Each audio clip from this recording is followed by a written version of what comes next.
Hello and welcome back to Apac Rlcs as we return to our main channel for the first time in 2 years and our regional coverage once more in Open number 4, competing for prize pools, points, and of course the Raleigh major spot along with Worlds representation as well.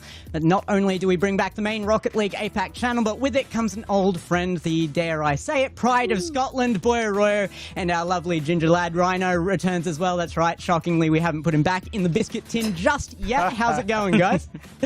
Oh, it's great to be back, Gex. I have missed this channel, missed the Apac mainstream. I am so happy to be back alongside you and alongside Rhino as well for some amazing Apac action. It was so fun just watching last split and now here for split number 2. It's a very exciting time. Yeah, I'm super excited to be back for the second split this season. Should be an absolute banger of a split as well. So many good teams. Apac is really in a resurgence right now, and I can't wait to see exactly who comes out on top. And of course, a big shout out to our missing member on the desk as well. Hale, availability issues keeping him from this split, but we do have the best of the best to cover that position. Boyo, welcome in again. But here we go into the season overview. You've already seen the first 3 opens, but this will be our format again here. The first 3 opens running into our 1v1 open and then heading into the Raleigh major this time. And I feel like this is going to be a bigger race than it ever was before here in Apac. Oh, I mean, 100%. We're just coming off the transfer window after a pretty close Birmingham major split for some of these teams. So a lot of changes have came out to Apac this season. And now with the second split coming through, we're going to see how these changes have really impacted. The most notable one being that I think only Luminosity hasn't changed. Every other roster has made a change with the goal of beating Luminosity. Yeah, they proved themselves to be the kings of Apac. They certainly showed that they had too much for the rosters that were in Split 1. But as you say, small changes here and there, small player pickups, and some big player pickups as well for some of these rosters. So it'll be interesting to see how these teams gel. Obviously, they've had a bit of time as the window has now closed. We'll see what happens in this split. And of course, we're getting closer to the Worlds event there as well, so the race to Lyon is going to be major. But there you go, our weekly schedule for you there. Apac, EU, and Sam all occupying these weekends. And don't forget to get in on these Fridays as well. A lot of team streams out. If you've got a team you're supporting in one of these regions, definitely get out there, check out what they're doing on those Fridays. They can be very formative for these teams and really set them up for the weekend. Yeah, those Friday streams are the kind of GFL group stage being played out for a lot of these teams and kind of seeing their initial glance at them after the Swiss qualifier. But I mean, on Saturdays and Sundays, you have a whole day of Rocket League to watch. You wake up and watch some Apac if you're in Europe, then go for lunch and then watch some Europe, and then go for dinner and watch some NA, or watch some Sam, sorry, and you're absolutely sorted. You get a whole day of Rocket League to watch, and who could ask for more? Who could ask for more, Boyo? It's all Rocket League all the time as we get into this split number 2. No week breaks as well. You got to remember that fact. We are literally going week to week to week. But let's remind ourselves of what happened in split 1, starting with Open 1. And, well, this was exactly how things started. And, well, they finished exactly the same way. LG versus Elevate seemed to be the storyline of split 1. And it started with an absolute banger, but it was LG to take home the victory. Yeah, I mean, it really wasn't just that first open. This set a theme for our entire first run towards the Birmingham Major, and it carried through the entire way of it. LG, of course, Luminosity really coming out of the gates looking great there. They even said in interviews they weren't confident they would come out looking this strong against Elevate. Elevate's still existing in a new form now. We do see them, unfortunately, bow out as an organization, but with a new player change, we will be seeing them under a new team. We'll talk more about that in a bit. And this Open 1 was really interesting for Luminosity versus Elevate because it was only in the grand finals that Luminosity eventually won. It was the closest they have been to actually getting beat, actually being bested, and ever since Open 1, we're going to see kind of time goes on here, they just kept getting better, they kept getting further and further away, and teams were really starting to struggle to catch up with them.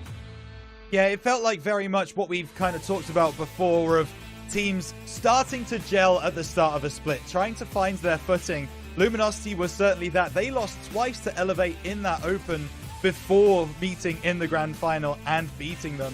And Elevate won the other 2 matches. So fascinating turn of events in Open 1. Meanwhile, Open 2, It was 90+7 who tried to push Elevate to their limit. But in the end, Elevate were just a little bit too strong in that semi-final. They still went on to play Luminosity. They still ended up in that same position. But Gex, it really felt like this grand final was almost like the El Clasico of Split 1 of APAC. Yeah, like I said, it just set the bar and the expectation for the rest of the split, and it's exactly what we saw. So it wasn't a disappointing result by any means. I like that there was that competition there, but I feel like Elevate started to fall apart towards the end of the third one there. So this second one, though, this is where it really started to be definite that Luminosity had a little bit of an advantage there over Elevate, because like Boyer was saying, that first one, there was that little bit of doubt at the very beginning of whether they could do it. They went down in some earlier matches to Elevate, and then Luminosity kind of got their footing. They worked Elevate out a little bit more, and that's when the consistency in those wins started to creep in. And we're talking about that 90+7 roster really challenging Elevate early on, and maybe struggling to get that win, struggling to be that kind of contending, maybe top 2 team they were hoping to be, and always fell short. One of those players being Kevin, who has now left the roster. The rest of the players have now gone, and he has now joined that old Locomotive Esports roster, who has a real... It was Free Rats, was Locomotive. They've had a lot of different names, but they were a real element of APAC players here, LCT and Boggeries, joined now by Kevin. And Gex, I'm wondering kind of your thoughts on the changes coming out in APAC with these rosters and how they're going to impact this upcoming time. I mean, first of all, it's always great to see the Three Rats name come back there. I mean, we expect to see it in APAC from time to time, especially under LCT there. But I think bringing Kevin into this is going to be really, really interesting as well, if they can get that synergy working. They really overcame issues that I expect to see out of those rosters, the Three Rats roster, LCT in the last couple of years there. Some difficulty overcoming the mental and the pressure. But really there was no choke found in them there. They performed very, very well and kind of sitting very well in that top 4 position within the region, and one of the only APAC native rosters that I expect to make an impact. Yeah, you always expect these 3 to make an impact, absolutely. And well, again, we'll see if they are able to in this split. But to be fair, it's very interesting to see if they're going to actually be able to make a grand final, because in this first split, it was very much the LG and Elevate show. I'd love to see some of those more APAC native rosters get to that grand final, make it top 2 in the region. This is the perfect split to be able to do that. And, boy, yeah. Well, it's the last split to be able to do it, to be fair. Oh, yeah. It's literally the only time possible. Right. But you guys are talking so much about APAC native rosters, and I need to put my foot down here, because we're forgetting about a notable APAC native roster. First of all, went to Game 7 against Elevate in Open 3, and I have been lambasted by Coggin ever since for predicting them going to win. But more importantly, they've had a change in the roster now. So we talked about Elevate so many times. Maxu has joined Kenotrope. He's left Elevate, he's left the now Movistar COI. They've got a full EU roster. Maxu has joined Kenotrope as an attempt to push another APAC fully native roster to the top, and it really made them top contenders. But if we're talking about top APAC contenders, Gex, I mean, there's one player we have to particularly talk about, and it's a player who made it to the major. Who? Yeah. Who are you You know discussing? It's Sphinx. Sphinx. That's the best APAC player there is. What is there to even discuss? Sphinx is just the best right now. He is on top of the region. Sphinx is our own little homegrown natural disaster. It's absolutely insane. Sphinx has come out looking like one of the best players in the world right now. He is putting that competition on. We knocked out OCE. We came in with 5 wins. We barely didn't make it out of that early stage of competition. I thought we were going to see playoffs. Oh, it was so close. And watching Luminosity play at the major was just... It was something for APAC to really get behind, because at the end of the day, you had so many people predicting APAC to go out in the 15th, 16th spot. No wins to their belt. But Luminosity, we even said it at the end of last split when they won that open. We said this Luminosity are going to be a serious problem for a lot of teams in the world stage. Not just here in the region, but the world over. And they proved that to be the case. They came 11th tonight. So close to making main event, so close to making the main stage. And if they did, they would have had a huge fan here in the stands, and I know Boyo would have been exactly the same. Sadly, it wasn't to be, but man, they put Apac back on the map where it deserves to be. And I talked to a lot of the guys from the Luminosity team, mainly Sphinx, as well as a lot of Sosa's family as well, and I think Sphinx's biggest sentiment coming out of it is, why did we have to play Falcons in round 5 of all teams we could have got? But like the general thing I noticed from Luminosity at the Major especially was the family support. Sosa's family as a whole were all out in the millions. There was a couple of them, but they had such a big presence that they were just supporting Luminosity even when they weren't playing, just making sure everyone knows just how much they love this team, Sosa individually and the whole team. And it was really, really good to see. On the other side of the Birmingham Major, it was such a good time to watch until Carmine Cup got on the stage and just absolutely destroyed everyone. And then it just became kind of sad to watch. But I mean, Carmine Cup come through and get the 30 points for themselves, but Luminosity really, really solid, sitting at 5. And I think provisionally they are actually a quite close contender for getting that world spot. If they have another good major, they could find that 4th slot if they perform well. I saw CJ saying that Wildcard nearly beat Carmine Corp, which means that Wildcard must be second in the world right now. Yeah. Luminosity beat Wildcard. Yes, We're sir. Second in the world. How dare you? Oh, that's exactly. That's exactly right. We're second best. That's Rocket League maths. Yeah. That's Australian It's maths. not even quick maths. I sat down. I did that long form. It's 100% correct. Got out the long division, do the bus method. Yeah, absolutely. I can show you, but I'd need the full chalkboard. It won't fit in the camera. So. It's a really big board. I'm still doing my degree for it. But absolutely. Gex, what's happened so far this whole weekend, even the prior Swiss stage as well? Who have we got in the event? Because we're making it to Open 4. We've had other regions go on as well, of I believe NA and SSA. There's already been so much drama, and we're only 2 weeks into the split starting. Yeah, it feels like a long one already. This Around the World segment, we are going to be looking at a lot of drama because I think EU in particular, for me, has been very, very special. And if you're a fan of Justin, you've got to be a fan of this so far. It's been excellent for him. Yeah, he's been playing fantastic, but I do just want to sadly bring attention to what's on your screen right now. You may notice that it says Grand Final at the top, and Limitless aren't involved for Esports versus Hey with Riz in that Grand Final of SSA. And they went on to play actually a banger of a series. Hey with Riz swept Limitless earlier in this bracket in order to get to this point. And for Esports, I mean, they seem to be the final boss of SSA right now with VK Salen manning that ship, playing incredibly well. And they continued their form in SSA, winning yet another Open.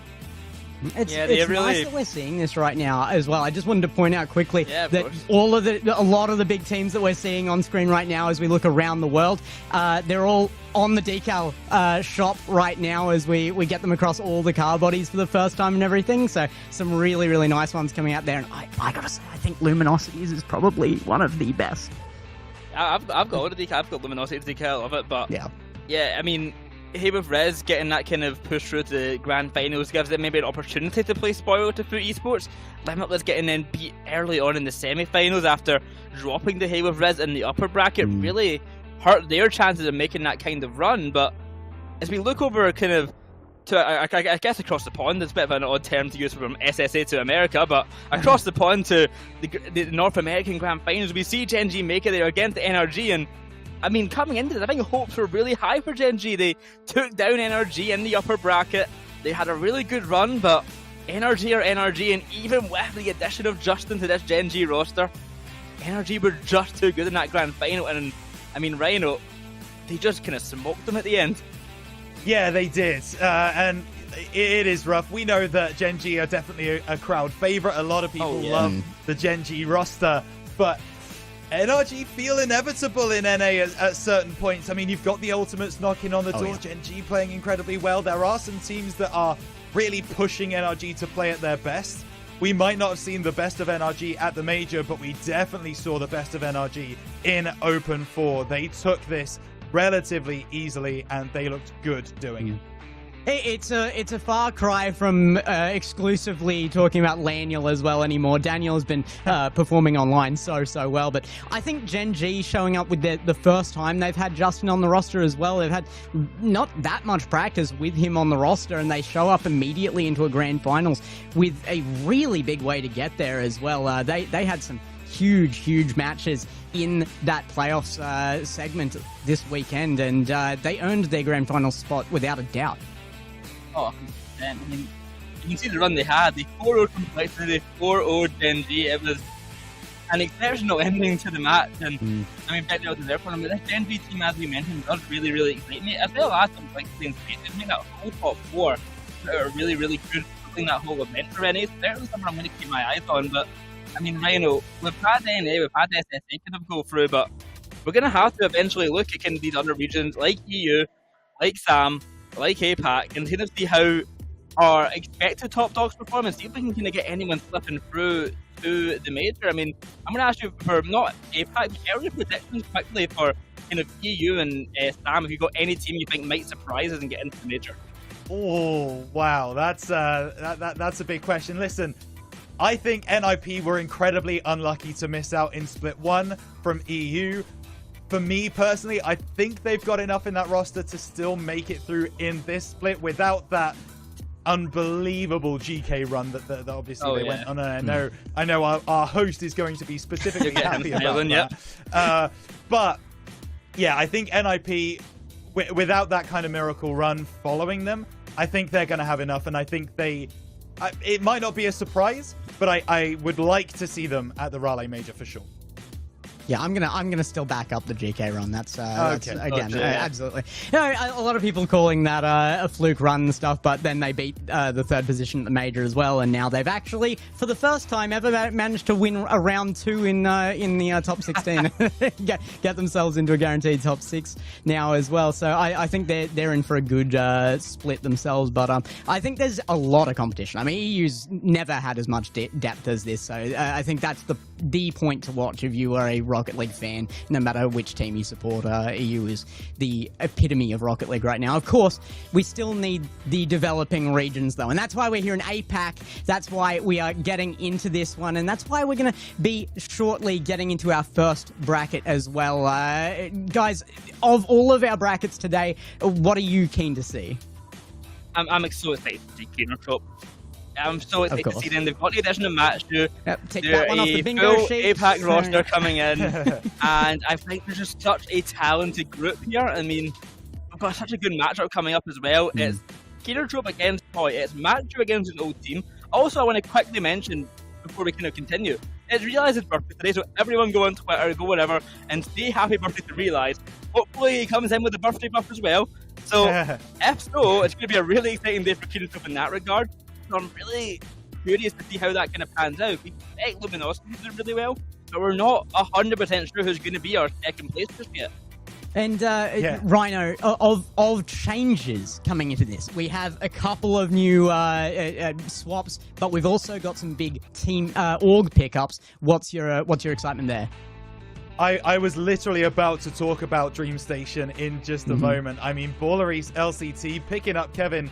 That sounds incredibly exciting to me. DreamStation coming through and taking those guys under their wing, I guess. I mean, you can see there they've got 21 points. They are looking good. There is an outside chance that they get through, but they are going to have to go on the Miracle lower bracket run today. That will start with a game against Seattle, which should be very interesting indeed. But yeah, you look at these season point standings, it is Luminosity's to lose right now.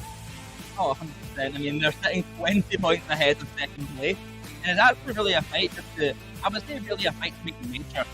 A lot of these teams probably at this point expect Luminosity to make Worlds, but the clean slate for the major making, you want to get the international experience either way. You want to get that time to show up how good you are at LAN. Another team we haven't mentioned in the upper bracket today is that NGZ team as well, who are also one to look out for here. We've got the return of Lunar to Apac, for better or for worse, I'll let you decide. But he's came back and he's got another young prodigy by his side of Risk. Let's see what he can do, because I'm really excited for Risk as well. He is I guess the next Sphinx. Sphinx has only just happened, but he's the next Sphinx. He's a young guy who's so good. Well, it's just that Sphinx had to wait so long. He was waiting for 15. The year he turns 15, it opens up into 13 years old to compete, and now Risk is here as well. So, but I agree. I second that thoroughly. Risk a really good entry here. Luna out of a Team US though, and bringing in Blue and Risk. But Blue obviously bringing in a bit of tenure from Apac as well, but there you go. That's what we're competing for here. Again, a first place would get you 15 points, and now with that top end, a little bit of that division there with Luminosity out ahead, that 15 points is going to be so major, especially for Movistar Koi. I feel like they're not going to have a huge fan base coming out here. They've established themselves as the invading team. They have made themselves the bad guy with this Tekos pickup, but Oslon and Tho have been here for a while. They will retain some fan base here. There's got to be some people rooting for them to get that 15 points. Oh, I mean, 100%. I mean, they've got a big fan base coming in itself, but the fact that they are Koi. They are the possibly biggest Spanish organisation in esports, owned by a guy in NRPK, the footballer. Like, they have a massive fan base behind them coming in from the Spanish scene. I'm really curious to see if they're still up to date and root on for their team. Of course, they haven't really touched on the lower bracket side. Godspeed, team station has been mentioned in trial, and Habibis, did I say that right? Lower bracket team coming in here. I've had a decent group stage, and they're going to have to try and first of all face off each other, but then the kind of top dogs in the upper bracket, it feels like a bit of a division still here, and maybe someone like team station can make that lower bracket run. I mean, we've seen them push through that lower bracket before in opens. I mean, it seems like Rlcs and LCT are just destined to try and play as many games on a weekend as they possibly can.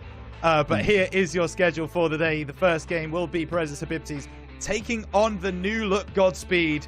After that, it's Dream Station taken to the field against Sial. And then it's the big boys, if you like, Movistar Koi taking on the new look Kenotrope.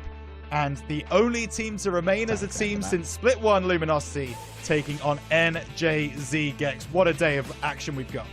Absolutely. It's a surprising lack of change across. There's been that one player swap. We've seen the Orgs come in, but I'm looking for changes in results here from the mainstays that haven't changed, and that's where the doubt lies. Kenotrope are probably the one team here that I expect a big change out of. Godspeed have picked up the old Dekubop Domnum team there as well. The Finns coming in, you'll be a big fan of that, of course. Rhino once again there, but Rounds still trying to compete for the Finnish spot as well and haven't made it this far this time around. But there's a few teams out there that I've still got my eye on that haven't made it in today, but it's down to these 8 teams now, and these 8 teams have had not enough changes that my picks here are going to change dramatically yet, I don't think. No, I think we've got a big move here. I think there's a quite solid base we've got to work off of here. Unlike Apac, Apac usually is one tournament later, everyone's different on different all teams. Different, yeah. Weirdly similar, like similar teams here, but as you mentioned, we've got predictions to do, and our first match of the day is Godspeed against Presibis Habibtis, and I think this is actually kind of hard one to predict. I think we will be having our chat prediction as well, so you guys be on the lookout for those hashtags to put in the chat as well. But let's get ours done as well, I guess. This one, it's got to be Godspeed for me. They've come in with consistency here as well. It's really... I don't know, I just can't put too much doubt in Dekubop Dumnum. They've made it this far before, they've made it further. I can see them doing it again. Now, maybe I'm potentially a traitor to the cause. I was casting for Godspeed just yesterday. I think they looked alright, but I do think they struggled at times when they went to Game 5 in their lower qualifying round, and they got tipped in their upper bracket round 1. So I do think they can do more. And I have the APAC bias. I'm going to go for Presibis Habibtis here. Yeah, and I think maybe there's an air of me and Boyo being marred by our respective team streams, because I was on rounds yesterday. I saw Presibis Habibtis play and get through, and for me, I'm going to have to go with Godspeed personally. I didn't see enough from the Habibtis yesterday to really back them against a squad who are tried and tested at this stage in APAC, but I mean, anything can happen in the server. Rocket League isn't played on paper, Gex, so it'll be interesting to see. And hey, Boyo, your prediction's changed, buddy. Your turn code. It's a sweep. It's a sweep. It's a sweep. Godspeed have contacted him and made me change my vote. I'm sorry. We'll count that one against you already, boy. So welcome back to the stream. But no, it is going to be great to get you back into this, and that's why it's going to be you and me taking on this first one as well. I'm keen to get into this, but it is going to be some level of question on this because this was a lower bracket run. From both teams, and Godspeed kind of had the option not to run this, and then they had some level of difficulty getting through there as well. Their last played match was Game 5 to decide it, so they've got to step up and show some consistency here. I mean, the Jungle Juicers team looked good, but I just don't think a team like Godspeed, who were kind of challenged for top 4 to often, should be struggling to make top 8, and that's where my worry kind of lies. I think defensively they were struggling at the start of their run, and I think offensively they kind of woke up towards the end, but it really comes down to how much they kind of maybe doubt that Presibis team, because that was seeming to be their issue. They could have had a lot of doubt against their opponent and let them get away with a lot more than they should have. Yeah, it's interesting. When you play against a team who aren't very used to being in the top 8, it can be very, very difficult to play. But I understand the game is getting underway very, very shortly. So, yeah, I will leave you two to have a lot of fun on this game. But I think it should be fascinating. Presibis new to this top 8. Dekubok, Dumnum now Godspeed, looking so good in Split 1. We'll see if they're able to carry that form through. And we'll see you after this match. Of course, thank you, Rhino, for your predictions there as well, and for the advice to the team, I guess. I hope they're listening. They can get that consistency underway here. Boyo, what are you looking for today not out of each team individually, but from the matchup between these two teams? What's the hope here? I think there's going to be chaos in this match. I think Presibis just give the energy of a kind of crazy team who's going to be all over the place, running fast and diving. They've got Tyson on the team. He's already like mentally insane anyway. And who plays like that as well. He kind of realized for a little bit, has that kind of experience in the regard. And I think they are going to be a really crazy, fast team coming out, and it's going to give it a really enjoyable match to watch, win or lose on their side. I think it's going to be kind of fun. I just love that you're coming back to the Apac main desk with totally realistic expectations. You know exactly what's coming out of Apac. Yeah, it's chaos. It's chaos. It's going to be chaos. So let's get it onto field. I want to see that chaos as well. I would totally agree with that. It's one of the most fun things out of this region, and I hope you guys at home are ready for it as well, because Apac is back with our first series. There's the matchup, as is Jushu and Kaizen up against Porsos, Dansku, and Regsa. Godspeed obviously had a very good run last time. I'd love to see Kaizen with that representation here as well. Kaizen's always been a bit of a favorite for me out of the entire region here, just for that factor, the chaos, the personality. Kaizen's great. And keep in mind as well that Godspeed are one of only 2 really non-APAC rosters still in this event, alongside Novitar Koi. So it'd be a big win for APAC, and if the rest of the teams could actually win this one, the only other majority APAC, non-APAC roster teams coming up to gaming. So, pretty big matchup here for the rest of the teams. If they want to win this one for APAC, I'm really sure Tyson, he has been around the APAC scene since like, 2018 almost, I would have to say. He has been around for so long, pushing for APAC to be at the top, and I think he's not going to give up until he can really make it there. Yeah, no, I would agree. I feel like that's one of the it's so to be expected out of the region, that you've got the older players that just aren't willing to give up their spots. Yeah, they pushed for so long to get Apac into RLCS, and now they're not going to let the young guys come in, snipe their spots, and run away with it. So they want to rep well, for sure. Oh, I mean, 100%. And roster in general, Jushu as well has, although not being an APAC player, is basically an APAC player. He's been playing in APAC before APAC was in RLCS. He's been around this community for so long, playing in the APL tournaments, the Tyson Cups, etc., etc. So he's really got a big APAC identity in this region, as well as Azad playing around here for some time in OCE as well. He's really got this kind of, although not from APAC, this general, they are an APAC at this point because they've just been around here for so long, they've been a part of this community, so it's really exciting to see them perform so well.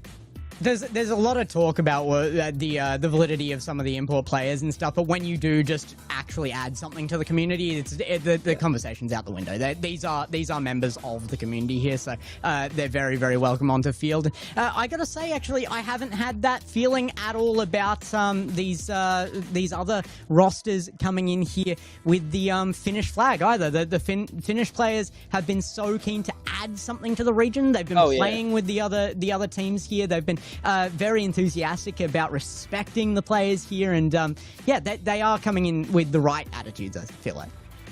Yeah, I mean, I can't fault them in that regard. They've been incredibly nice to the Apac region, incredibly like involved and trying to push for bigger things in the region as a whole. By the way. Oh, of course, yeah. I mean, the whole Finnish team, Tosses, Lindsay, Renshiro, and the whole of Godspeed here have came in and been really great representatives for their nation, I guess, in APAC, and let's see how they can do here. Although I do want them to lose, and I want APAC to win. Sorry, guys, I had to do it yesterday, and I was happy, but I'm all for APAC now for today. But no, it's been exciting to see. But yeah, we're going for game now, and it's time for our first game, our first series of the day, back in the Rocket League APAC title, back in the people that get Godspeed. And it's been 2 years since you and I were in an APAC roster matchup here, or at all, actually. So great to be back in the booth with you. And we are pushing in Presibis Habibtis have control of this, and in their own half, though, Aziz is going to have to go for 50 here. Regs are pushing on. I think we are going to see that chaos early. There's already demos coming out, but there's actually no control by Godspeed to use that demo. That should have been an opportunity if you're going to go for that. Not happening. And here we go into the blue half again. A lot of pressure coming out from Godspeed here. It will just be me for a moment here while we work out some quick tech issues. Kaizen gets one underneath and pushes forward. I was kind of actually expecting that we may even see like a super early goal here. Maybe not a kickoff goal, but chaos off the line often does produce a very early goal for one side or another. Whether it's impactful or not is a different argument, but it does often happen, particularly here in APAC. But they have shown a little bit of consistency in that midfield straight off the bat, and nobody's slouching on speed. There's no warm-up happening here. They have been straight on the ball. Regs are not going to be able to get that second attempt on target, but Dansko can clean it up and keep this in the offense. And that's good to see out of this Godspeed roster, just being able to put on a bit of pressure early in this series. With almost 2 minutes down now, and they are going to need something more than this to break the lead. It's so will Rez's 50s there. Either way from, oh my goodness, we're having some lag on stream there, that apparently that wasn't a dive into goal by third man, and we do see the third come through. Jushu with that save there, out to the corner and followed again. Bit of boomer ball starts, and as it comes across, chance here for Jushu, can sneak the angle as well, and Presibis Habibtis start us off with the first goal almost halfway into this game. So on target here for a win, possibly, mathematically, but Godspeed could change that if they can answer back quickly.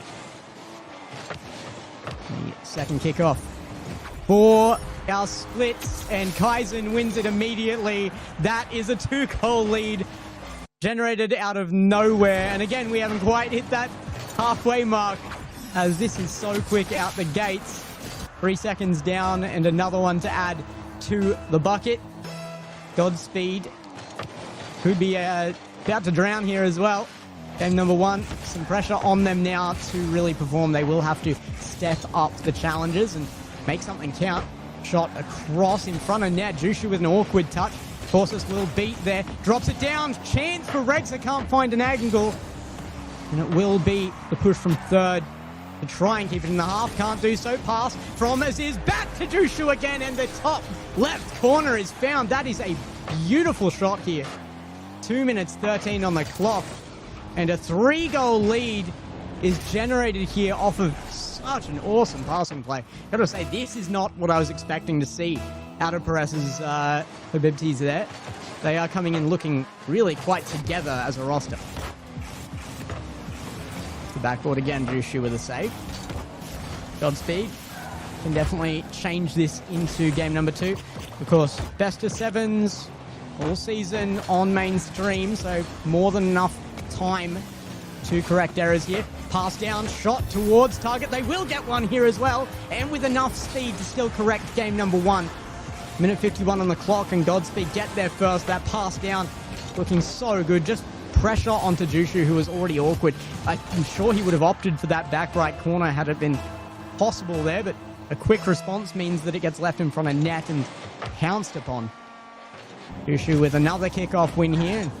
Presibis Bibties have had some advantage on these kickoffs now. 2 large wins in a row. They can't get anything out of it. Kaizen beaten from the backboard here.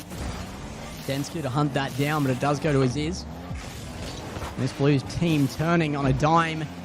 Can they capitalize on this counter-attack? It's looking like it. Kaizen puts it on target, but it's a save. And back across field. Closes. Credit for a long shot goal here. And 3-2, the scoreline means Godspeed have a minute 22 for a single goal. More than doable here.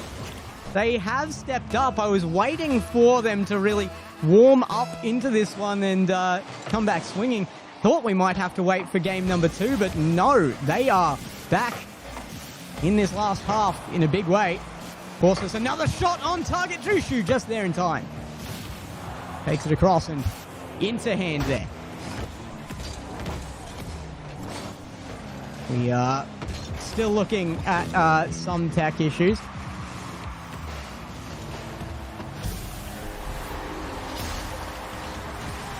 And another one goes in for Porsos.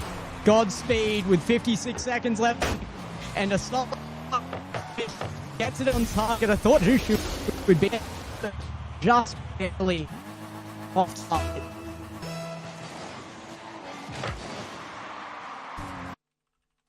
As we continue through, nothing over yet, and OT might not even be an option. Presibis get one more. And 4-3, the scoreline. Will it be enough to end game here? It's another kickoff goal. I said Godspeed was going to have to watch those, but they do fall to a second one in game number 1 here. And I believe we will be trying to bring Rhino in here while we get these issues sorted. You will be seeing Boyo out into the next one. Densky underneath. As Regsa comes through. Looking for the backboard. Jushu. Very, very high there. And carried through as well. Shot on target. Saved well by Densky and can transition into an offense here. Blocked in the midfield. And a good 50 there will win some possession for a moment from Presibis, but it might not be enough. Slow play brings Kaizen back into it though. No boost left here. And off the backboard it comes. Regsa back to the backboard. We have fixed the issues. Boyo, welcome back for the end of this one. There might still be one last chance. Oh, no. Presibis hold it on the line there. I thought we might see overtime off of a 0-second buzzer beater, but not to be. I'm back in here, Gexton. Did you get any of that? I missed the whole game one, but I got to see Presibis score at least, and I've seen that they went 4-3 by the end of it. Well, I'll tell you what, they wouldn't have won it if it weren't for kickoff goals. 2 major kickoff goals there. They've got the strats in, and Godspeed didn't know how to respond. Well, I mean, Godspeed, they got 3 goals in the back, and I saw at one point it was a big lead for Presibis. So Godspeed did make it back towards the end, but they still weren't able to pull it all the way there, which was their biggest shortcoming. Presibis, though, I'm impressed by them. Very good showing for game 1, just in scoreline alone. Well, they earned their second goal very quickly there out from just before the halfway mark, and then immediately scored their third off of a kickoff goal. but it was Godspeed's evening goal that led them to another kickoff goal back there as well, and that was enough to hold them over the line. So it is going to have to be an adjustment from Godspeed to make sure that these kickoffs are, they don't necessarily have to be won, but they have to be secured. Oh, I mean, 100%. And now with a game 1 win under their belts, they're feeling very confident on the Presibis' side. The question now is, can they keep this up? It's a best of 7. It is a long series. It is not going to be quick and easy as they may have hoped. So the question is, can they keep it up? Because we know Godspeed can. Godspeed are so talented in that regard of playing these long series and just winning them out. So Presibis have got to perform well here. My favorite map. Let's get into this one. The game number 2 bringing us Luck of Asia here as well as we push back in. Godspeed winning the kickoff here as well. Rexer trying to look for this. Doesn't pick up the opponent's boost. He does have enough to work with to get a great center. Densku's there. 50 goes high. Porsus can't get one on target though, and it's an open net for Aziz to cross the field with. No, not like this. It's only been 23 seconds and already in a wide open net. I mean, I don't want to say I told you so, but I did say Godspeed were struggling leaving wide open nets, and they've left a wide open net after 23 seconds and conceded a goal. Another one could come off the kickoff here, but Kaizen with no boost can't really push it any further. A chaotic start already for Presibis, but they take the lead nonetheless, and now scrambling back with some defense is Kaizen. Rexer. The held off ceiling there and nearly put that on target. That post, bit of a saving grace.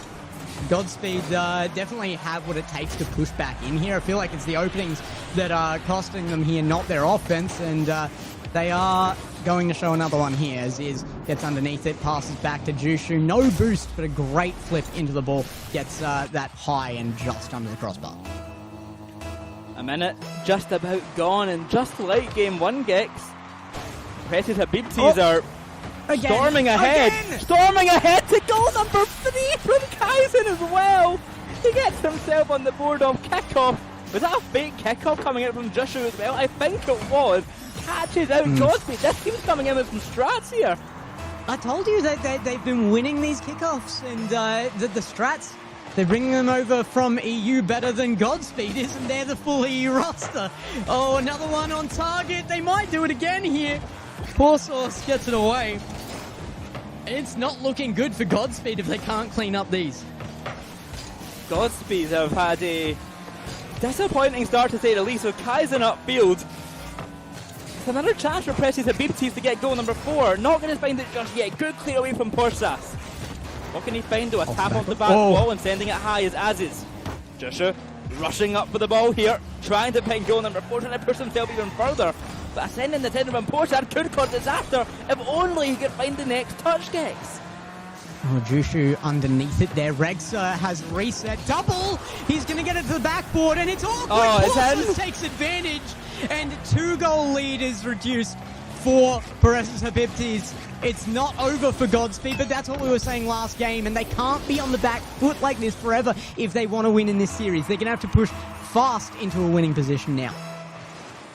Finally, a goal comes away of Godspeed this game after what felt like just pure chaos and control from the Presibis team. Finally, something comes away of Godspeed, but what more can they do with it? It's Kaizen pushing the ball upfield. And they get the next connection on it, no success. Porsas up. But Jushu will win the challenge. Here's Kaizen now. No, beaten to the ball once again, but it's Jushu quick on the response. This Apac team is really showing what they can do right now. And asking to keep it up. I mean, so far the answer is without a doubt yes. Yeah. What a save from Densku. Bangs it into the crossbar of his own net there.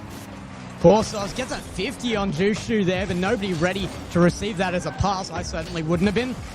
Rexer, pass down, chance there for Porsas. Can't quite beat the defense to it, but there was the opening. And that is promising for Godspeed. They are forcing openings out from Presibis. The backboard now, good shot, save again. Kaizen, brilliant work at the defense here, and the whole of Presibis, you would think these guys have been teaming for months at this stage. They look so in sync with each other, and I mean, a real testament to, I'm sure, the work that they put in, but maybe to the adaptability of these players. I'm sure they've, you know, not had that much time to practice together. So to look like this is exceptional. As is past one, possibly past two, but going to be caught by Regzer. Jusher can't make the touch here, but Dansku certainly can. Already up with Porsas, trying to get the touch past Kaizen, but no success. Regzer into centre, Dansku already back. Here's Aziz now trying to get it past Porsas once again. No success to the back wall. Porsas centre, Jusher clear. Impresses the Beepties keep the ball out for now. Regzer's up though, this is hard to defend. No one can find it, and Regzer makes it 2. It's been so weird up to now seeing Godspeed falling in the way that they were, because, I mean, as the last name they went under there as well, they really came through with their saving grace being stability. They had consistency. It may not have been enough to get them over the line in the long run to make a top 4 appearance or anything, but consistency was getting them to top 6 position and at least a good competition in this top 8. And now Godspeed, it seems like they've changed the strategy a little bit. They're going for a little bit more flash, and maybe the peak gameplay that they're going for now is what will take them across the line into a top 4. They certainly have the chance to win it here in this series and send them forward into a top 6 off of this goal here as well. Regzer to even. Well, that feels very familiar to game 1 gets. 3-3 the scoreline just after Godspeed make a comeback from being down. Now presses the Beepties, can they end the same as game 1 and find goal number 4? Or will it be Godspeed this time tying up the series? Well, early on the attack, it's the Godspeed side. Regzer to the back wall trying to set this ball up for an attack. But as he's quick into action here, Porsche has a catch off to the side it will go. But Kaizen past one. 50-50, not past another. Jusher has to rush on back. Here's Regzer now. Early challenge will work out favourably for Presibis. But it's Kaizen slowing this ball down a little bit here, giving his teammates some time to get some boost, but boost they will not find. Struggling in that department. Kaizen has none, Aziz has none. Jusher left with exactly 0. That's on towards net, but not going to find it. But here goes Aziz over to Kaizen once again. Dansku good control. Godspeed holding pressure well here, Gex. They are indeed, but they will need more to get it across the line. They have brought some consistency back now, but I mean, there also hasn't been a kickoff, so that's to their advantage. The longer this goes on, it seems the more likely it is that Godspeed are going to get the upper hand here, and they might right now. Oh my goodness, no. it's chaos! What a mess! Dansku can't put it through. What just happened? At least they don't full collapse on it. I thought there was going to be a turnaround there for Presibis, but it is brought to overtime as Godspeed fall back into defense in a timely fashion. Professional Rocket League, ladies and gentlemen. It does not go into the back of the net there, but a scramble on the line is awfully close. Down the other end now, that's close off, kick off to the back ball, will rise. Can Regzer find the touch on it? Not first, he can't. Dansku away out to the side where Jusher awaits. He doesn't find the touch though. The ball's left for Regzer. Dansku going for the pass, but they get confused. They're not sure what they're going for there. A clear away, the ball flying around the pitches as is upfield. Looking for the flip reset, won't find it. Shot towards net, a miss from Dansku. Save again, Jusher looking around, but he can't find the touch either. Goes high here. Jushu has good control, can't find a second. 0 boost, and will not be able to make the opportunity there. A very tough reach for him, and certainly no blame held for not finishing game number 2 off that attack, but it hasn't been off kickoff, and once again, worth noting that Godspeed have had the advantage when these plays go long. Yep.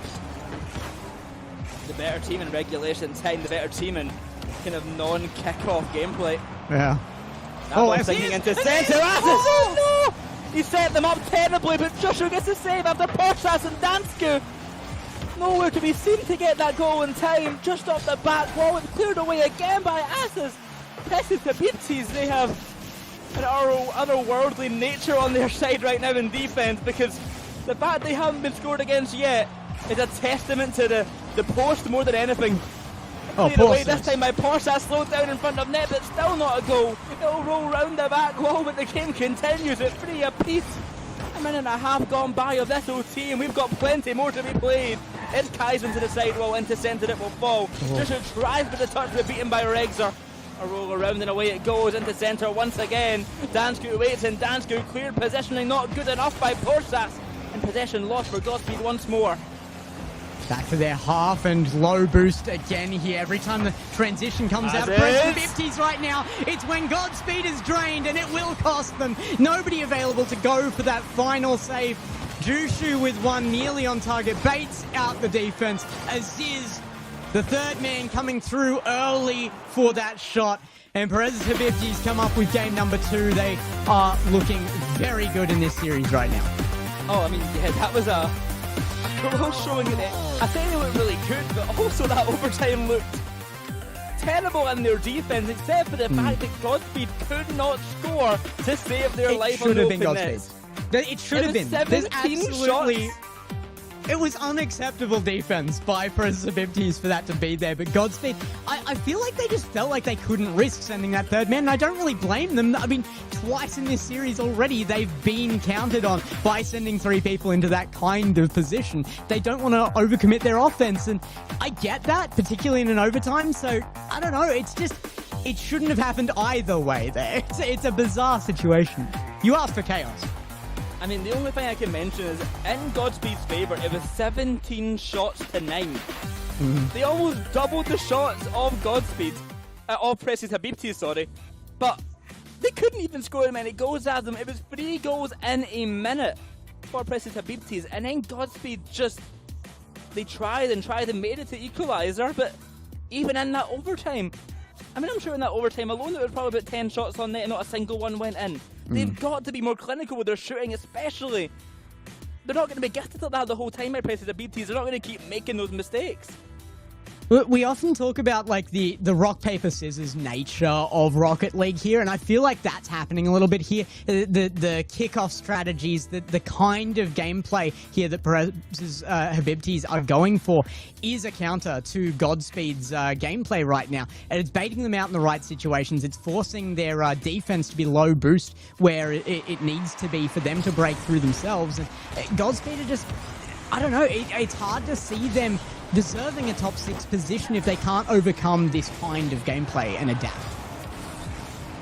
Here's Dansku now early on, going for the chance for Godspeed. They've consistently started off on the back foot, consistently had to fight for a comeback. They can find an opening goal and maybe a change of pace for them. Off the post it will go again, and I hate to say it, gets the shooting hasn't gotten any better. That's 2 off the post, 1 saved by a defender, and already Godspeed have had their chances and they have not capitalised just yet. It's Dansku high to the ceiling now. Can he find something of it? The pass down to Portsat. Jushu goes high, but so does the ball. To the crossbar, finally goes in. Good work by Portsat. Yeah, there we go. I mean, at least I can credit them with those misses for it being tough shots. I mean, the defense was making the angles near impossible, but when it counts, they do make it work. Godspeed holds their offense. They put the pressure on, and when the opening appears, they do shoot that. To the back wall, it's a wide open net for just a moment. Great pass. Can find the pass over to Dansku. Good save there. Another one just kept out by the Presibis Habibtis. Sometimes great, sometimes awful defense, but right now, pretty great. Dansku going to send this ball high. Good challenge in the midfield by Kaizen, not going to make the connection. Shot on the net, and a rocket by Portsat. His team might not be, but he is certainly here to play. Yeah, I wanted to see the speed on this one, 124k an hour, as Porsos absolutely bangs that for the placement right under crossbar. That is a high-speed shot. Never going to be a save on that one, and 2-0 up. This is really what Godspeed needed, not only to get back into this series in a stat relation, but to get back into it mentally. There was a pretty big beatdown to this point from Presibis Habibtis, and now they've proven to themselves that they can make the openings, they can score, they can consistently answer the kickoffs from Presibis Habibtis, and third kickoff into this, they aren't losing this defense here either. There. Chance to push the ball further by Kaizen, but not finding that connection. Here's just off the corner now. Portas is already up to make this bounce. And Kaizen, another big miss there in a shot that he could have taken. A chance for a goal as well. The game remains 2-0. It's the first time that Godspeed have had a lead this series. And the question is, how did Presibis Habibtis actually respond? Can they come back from a deficit just like Godspeed could? This is out to midfield. Porsos up to meet it and beats Dansku as well there, I believe it was. That's a double commit from Godspeed, though. They have to make this work. Kaizen comes through. One in defense, out of boost as well. Porsos, last chance defense works out there, and Aziz is actually awkward. It has to be Jushu to come through. chances here for Presibis, but if they're going to get something in before halftime, it has to be now. It will be now. Jushu gets it off of the demo from Kaizen. This is a heads-up play from the rest of the team here on Presibis. I mean, if he can hit the ball, hit the car, Kaizen may have missed 2 shots on net, but he does not miss that demo. It's a brilliant shot. And I go back for Presibis. Godspeed only having a 1-goal lead now. What more can they do? Oh, they can do that? Are you kidding me? Jushu. Okay. Are we calling this a pancake? I'm happy to call this a pancake reset. Jushu traps it against the backboard, wheels to it, gets it past Porsus, and gets the last touch back into the net there as well. We even in no time at all. That's been, what, 20 seconds? And somehow we're back to even standing again. It didn't take long for Presibis to tie this game up after some really incredible goals coming out from them. A great demo from Kaizen and a fantastic goal from Jushu, trying to match the great things coming out of the Godspeed attack here. But now the game even once again. Who can break the deadlock this time? Regs are shot towards the net, not going to find anything of it. Porsus has been the star striker so far for Godspeed. Is his teammates maybe step up in the attacking front here? Or maybe Porsus can just do it all. Either way, the defense is where they've been lacking, and right now they've really tidied things up. But can they keep it solid? It's surprising we haven't had to really mention at all here, but Godspeed are playing under ping issues as well. They have had some really good control, considering the fact that they are playing from outside the region. But I feel like that could be making the difference here. I mean, it's such a close game, each game between these two teams, but the series is not close. It could be now. Dansku just overwriting the defense, and Godspeed go up by 1 again. I said I needed more from the Godspeed attack. Well, Dansku certainly delivered that. The flip reset, push into the back of the net there with the 50-50. I mean, a great goal from Dansku to bring Godspeed into the lead once more. We've had 4-3 in game 1, 4-3 in game 2. I mean, it's only right at Presibis tie this one up so we can get a 4-3 once again.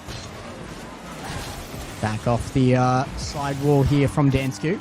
Midfield control has been pretty good from Godspeed when they've got the chance. It's when they get given a bit of space that you expect Godspeed to excel. The ping issues dry up. They've got their last touch on the ball being their own. It's much easier to get a read on the plays and to calculate what you want to do with the ball, and that is what they've been given here again as they come back up. Aziz will get a clear out here, and coming off of a substitute position on a couple of teams, Aziz has really been performing here in a main roster. Saved there by Kaizen, and a clear up field. Caught by Jushu and sent high to the backboard. Looking for a demo, and Regzer won't find it. Kaizen has to back off here, leave the ball for Aziz. Got on net, double commit there by Dansku, and Porsus could be punished. Shot by Kaizen goes high. Is anyone there to follow the backboard? No. It's Regzer with a clear. Aziz to the corner. Nope. Jushu rolling round. The path to centre would be ideal to Kaizen, but it will not be connected upon. The ball goes high though, and Jushu with the win. Kaizen no boost, he's going to fake it out, go for a bumper down perhaps, go for the bumper, Ryder wins it, the net wide open, it was fully committed by Presibis, and they get punished! The perfect 50 from Regzer, but like you said, punished for the commit. Presibis with no time left on the board wanted to force that third goal, and they were going to throw everything at it, but going down by 2 here, 16 seconds to correct. We know they have kickoff strats. They will win the kickoff again. Do they score off it? They'll need to get 1. What a play! What on earth? The double point kickoff. Jushu gets the boost. The pass goes to Kaizen, and Jushu, the striker, just sends that flying off the bump. Oh my, Presibis. Unfortunately, it's only 13 seconds left, so they would have to do it again. But what a goal that was. They're going to go for it as well. As it's from the side. The pass is there to centre. Kaizen up, but he cannot make the connection. Oh, they may have lost this game here, Gex, but, well, presumably lost this game. But I was absolutely impressed by them. Absolutely impressed. Yeah, that was major. But also a huge comeback series-wide from Godspeed here to be able to get the game. And realistically, without that last absolute insanity of a kickoff goal, they were up by 2 there at the end. And that's a good look for Godspeed. I mean, they have been struggling to get a lead out ahead that dries up so quickly. If they can hold a lead past the midway point of a game, that's when the chances are for Godspeed to get They need... I mean, it's just another 4-3 game. I feel like every game's going to be 4-3 at this point. Game 1 and 2 both went Presibis' way. Game 3 going the way of Godspeed. We've got a series on our hands, Gex, but I mean, I asked for chaos and I certainly got it. These teams have been throwing the ball left, right and centre. The quality of goals that came out of that particular game, though, was insane. You cannot fault that was Rocket League. Being played out at a high level. It was excellent gameplay there, and nobody would be faulted for losing that game played at that level. Oh, I mean, excellent gameplay from both teams here coming out. For Game 4, though, it's the first game Presibis lost. Do you think they'll take it well? Do you think they'll come into this one with a kind of clean head on their shoulders and get back into the action once again? It was the first time they haven't had a lead in this whole series. Game 1 and 2, it was all theirs, and there was a kind of comeback from Godspeed. Game 3, they had to come from the back foot and almost made it, but it wasn't enough. In Game 4, do we need them to start up if they want to win? We might. I mean, this is the first time we've seen them on the back foot at all, and still they've got the advantage in the series, but they're not rolling into this the way that they would hope to.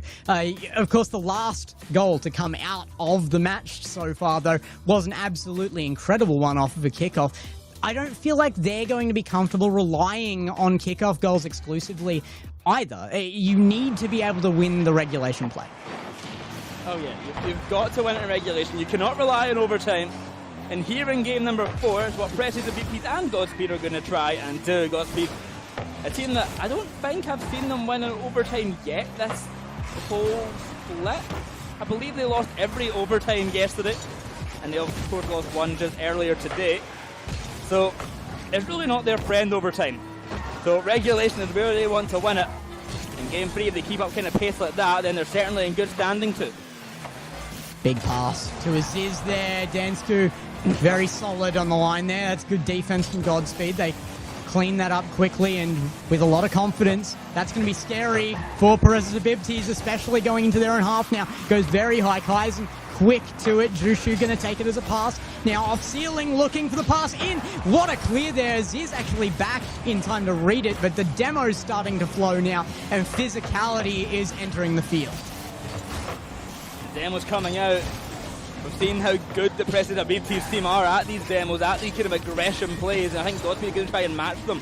Maybe a bit harder with the high ping though. It's probably one of the bigger issues people have with the high ping is where people's cars actually are. You will drive through them. May be the kind of defining factor for them, which they may struggle with.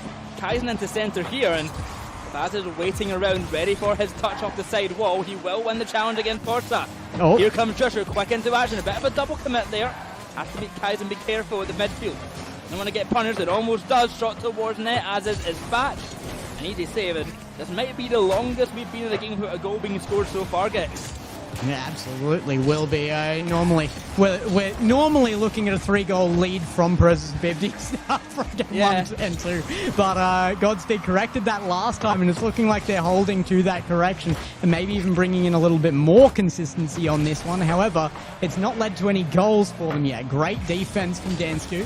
Regso will be able to hold the line on this one as well. Get it over 1 as well. That's a big beat. Poor read by the defense from this blue slide, and Godspeed, a demo, and Dansku will open up the field a little, tries to fake. Dansku gets there and puts it back to mid. Joshua now going to rush that back to the back wall. Half the game gone on by, still a goal yet to be scored. I don't think we're going to have a 7-goal game this time unless something mental happens at the last half of the game. Nevertheless, it's Kaizen. Big whiff. And puts this ball upfield, no boost on it. Joshua against Porsas, Joshua will win the challenge. Dansku off to the side now, good control here. Kaizen has to be careful, he's got low boost in the back wall, he can't make that connection. A shot to net missed out as well. With Kaizen cleaning up the ball to the side wall, holding on for dear life as the pressure persists up front. As is bumped away, Joshua.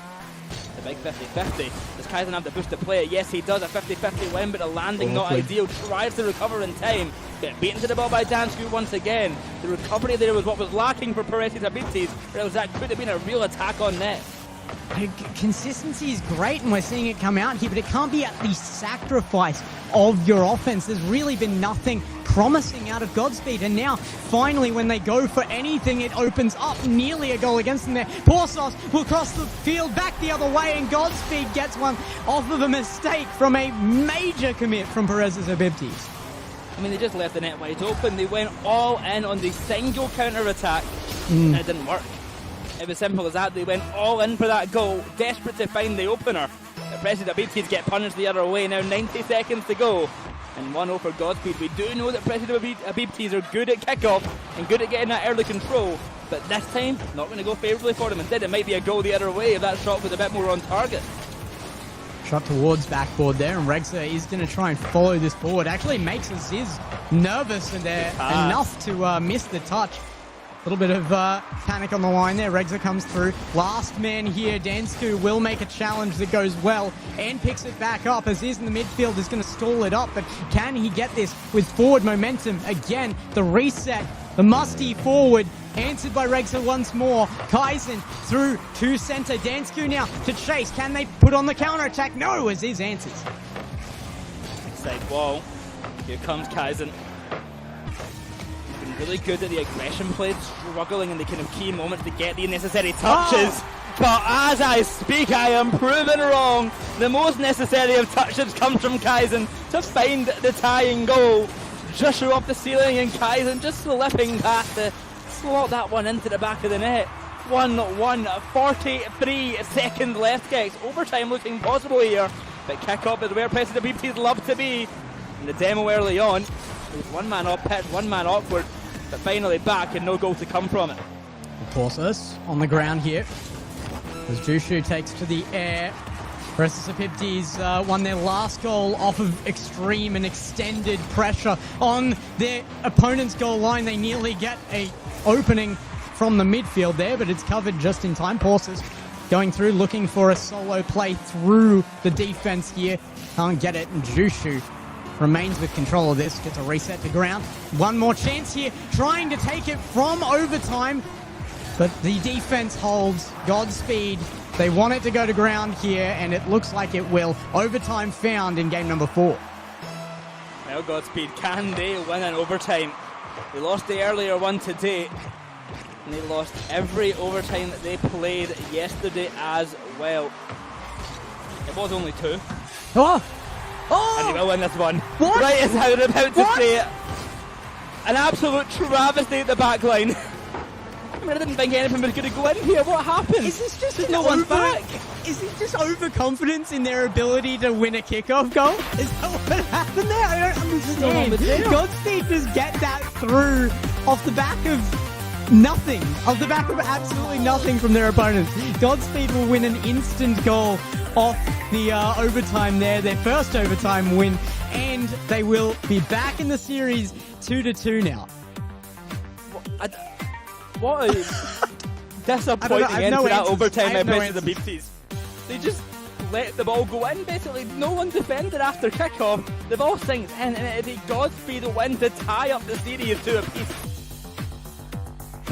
That's not how I expected to see this, but I was actually kind of leaning towards Godspeed being able to do it here. They have come back through the middle of this series with so much more of their kind of signature consistency. They're playing out the gameplay that they should be playing, or that we expect from Godspeed right now, and that's working out for them. As soon as they get control of the ball and lengthen these plays, you almost expect that they are going to be able to hold a lead now.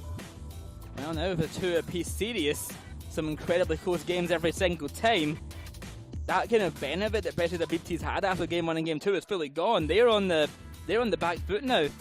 They've got to try and clutch up and see what they can do, because now they're going to struggle. Godspeed have got this momentum on their side. They've got this confidence, and I'm sure Presibis are going to start feeling some doubt. Yeah, I would be if I was there. They're going to have to get more consistent themselves. Like I said, you can't only rely on kickoff goals. You have to be able to play out regulation gameplay across the length, and right now it doesn't seem like they can. They were able to get one good showing that game, and it took them to an overtime. But that offense was so long, so extended. I don't normally expect to see an attack be able to last that long. If that's what they're relying on to create the opening, then it's going to take more than that.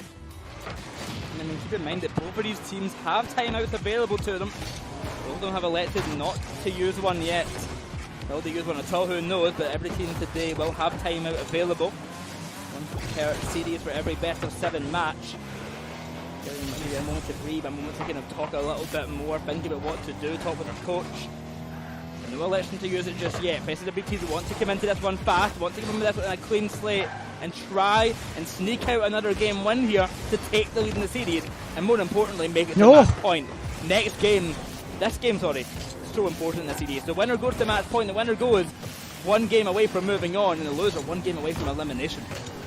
Rlcs gets in behind it, Aziz challenges well. Dansku trying to get the backboard, it ends up a pass. Now 1 back, and with a little boost he will get the pick up. But oh my goodness, Jushu! That's monstrous. He's been striking today. I mean, he's been the star striker for Presibis, and you see him doing stuff like that and you're not surprised. The read off the corner, Godspeed too slow to react. Presibis have an early lead. We know what this means, Gex. It's going to be 7 goals. All straight off the kick off, I almost with another one. Prediction guaranteed. 7 goals. 4-3. Who will be is the question here. Jushu can find it, trying to make it look more like the Presibis, and they will be able to hold an offense here for a moment. Aziz continuing it now. Horses on the backboard. Trying to look for a fake, actually does get it too. Kaizen's going to get this off the backboard though, and they are continuing this. Godspeed is going to have to correct here. Oh, what a save by Rlcs. Fantastically done by Rlcs, the Finn. I mean, I thought that was almost certainly a goal, but out of nowhere he appears. Aziz gets actually faked there on the approach of Zero Boost, has to just wait and fall, but Jushu's up, and that is a dangerous sight for Godspeed. Kaizen towards centre, looking for the pass over to Aziz. The ball falling out to the corner with Rlcs are chasing up on it. Jushu's back, the pinch off the ceiling. Dansku goes for the approach, but off the ceiling. And a brilliant catch by Aziz to get that clearance away. I mean, beautiful play there by Presibis. Everyone getting a piece of the action. A good catch by Kaizen, the pass upfield, caught by Rlcs. Is anyone there for the approach? No, it's Horsa. Great pass. It will be sent, shot to net, saved by Aziz. Looks for the bump, won't find it. The pressure persists, it's going to be a goal for Rlcs. And that evening goal from Godspeed that starts up without a 3-0 when Presibis have started first. That's not happened this series. Could be a very different game we're looking at here, and I can see this going a length. Godspeed have had good defense, and they need to push out into a little more offense here, but this is looking sustainable for them. However, Presibis have had so much offense, it's hard to see them not getting that chance again here as well. Here's Kaizen looking to try and make that chance possible. So just around the back corner with the help of Kaizen to push this ball upfield. It will linger in the centre for just a moment. But Aziz, smartly so, playing a very careful game there. He's been punished many a time for pushing up too far and going all out of the attack. You don't want to make that mistake anymore. Here's Kaizen now with the pass to centre. Aziz already up for it. On the approach is Jushu once again, the star striker of this team, and a pass to centre might just be another goal, but off the post, they will deny! Rob this time for a brilliant goal. The post is 4th man for Godspeed right now. And coming up as MVP as well. Forces can put this away to an awkward position. The attack won't continue here. Forces, and I believe that was Dansku, yeah, double committing on that one did mean that the defense was delayed. They have pushed it back though. A chance here. The leave for a stronger shot does not make the difference, and Godspeed can't strike off it.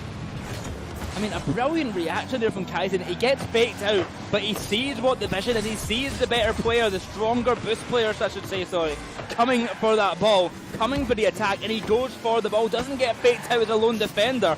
Now Jushu on the back wall, can't make the touch either. It's an absolute mess at the back line. He has no push to make the connection. 90 seconds to go, and Godspeed find a lead.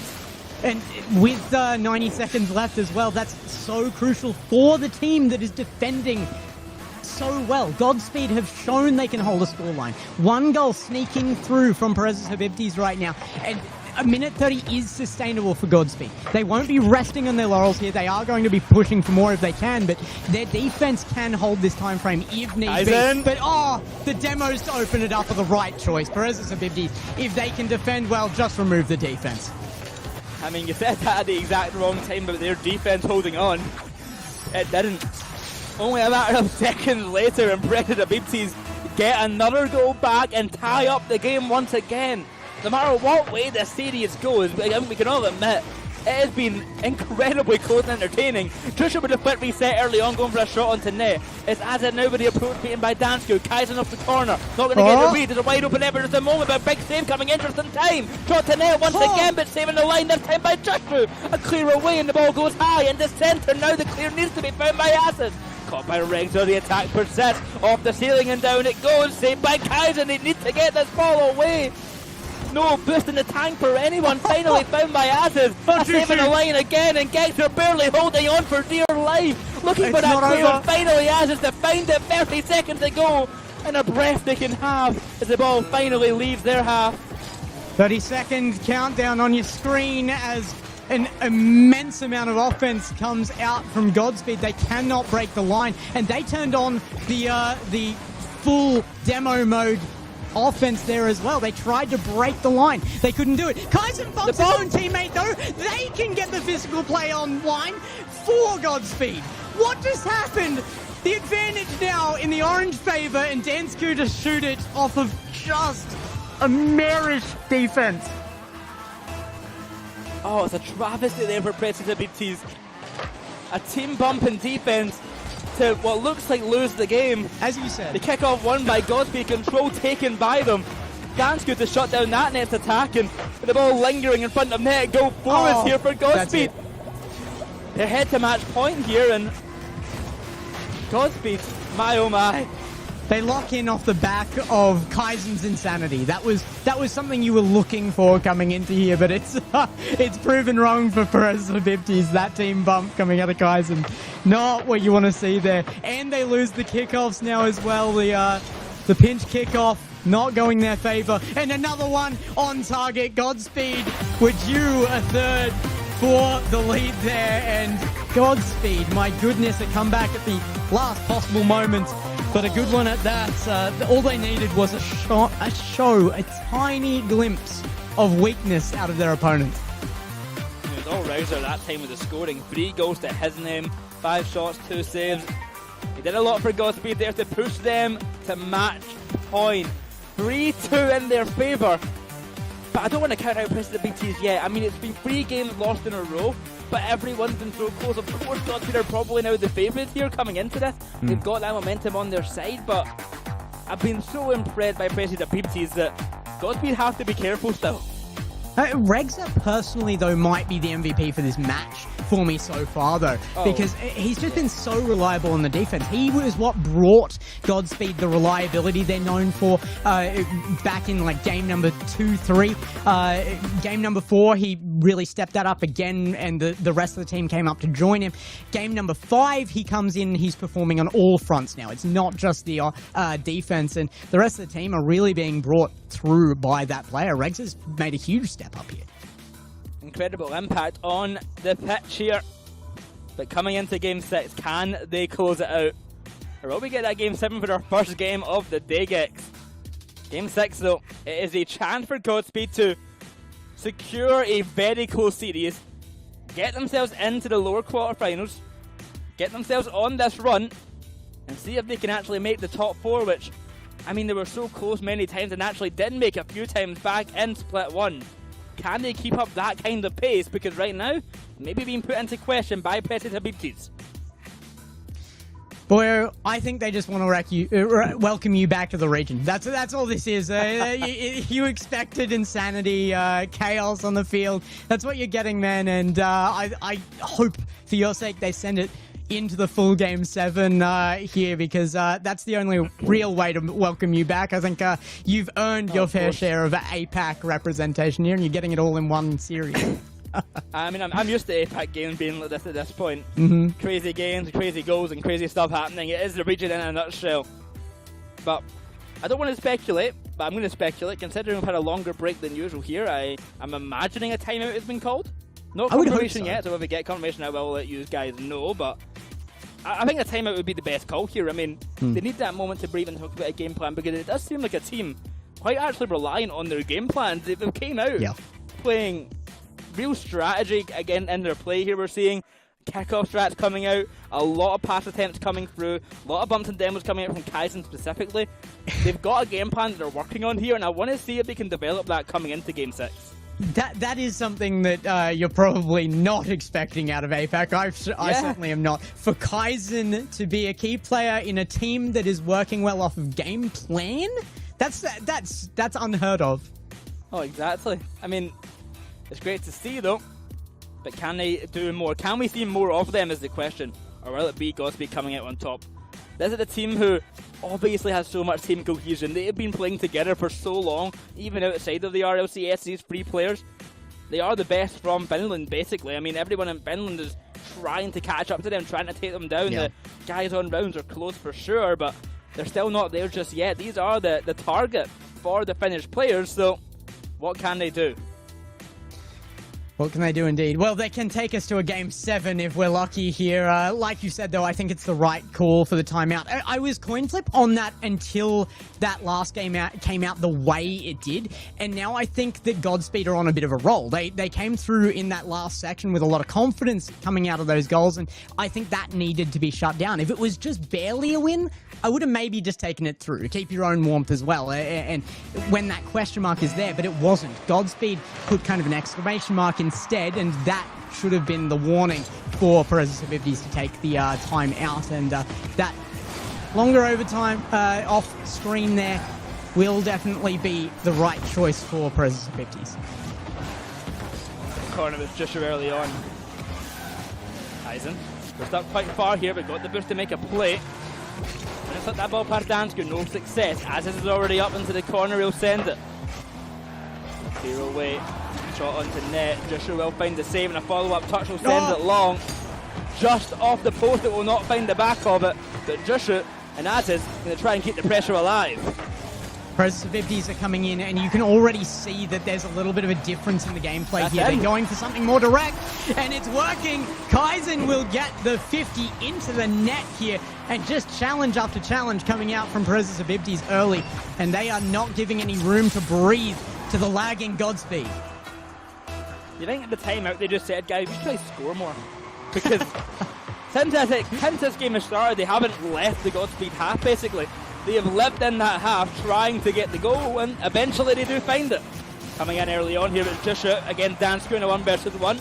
Will win the challenge, and the tear-away comes away of Kaizen. A push-up field sent to the ceiling, just with a shot towards net. Will be easily saved, but what pressure can we build off of this one? As he's going to wait in the midfield to try and get a touch on it, but positionally, the Godspeed guys have been really, really solid, always in the right place at the right time. Something that Presibis have tried to kind of mess up here with their aggression and demos, and something that quite often has worked out in that regard. Awkward midfield defense from Presibis does actually prove successful. They get it back for a moment here, but Demo's there as well to remove that midfield line. Hasn't been enough. I mean, Presibis are just holding this no matter what. It keeps coming back to them. They're forcing longer touches out of Godspeed, and the ball just keeps coming back there to that midline, back into the orange half again and again. No way. No way. Oh my goodness. This is an absolutely insane touch. He's done it again. He's absolutely gone and done it again. It's a 2-0 lead now for Presibis. 3 minutes to go. And it's just always Joshua with these goals, man. He is going absolutely insane today. I've been so impressed by his shooting. Dansko underneath it again. Joshua certainly giving back the, I think all of the confidence that Godspeed may have had coming into this game dried up, not just from that timeout, but from these shots of Presibis looking so good. You'd have to be scared of your Godspeed right now. Game 7 might just be granted to us if this game keeps up the way it is. Off to the corner, it's Az's away. A demo on the last defender. Joshua can just walk it on in. It's 3-0 for Presibis. You can't say that they're not. Yeah, you can't say they're not absolutely earning their Game 7. This scoreline has existed before, almost exactly, actually. We saw that third goal just before the 2-minute 30 mark. The halfway point of the game, and then Godspeed got their 3 in game number 1. Regsa, oh my goodness, we're seeing it again. It's happening again. It's happening again. We're going 4-3. Whose is it going to be? I mean, Godspeed really have a turn in the tides here to get 2 demos off the kickoff and then a bump on Azid as well. I don't think a Presibis player actually got to do anything that kickoff. Yeah. 2 got demoed, 1 got bumped in net. They just had to watch. Out to the side now early on though from Azid. Can Godspeed bring this game back? I mean, they did it in Game 1 and Game 2, of course coming to lose at the end, but can they actually bring it back? Oh, what a shot! I mean, awfully close here early on. Another shot from Portaz almost finds the back of it.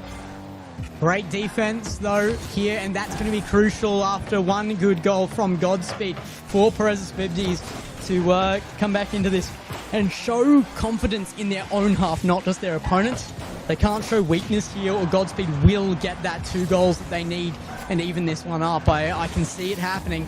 Aziz, though, another one put towards the opponent's net. Rexer can't get to that early. Does eventually collect on it. It's back to him. Does he beat Aziz? Yes. 1 chance on goal, though. Jushu there early. And a big boom back into the opponent's half. Ball sent high and a rush down here from Dansku. Going to be caught by Jushu at the midfield. Sending that one down and towards net. 90 seconds to go, and Presibis still holding on for dear life. It's Aziz to Dansku, to the backboard. It will be sent. A 4th goal would secure it, but Presibis cannot find it just yet. 124 on clock, 90 seconds now, and again, such an awkward situation for Godspeed now that they have been countered. But another shot from Porses can get them back in the game, and it really does feel like Game 1. Boyo, this is very, very Game 1. Oh, I mean, insanely Game 1. 3-2. Godspeed are starting to claw back at this one. Presibis, I'd be scared. I mean, of course they did win those Game 1 and Game 2, but they might not this time. If they let this comeback happen, it could be disaster. I thought Dansku had delayed that touch enough to fake out the defender coming through there, but it does make its way back to Godspeed's half. This is quite a run. To the backboard it goes. Another chance here for Godspeed. Reminder, they can win this series here if they get back 1 more goal. They can go to OT. They can win it in regulation with 45 seconds left. It is possible. We've seen a kickoff goal from them once this series already. Oh my goodness, Dansku, that's scary. Cleared away from Kaizen now, 30 seconds left to go. Jushu upfield, Kaizen to help. Jushu's already up for the ball, going to delay some time. Looks for goal number 4, can't find it. Away the ball will fall to Azid once again. This time out to the corner. The attack comes for Godspeed right on time. 20 seconds to go, and it's Rexer onto net. That shot's on, that shot's in. We're all tied up, 20 seconds to go. The skim! Are you kidding me? Rexer does it again! From defense to offense, he's got what it takes, and he puts one under the crossbar with magnificence on display. My oh my! It's all tied up once again. 15 seconds. Can Presibis carry on? Can they win this game, or will it be Godspeed to play spoiler? Out to the corner, it's Jushu now rushing in, but Dansku beats him. Here's Aziz. Past the centre, Kaizen, one last ditch effort of the from Azid will not be enough to pass the centre. Jushu, where are you? Nowhere to be seen. We go to OT. Oh my goodness. Godspeed, what a recovery here. Can they hold the kickoff? They will lose it. Aziz goes high. Dansku trying to play for control here. Kaizen is going to beat though. This is awkward. On goal line, Rexer has the boost to handle it at the very least. And a pinch forward. They get out of their half. They have not lost the kickoff goal. Good control in the midfield here. The pass is there to Rexer. Down the ball will fall. Waterfall in front of net. But it's Jushu on the clear. Pass upfield to the back wall. Dansku cannot make the connection, but a roll on round the back again. Aziz to Kaizen. The connection not found, but Jushu persists. Rexer like a brick wall tippers that ball upfield, but Aziz is there. Calm, cool and collected to get that ball away. To the side, it's Dansku in control once more. To the side, to the centre. The bumps, the aggression, it all comes out now, but nothing to be found of it. Aziz go for the bump, won't find it either. Rexer narrowly avoids. Rexer again, back in defense, and he's performing as usual. Kaizen with a pinch across is going to give away possession here. Dansku underneath, getting scary for Godspeed here as they push on. Presibis, they've got to be nervous right now. Midfield, it's another shot on target. Kaizen to bat it away. Now, pass down, chance there for Rexer, but it's going to be Dansku in defense. And the answer is there on Kaizen. But the bomb can't find it from Aziz. Back the ball will go once again into Az's control.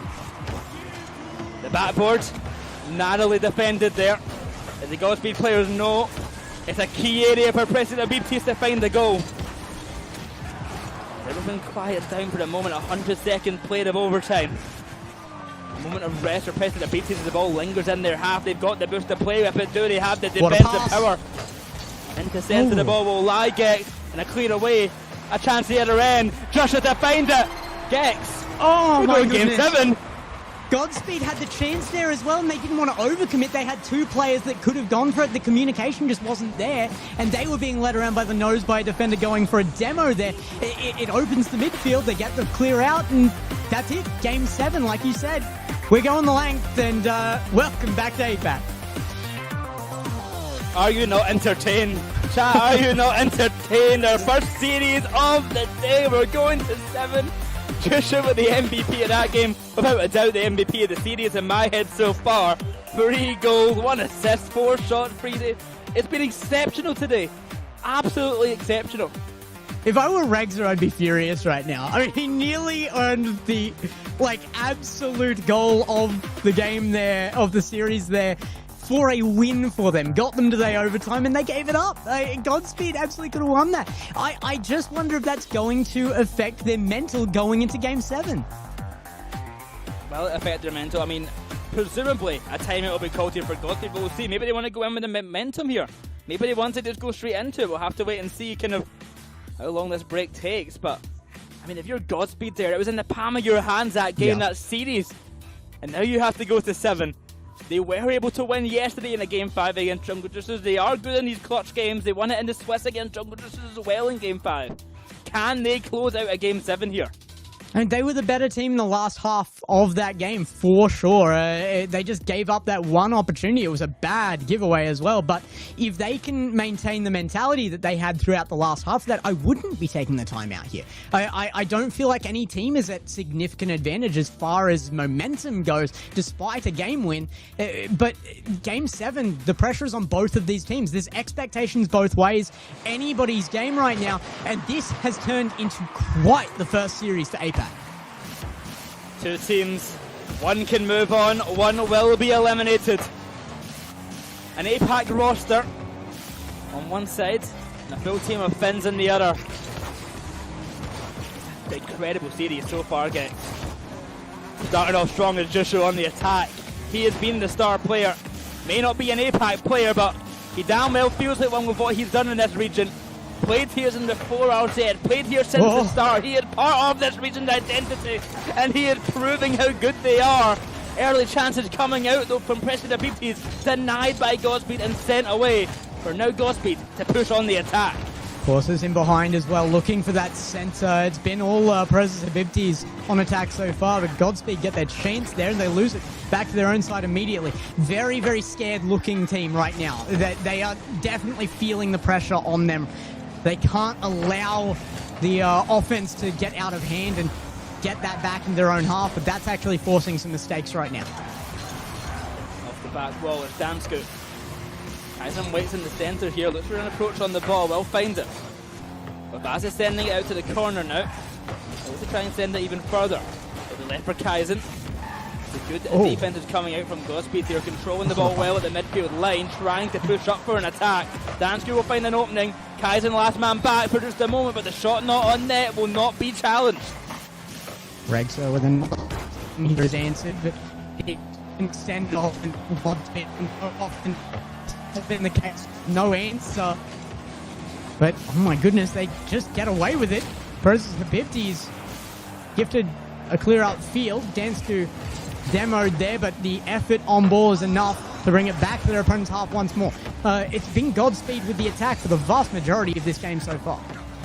Now just around this corner here. Godspeed have had the control, as you said. These low-scoring games actually tend to go in their favour. The kind of late-scoring games as well is something also that really favours them. I remember always once getting told back in the years ago by, I can't remember who, that the longer the game goes, the more favoured the better team is. And I think coming into this, you would certainly have Godspeed as that stronger team. They've got the results to back them here. And I think they are really benefiting from these long, drawn-out games where they have time to let Presibis Oh, mess up. A Oh! chance on net now early on, going to be saved by Kaizen. They have got to start pushing upfield though, Presibis. They cannot sit back for so long. They shine in the offense. Their defense is where they struggle the most. They've got to start attacking. Another chance here. Rexer finds the angle. My goodness, mechanically, he is brilliant right now. Putting on a display to match the best out of the region. And Rexer finds an impossible shot off the backboard there for a 1-goal lead. 1-0, 2 minutes to go. Godspeed up. Habibtis have got some work to do. Lasaz is round the corner early on, getting punished by Dansku. They're struggling to find that pace of play they had earlier. They're struggling to find that control, that attacking presence that they've been displaying all series long. Stuck in their own half for what feels like the whole game at this point. And a breakthrough has not been found just yet. Oh, Rexer gets a beat on Jushu there, but only forces Jushu back to Kaizen. Defense holds again. The Presibis, like you said, though, they look better on offense than defense almost 100% of the time, and they've been stuck on defense for almost the entire game. They really had one glimpse into it with a good offense in the first 30 seconds, and nothing else after that point. Godspeed ruling with a 1-goal lead. Can they make it 2? Shot on! It's 2! Porsis makes it 2. It's a number 2 for Porsis. And a shot on net absolutely shuts them down. 1 minute, 22 seconds left. 2-0 in Godspeed's favour. Presibis, it might be the end for them here. They've got to act fast for a goal. We've seen the comebacks happen in many of these games, but with so little time and so little offensive presence in this game, they have got to do it now. It's not over. 1 minute is enough here. We usually call that 30-second margin. 4 goals, the limit of expectation. But it is cutting down now. They are out of 30. And every second that ticks by is going to be more and more pressure. Presibis now out of offense again and under fire. It's not looking good. It might be over for them. Godspeed still throwing more challenges at the ball. Still more awkwardness from Presibis. It is looking like the desk might have it right. Our clearly unanimous pick of Godspeed has been looking good here in game number 7, but it took till this moment to see a dominant Godspeed. And finally they bring it forward with 15 seconds on the clock. I just can't see it coming out. The turnaround is not there for Presibis.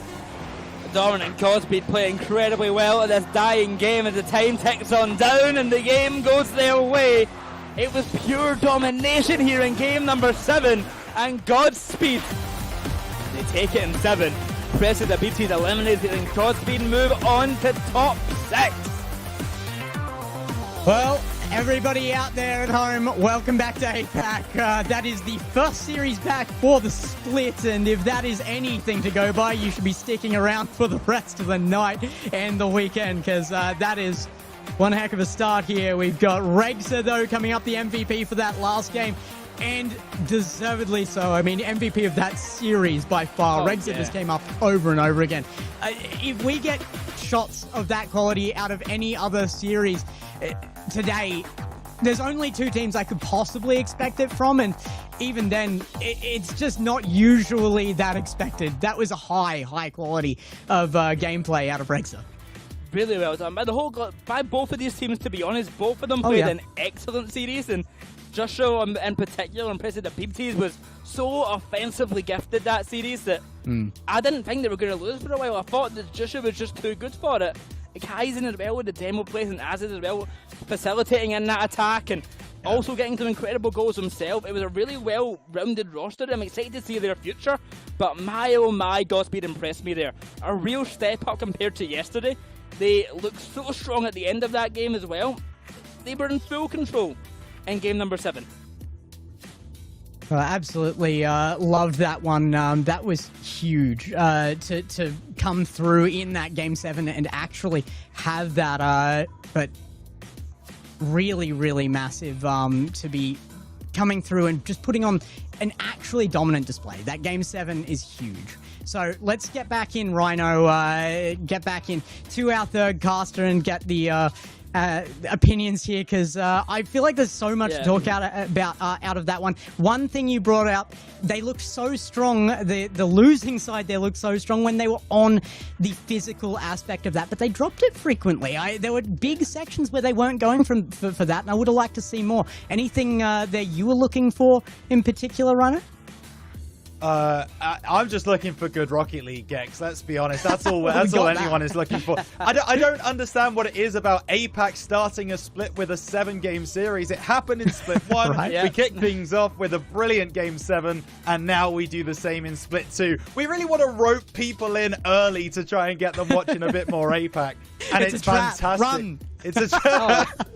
Very well done in that regard. You can't leave here once you're invested. Gotta go now. Yeah. All of a sudden, we've got so many new fans. But yeah, wow. Godspeed pulled it through in the moment that mattered most. The Finns doing the job and looks good doing it. But yeah, no disrespect to Presibis. Wow, they showed up as well. Well, there you go. The first one down. You see it there in the bracket. 4-3. Godspeed scraped through, but the last game dominant enough to give them some hope into the top 6 as well there. We don't know who's going to be matching them up yet, though. It will be the winner of the Sile versus Dream Station matchup, which will be next. Yes, Sile versus Dream Station is a real uphill battle for Sile. I think Dream Station being in this lower bracket, maybe a bit of an upset in a sense. I think they could have been in a better position, having a kind of upset loss very early on in the main GSL bracket. But yes, it's going to be hard for Sile. Dream Station are a team who I expect a lot from. I hear that, but they are also a very spiky team. They're also a team that have their moments, right? We've seen before, they have the highest of highs and they have the lowest of lows. Baller East LCT, now with Kevin, you just never know what you're going to get from this team. They are very much like a box of chocolates, and I see that we're starting the talent prediction, so I'll kick things off. I think we're going to get a good Dream Station stay. I think they're going to show up. I think I'm going to take Dream Station for this one. Gex, I mean, is it a little bit crazy to go for Sile at this point? I think so. I've gone 4-1 Dream Station, so I'm really looking for a big win here. I think they can bring in consistency, and I'm hoping that the Kevin pickup will bring more of that as well, but that is still in question. We'll have to see. I mean, I think for a while Kevin was considered the best player in APAC. I think that, it's very clearly now Sphinx, but for a while Kevin was in that conversation. I think he's improved their team by joining. Showing again, Presibis is in that upper bracket match that sent them to the lowers. I think Dream Station are a top 4 contender. I think they win this match pretty easily. Well, we will see. That's the predictions there. Dream Station across the board here, and I think fairly confidently as well. This should be Dream Station's one to prove themselves with that consistency. So let's get in there. There is the prediction, 71 to 21%. I'm not sure if that was accurate or not, but certainly we saw that flash up for a second. We will be getting into our game very quickly here as well. No break for us. We are sending it straight in, and look, Boyer, sorry, mate. It's good to have you back, but we can't have too much of you. We'll get sick way too fast. I'm already almost there, man. See you later, guys. Bye, Boyer. See you, Boyer. All right, we're getting into this one. Rhino, first one back for the splits, and I think this is another one that I'm really looking forward to. I don't expect it to be as I think this is where we're at with this particular game, is that we want to see Dream Station perform the way that we know they can. It's unfortunate that Sile have drawn them in this lower bracket because no one is really looking at them as a threat, and if Dream Station come in with that mentality, there could be an upset on the cards.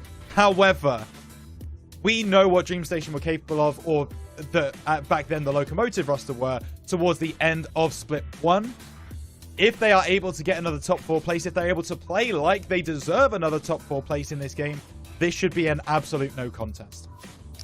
Well, let's take a look at this matchup because these players are raring to go, and I believe there's one particular team here that is really raring for it because, like we're talking about, DreamStation, they could be that top 4 representative for an APAC native roster. They are bringing in such big names. LCT is an absolute veteran here, but you can't say that Rlcs isn't either. Kevin is now a veteran of at least APAC RLCS.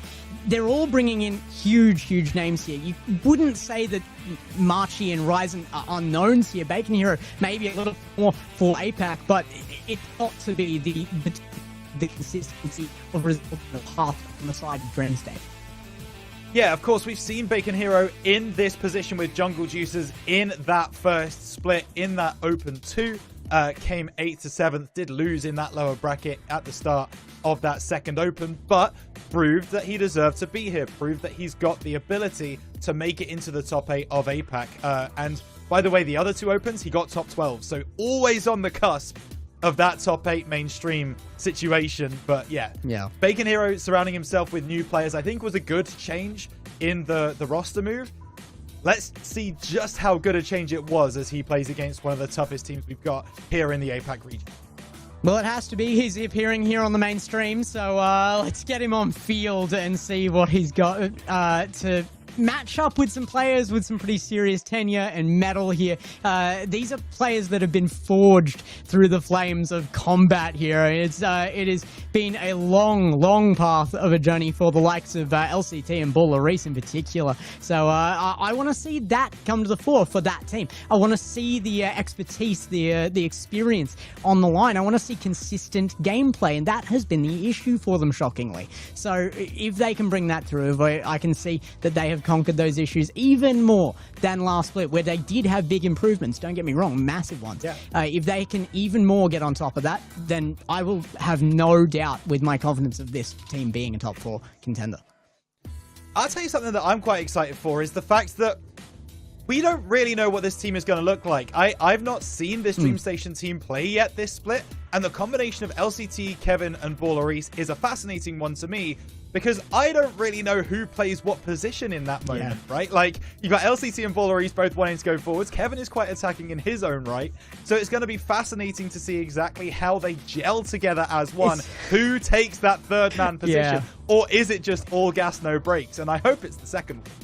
It's 3 players that very much play Rocket League because they enjoy playing Rocket League too. That's a big factor here. So it could lead to that kind of chaos that Boyer will be sitting in the background grinning about. But yeah, I agree. I mean, normally you have that one player swap out, and you know, the skill gap not being insanely dramatic there or anything with this player swap either, and you wouldn't really question whether the team is going to change dramatically or anything, but I feel like that question is there with the swap to Kevin. It is a dramatically different player. Because you have to remember who they've replaced, right? Croado was that midfield marshal. He was the guy who was sat on the halfway line, making sure the opposition couldn't even break through into their half. That was his job.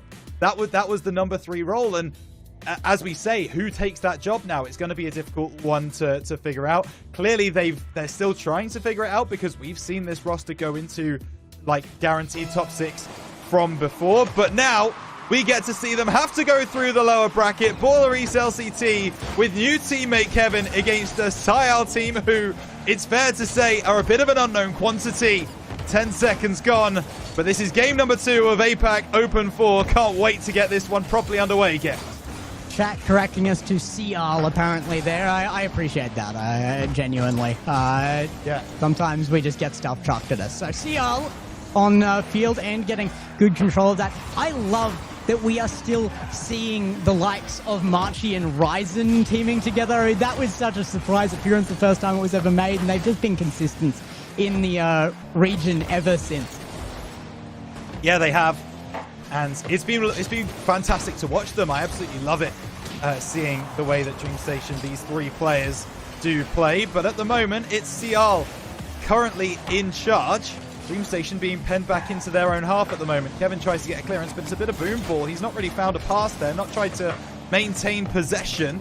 Good block off there by LCT, but a reversing Rlcs isn't really going to get anywhere. Kevin can't beat 2 players, and The clearance comes through from Rlcs. Finally, they managed to break the shackles, and they do so with almost the efficiency that we expect. LCT hits the post. I feel like that early kind of lag back from Dream Station was fairly comfortable from them. They just looked like they were okay with being in their half for that moment, and now that they're turning around, putting on some pressure of their own, looked like a likely scenario once already. They've missed that opportunity. Can they form another here? Rlcs deep in defense just in case of a loss, and that 50 will come through. They keep it in the opponent's half. Kevin with the read out of the corner to put it off the backboard, but it has to be found back to the midfield again. Yeah, but Cial going to send this away once more. Rlcs intercepts. Kevin wanting the redirect off the backboard. Is there a second man through? Not before Bacon Hero gets a hand up, but LCT, he finishes this one. He hits the post again, but this time it ricochets into the net. Just under 2 minutes gone. Dream Station lead 1-0. Gotta love that, the link up between LCT and Rlcs, the two long-standing members of this roster.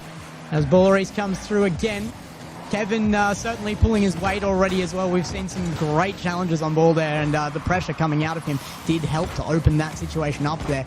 But Cial, again, just held their goal line off kickoff now. It's starting to look like it could get grim here. Well, it certainly could, but you have to remember that Cial started this game very much in the ascendancy, very much on the front foot. And they come back to remind us of just who they are. Machi comes through off that side and finds the gap. Rlcs can't get back in time. No one can fly across the goal. And all of a sudden, Cial putting the cat amongst the pigeons. 1-1. Yeah, I mean, I've said it before and I'll say it again. I love being surprised on desk here. Anytime there's that shock come out, it just means content for me. But you know what? I think everybody was a little bit shocked by that one there. Cial with a massive goal coming through to put them back 1-1. This is great to see such a step up. I did hear pre-season that these players had been putting in a lot of time and making a difference for themselves. And now here in Split 2, it looks like Marchi and Ryzen particularly making a big difference for themselves. Trust me, folks, hard work pays off, and it's proving in front of you right here as Rlcs, though, going to try and make it go the other way. No idea where the third man was for Cial. Maybe went for some boost in the corner. Not quite able to see that one, but maybe gone for the challenge up the sidewall, to be honest with you, Gex. I don't even see him on my screen. Dream Station given a freebie. I mean, somebody should have been back there, but you got to say, outrageously quick return of that ball to Cial's side there. That gets passed down from ceiling like that. You can't really be ready for that shot, but somebody should have been back regardless. LCT now offered an opportunity there, but a little slow on it. Allows that back to Cial for a clear downfield. It's back in their own half very quickly, though, and another one on target led away by Ryzen. And this is where Dream Station, I think, excel, when they've got that kind of foot around the neck of their opponents. There is a chance there for Cial to come back into it. They've already come back into a level playing field. But yeah, Dream Station, the minute that they get ahead, nice redirect off the backboard. Chance! Did Kevin just complete? Okay, either way, it's still 2-1, just over a minute left. We won't even talk about it, Gex. We'll just move on. Rlcs from deep, out of the corner, wants another touch. Should be dealt with by Cial. Missed, but not on the second time of asking. Certainly less worth talking about mistakes from Dream Station when they are still up and going to be increasing their lead as well. LCT taking this as a pass as it drops down from ceiling from Rlcs. What a waterfall, and just read by the barest of margins by LCT, but a nice read in the end. Yeah, doesn't matter how much you read that one by. It's dropping right in front of the goal. All you got to do is just get something on it and it'll fall. Forward. Anything forward. Yeah. That's a very good point. Yeah, don't get the back of your car on it, because then problems. But no, Dream Station, they are starting to feel in control. That dunk was a little bit crazy. Doesn't go home, though. This is Rlcs. He's got Kevin for support. Backboard well defended there by Ryzen, as this one now cleared away. LCT comes to the rescue, and it is that defense for Dream Station that I still think looks a little bit shaky, but when your offense is working as well as it is so far, Gex, they're not going to mind too much. It's actually, like, looking across the teams in Apac, so many are representative of, like, the EU play style. This is a team that's more representative of NA, and LCT coming through here, very much representing that kind of gameplay here. The risk it for the biscuit offense, and great shot on the line. Still had defense in the wings there as well, so fantastic play out from DreamStation to get their 3rd point in a lead. Yeah, 4-1 now with 12 seconds to go. This game number 1 is done and dusted, but they want more to DreamStation off the backboard. Kevin goes up top, and they're starting to have fun with it. We've talked before about this team being very spiky, but those spikes are all based around their momentum, about their mental. If they're feeling it in server, if they're having a good time, 9 times out of 10, they feel like they're going to play well. And there's the proof at the end of the game, having a little bit of fun, keeping the ball in the air. Gex, this is a scary DreamStation to be facing at any time in an open here in Apac. It is, and I'm just looking for consistency out of them, really. And it's hard when they are playing down to a team as well, because they will have that fun, and it makes it harder to read what this team is going to be like once they get up to the likes of the teams that they are struggling with, that they should struggle with. Yeah, absolutely, and that is part of the problem that we've seen from DreamStation, is they're able to beat the teams that they kind of should beat outside of maybe 1 or 2 rogue results. It is when you get to those, you know, your Movistar Kois, you get to your Luminosities, that is when DreamStation starts to fall apart, because they get inside their own head a bit. Their mental starts to fall apart having lost that first game. They start to feel like they're the inferior team and they struggle. But here, they're having fun. They know they're the better team in the server, and they are showing it with every play going forwards. It looks great for them. I gotta say though, Cial, they put on some really good defense against high mechanical shots, and it's not surprising to me to see that when they reversed it on as well. They were able to put on some really good mechanics themselves, and that has always been very hard to do against the likes of LCT. Going into the first 2 seasons of Apac RLCS, he was the mechanical powerhouse, along with Maxiu. So to be bringing in that energy, to be taking them on directly at a mechanical level, that's a big step up from the likes of Marchi and Ryzen in particular.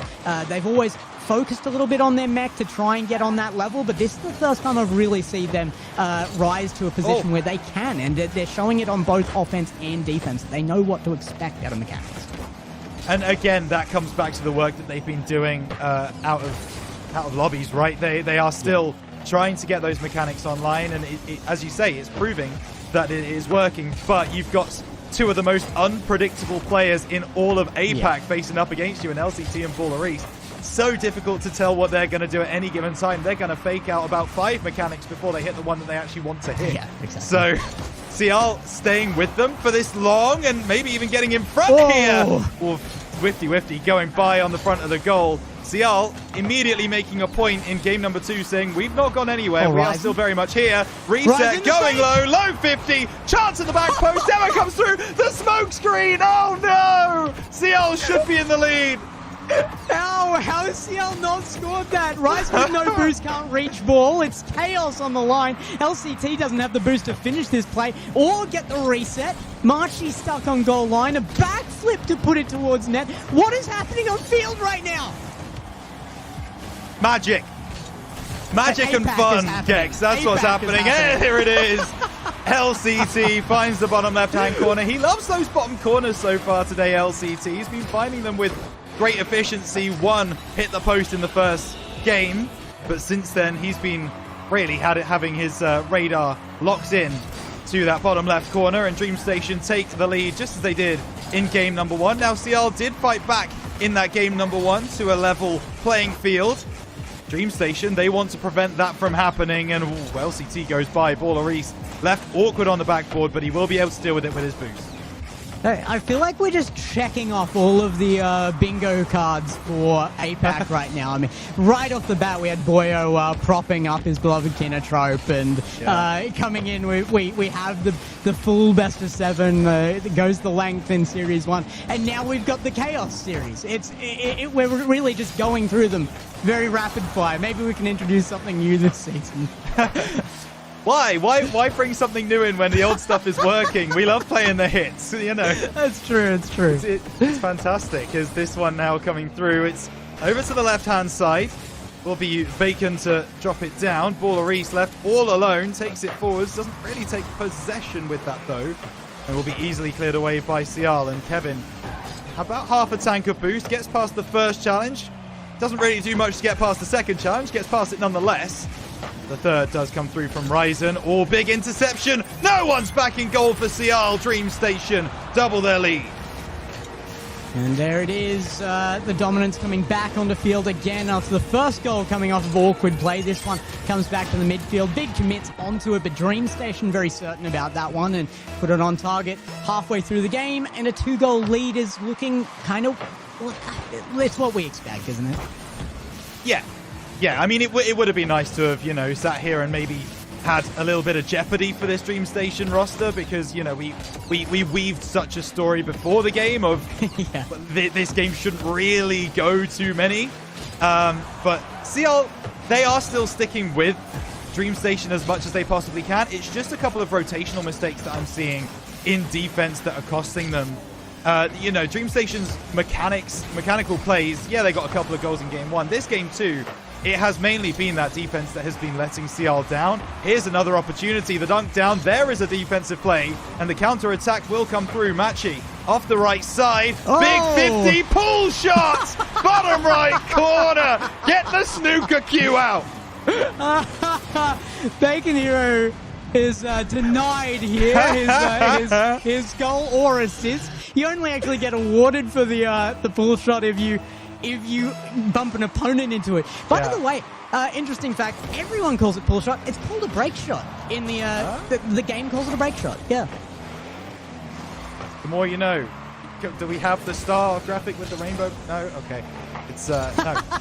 Very good, though. That's more you know. The break shot.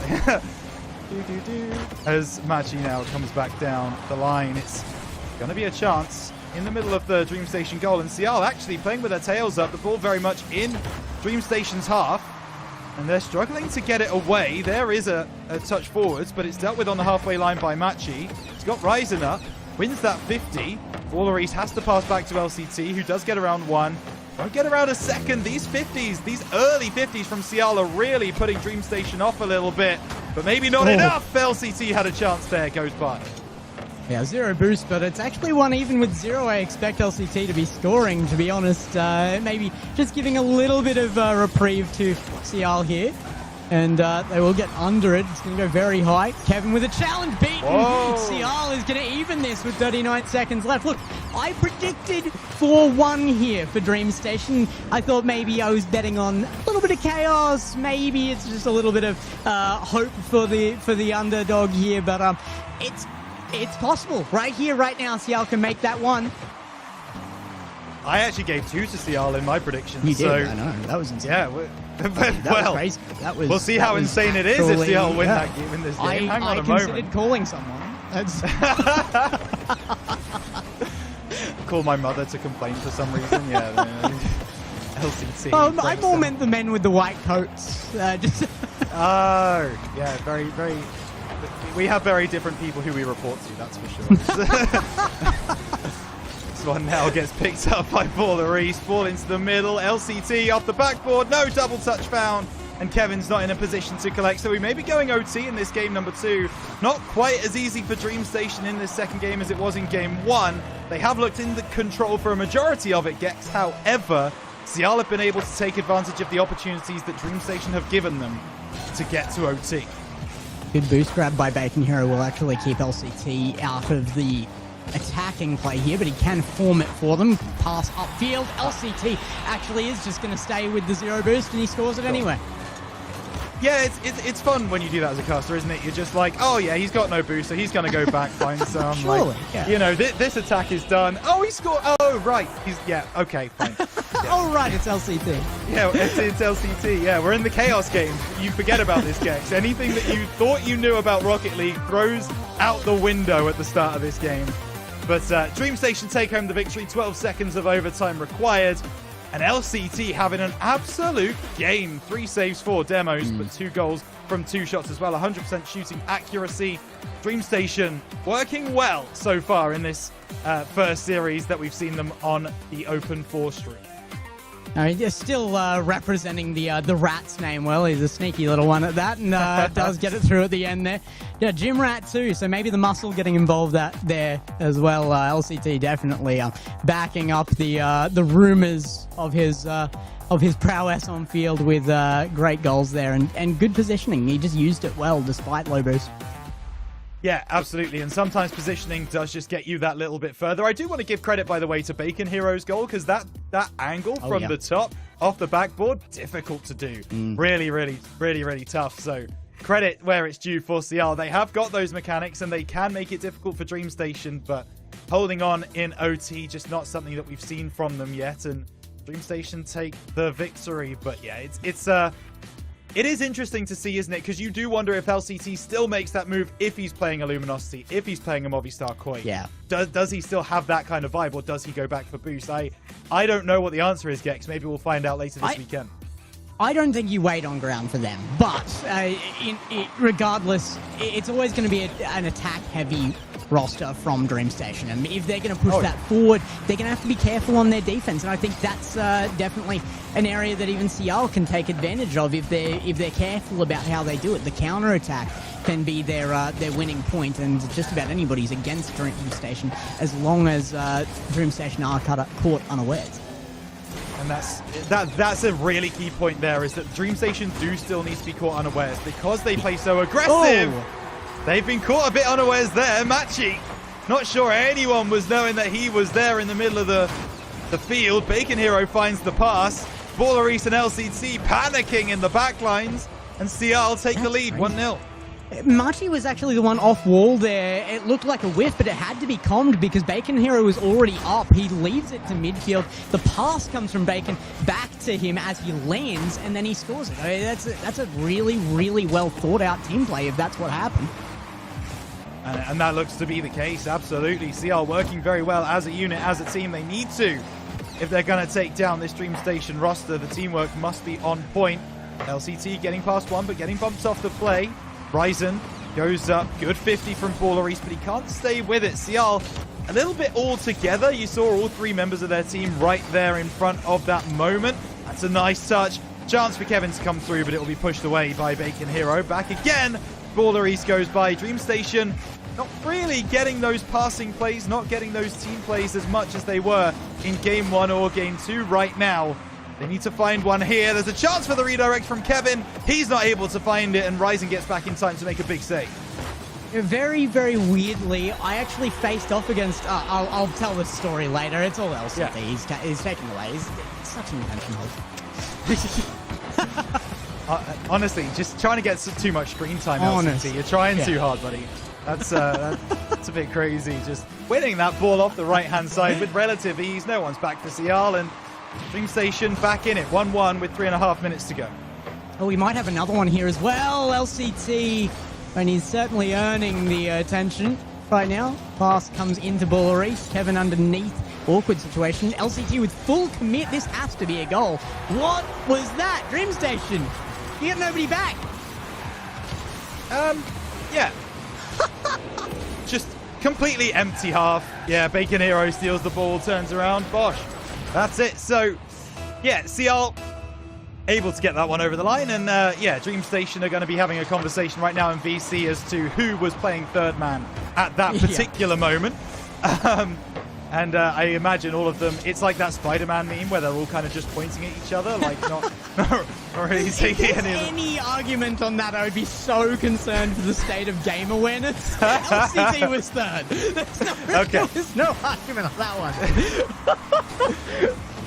You never know. He might have thought someone else was. I mean, going forwards on the halfway mark as third man, that's pretty crazy. So maybe I'd make the argument for the sake of my own sanity. I'd make the argument, but it doesn't make you right. Okay. Yeah, fair enough.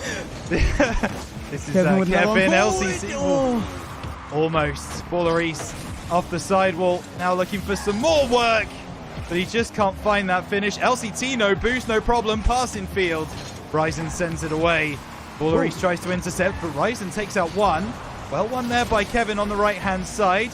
CL still in the lead. Dream Station chasing this victory. They might get a chance here, but Machi will be able to just shield it away, and there is the clearance. There's the touch from LCT.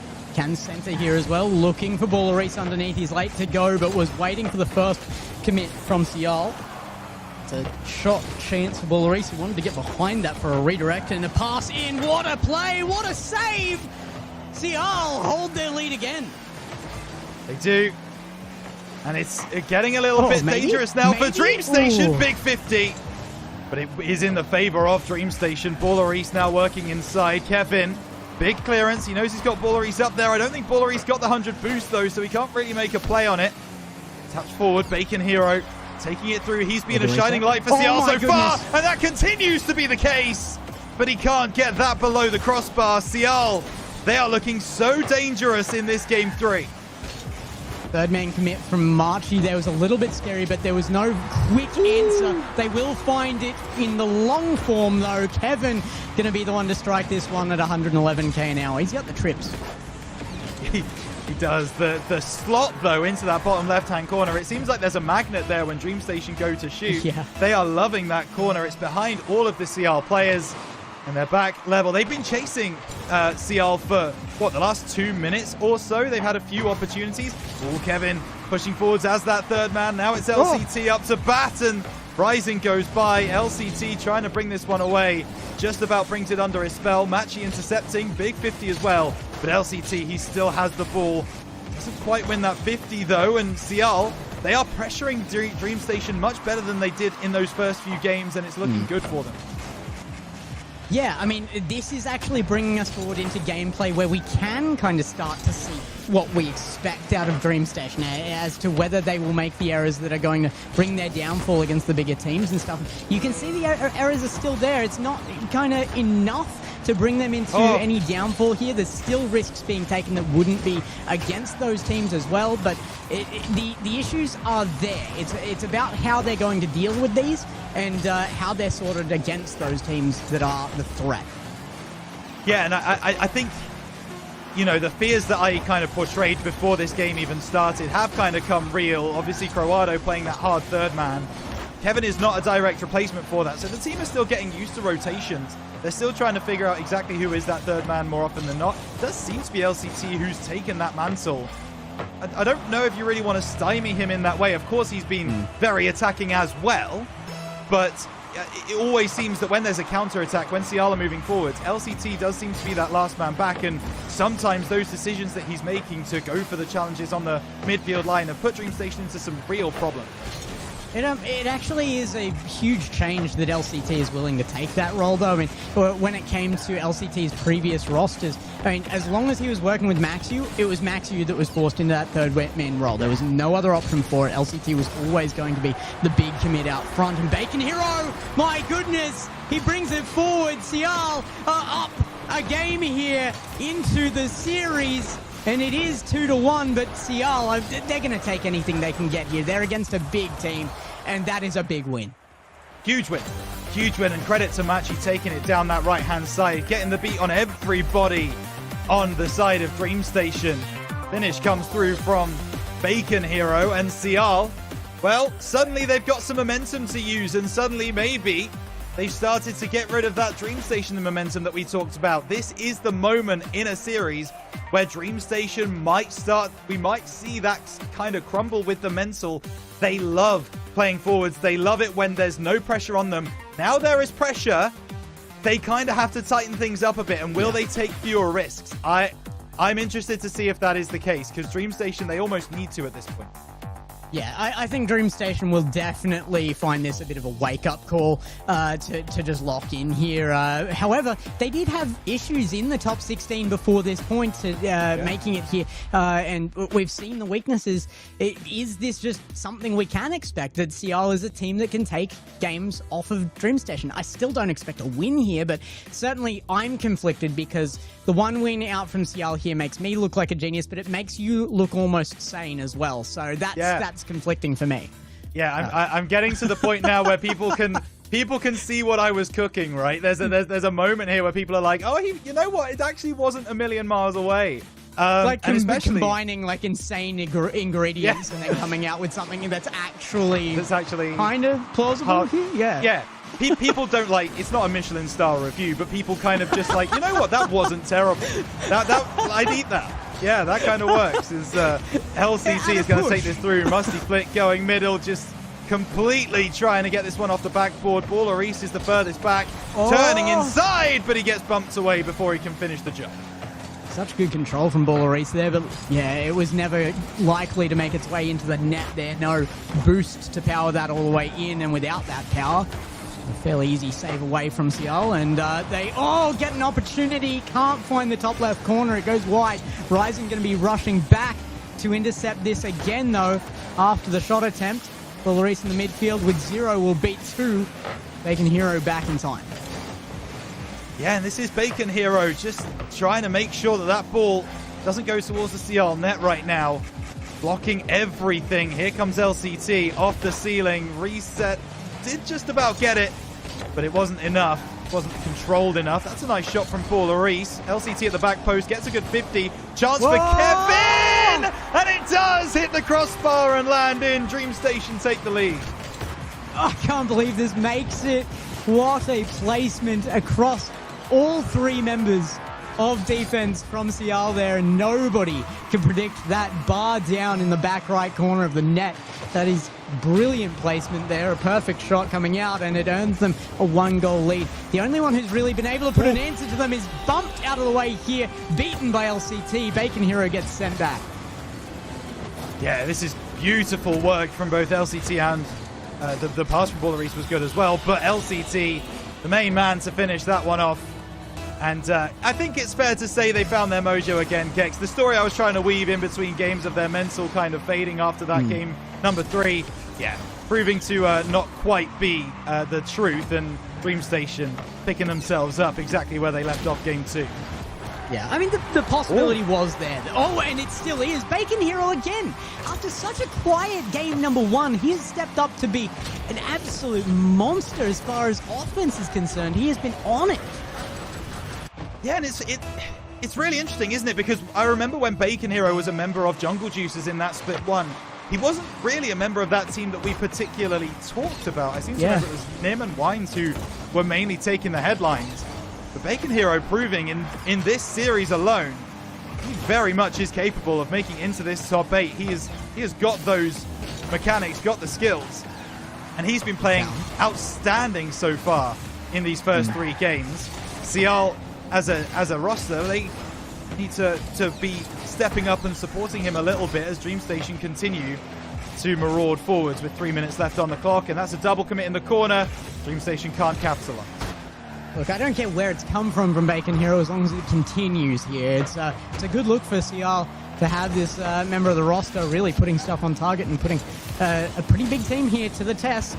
Dream Station, again, actually do risk their top 4 position if they can't take this cleanly and really prove to me that they can handle bigger tests.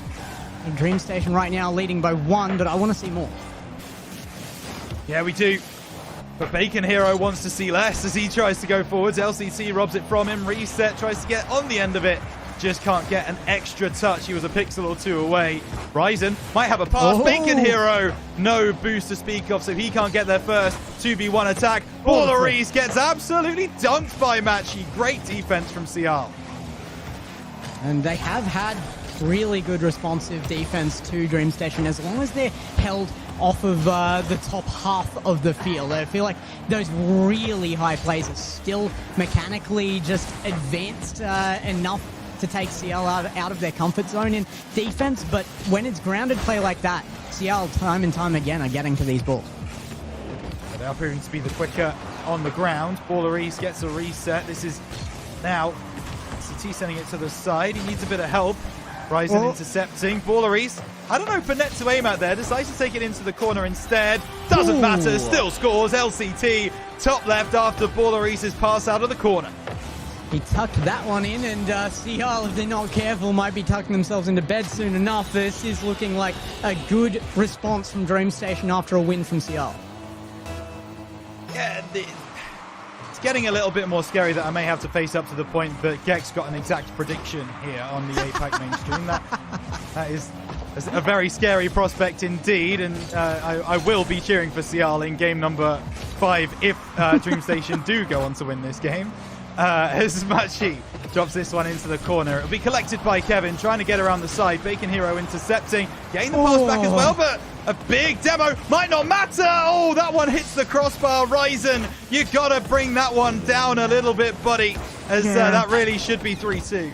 That's so painful to watch because the top half of that net was not covered. Anything under the crossbar there would have been a goal, and it's just fired so high off Ryzen there. He was desperate to get away from the defender, but a little bit too desperate there, I think. Dreamstation now with still a 2-goal lead and 40 seconds on the board. They advance into what is probably a winning scenario here as they continue to try and put offense onto CR. Yeah, and here we go, LCT, big clearance here. Kevin's gone forward, pinched into the middle. That's very powerful indeed from LCT. Bacon Hero will collect, moves inside. Neither man able to hit that one. LCT's got a free run at it. The goal is unmarked, and for all the shots that LCT is able to hit, for everything that he can do, that one goes by. Yeah, okay, LCT, we see you. You don't need it. Maybe. Outside chance. I'll give him the benefit of the doubt. He just didn't want to score it because he didn't want to add time to the clock. All right, that's all I can see there as an option. I'm going to give him the benefit of the doubt. You can, I ain't. What on earth happened there? Just ridiculous. But hey, look, 3-1 up. Don't waste them is what I say. If you get an open net and you're in the lead with 20 seconds left, don't waste them. You don't need to score that one. There'll be another open net later in the series that you'll need to hit, and you need all of your mojo for that one. So don't worry too much about it. But yeah, Dreamstation taking over the victory. LCT once again top performer on that roster, and Cial just not able to get to that level in game number 4. And it's Apac. We're guaranteed some open net misses. Why not tick the box while we don't have that pressure on, you know? Like, just get it out of the way now, and you don't have to do it later. Yeah, exactly. So, yeah, we might as well get a few out of the way on Saturday. Hopefully that means Sunday is going to be nice and clean, and there's going to be no problems. Right, Gex? That's how it works? Oh, 100%. That's the prediction. Always clean Rocket League in every series on Sunday for Apac. It's never been otherwise. No. Yes. I can't remember a time where there's ever been an open net missed on a Sunday in APAC. No. Never. Never once. Elevate.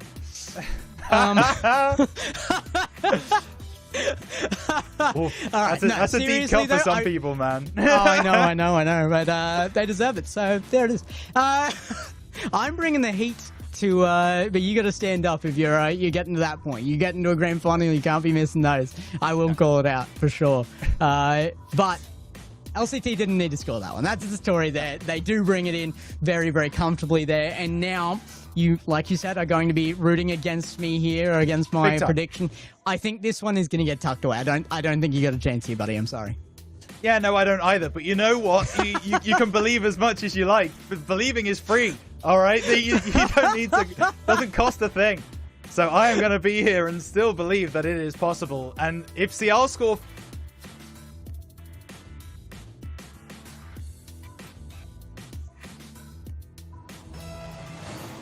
and we're cooking here. That's it. Whoa! Not huge gonna happen. Kickoff. And like you said, believing is free. Unfortunately, wins are not.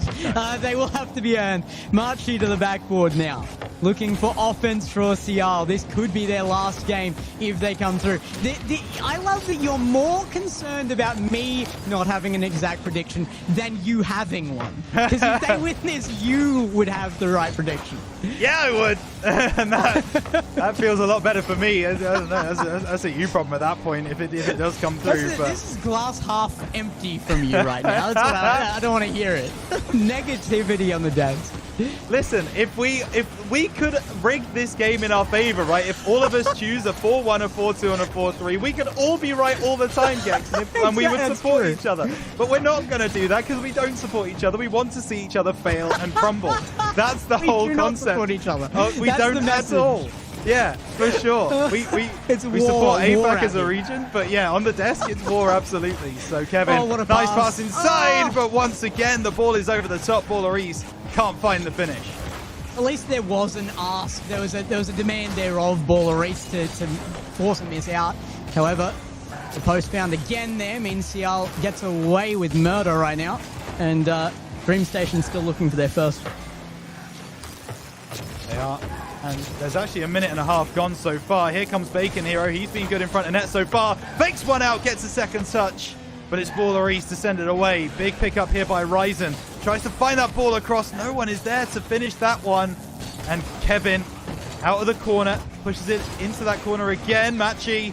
It's all a bit messy in the Dreamstation half, but eventually they do find a way out. And LCT past the Rlcs dealt with by Bacon Hero. Yeah, I'll address it for a second. Yeah, Rhino didn't freeze on camera there. That was just the long blink of disbelief that was coming through there. You just couldn't believe my prediction could possibly be coming through here. Cial are pushing though. They have had chances here, and more importantly, Dreamstation have missed chances. Yeah, they have. And the more chances that Dreamstation miss, the more kind of belief that Cial are going to get. That's a completely open net, and that means the 4-2 is coming true, baby. The first team to score win the game. That is the scripts that we've written, and Cial go 1-0 up with just under half the game played. I'm fine. Like, I advertise that if you want me to not cast for Curse, you have to pay me. So that's really what's happening here. Cial are just upping my stock. Yeah, you can charge more now. You can charge more. The caster curse is real, guys. You need to be very careful about it. His PayPal will be linked in Twitter. Don't worry about that. As Ryzen moving forwards. Maokai off the corner, and it will be LCT to clear it away. Dreamstation, all jokes aside, they are going to be seriously looking at this scoreline and thinking that it doesn't really match the pace of play at the moment. They've had more chances than Cial so far. Cial have just been more effective. And here comes Matchy. LCT gets the clearance. Matchy's there again. Drops the ball down. Bacon Hero wins it. That will waterfall. Can he read it? No! What have I just seen? How have they not only not scored it, but cleared it off of that challenge on the ball? How is that even possible? That was an impossible clear that I've just witnessed. Are we sure the colors are right? Like, is it not? Orange attacking the orange goal. I don't know what I just saw. I have no explanation that defied physics and logic. A lot of things in this game have defied physics. Two things that have not been present in Apac. Yeah, absolutely. So yeah, you shouldn't be surprised at this point. Rlcs getting past two. Picked up by Bacon Hero. Off the right from Kevin. The shot is in. Oh, that is a fake and a half from Rlcs. Goodness gracious me. And Dreamstation get back in it. Devastating way for Cial to lose their lead here, though. And yeah, it does bring into question whether Cial can make their second win out of this series. Dreamstation looking to put it away here. And now they've got the chance to do it. Kevin on. Going to go forward to the backboard. LCT was there as well, but dropped down out of harm's way. Ryzen now to carry this forward to the backboard. It'll go. LCT traps it there. Yeah, nice backboard defense from LCT, but a big dunk coming through there from Ryzen. Rlcs going to clear it away. Dreamstation look to attack now. Plays the high 50. Kevin is there to follow, and LCT is lurking as well. It will be LCT to collect this one. Ryzen looking for the big pinch. Just doesn't get enough on it. It pops it past Rlcs. Kevin off the corner. Wants the angle. Doesn't find it. Big clearance downfield. There's no one in goal. Ryzen finishes! Cial 2-1 with 26 remaining. We may well go to game 6 yet. No, I'm being punked right now. Can somebody show me the real Apac game that's being played in the background somewhere? This is a joke, right? What happened to Dreamstation's offense there? There was nothing constructed about that. They were just one at a time lightning and taking that corner. There was no plan from Dreamstation whatsoever.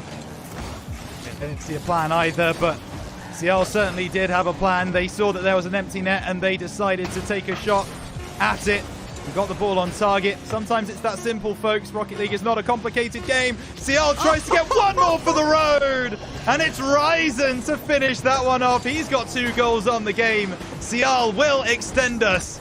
And yeah, no need to call anyone. Yes, no need to call anyone. My vision, my mental is so clear right now. I am going to be checking with internal affairs about this. How much did you pay Dreamstation reaction for this result. It's crazy. The thing for Cial here is that I don't feel like Cial earned this win. It's DreamStation that's given this back to them, and that is hugely disappointing for both teams. Yeah, but not disappointing for me. No, apparently not. Sad for the teams. I'm having a great time. I don't know what you're on like, about. Make but, the gameplay as bad as you want, as long as Dex gets wrong. Yes, I just realized I just put 2 thumbs up to the camera knowing full well I wasn't on screen. Either way, Cial, they do take the victory, and Ryzen really stepping up. We've been talking a lot about Bacon Hero, but it's been Ryzen that game who's been able to convert a lot of the chances that Cial have been given. And Gex, you're right, the DreamStation attack just went completely toothless in this game number 5.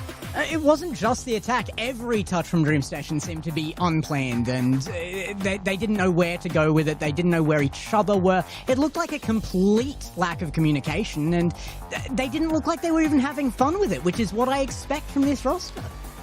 Yeah, absolutely. They it's difficult to say, isn't it? Because maybe they are kind of tighten up those passing plays, tighten up those team corner, but there's a time and a place to do that. Right? I don't think being 1-0 down or being 2-1 down is that right place. Certainly even when you're drawing, you have to just try and take the game as you normally would a regular game. And I don't really feel like DreamStation were able to do that in that game. They were just trying to get those as out of the corner, trying to get it, maybe make the opposing team have more mistakes and capitalize on those mistakes. But Cial just weren't giving them any. They just weren't making mistakes in their rotations, and they played well. It's true. They locked in for the basics there, and it brought them through. However, basics aren't going to be able to win them this series unless there is a serious problem with DreamStation. There was one game here, and it's possible. However, I just don't see that happening. Well, maybe we do now, but LCT gets across, does well, takes another player out of the play. Dealt with by Wright. He's in here by Kevin. Nice. Reese trying to take, leaves it for LCT. Wins that 50. He's going to have another chance. Lost the ball into the air. Kevin to finish. It was a really nice idea, but Cial had read it every step of the way. That's the offense I'm looking for at a DreamStation, though. That looked like they were playing for something. Certainly a brilliant pass down, and there was an amazing attempt there. However, they still haven't been able to score here yet. Cial solid on their defensive line. Oh, what a play. This is a real chance. But once again, Cial, they're putting cars on the line to get across their goal line and make those saves. It's huge from them at the moment. Ball out of the corner, cleared away by Bacon Hero. And maybe this counter-attack could be fruitful for the Cial roster. Out of the corner, dealt with by LCT. And the defense should be back in time, and indeed it is. But Cial, whenever they counter-attack, they do look dangerous, and DreamStation have to be careful.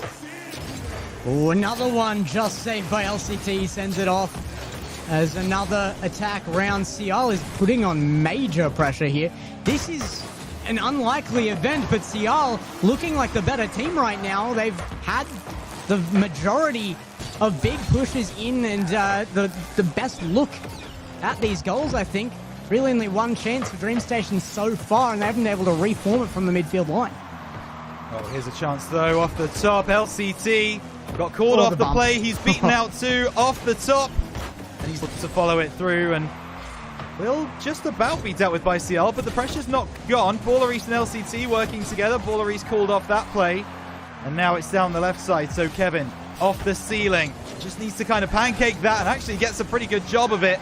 Rlcs can't find much, and LCT and Kevin have to work back towards their goal line. Cial once again escaping, and these closer games, the games where DreamStation aren't scoring as freely, really feel like they've gone more often than not in Cial's favor. It's so odd that DreamStation are kind of not scoring like that off the back of everybody as well. Like, normally I could see a player having a bad game and the team gets out of sorts, but it seems like it's everybody not performing when everybody doesn't perform. It's bizarre. Yeah, as you say, there's normally a player that you're falling back on, and they're kind of the player to pull you through. But I think this team is such a team that when they're working together well, that's when the team looks good. When they're not working together well, that is when the team falls apart. I don't even know that it's necessarily in quality of play. I genuinely just think it's like those communications just aren't as crisp as they were in the first 2 games. Dream Station, that's off the backboard. That really should have been on target the first time of asking. And it's these kinds of awareness plays that you just don't really expect from Dream Station. You expect them to be more aware of their surroundings. Nice shot, but Machi saved.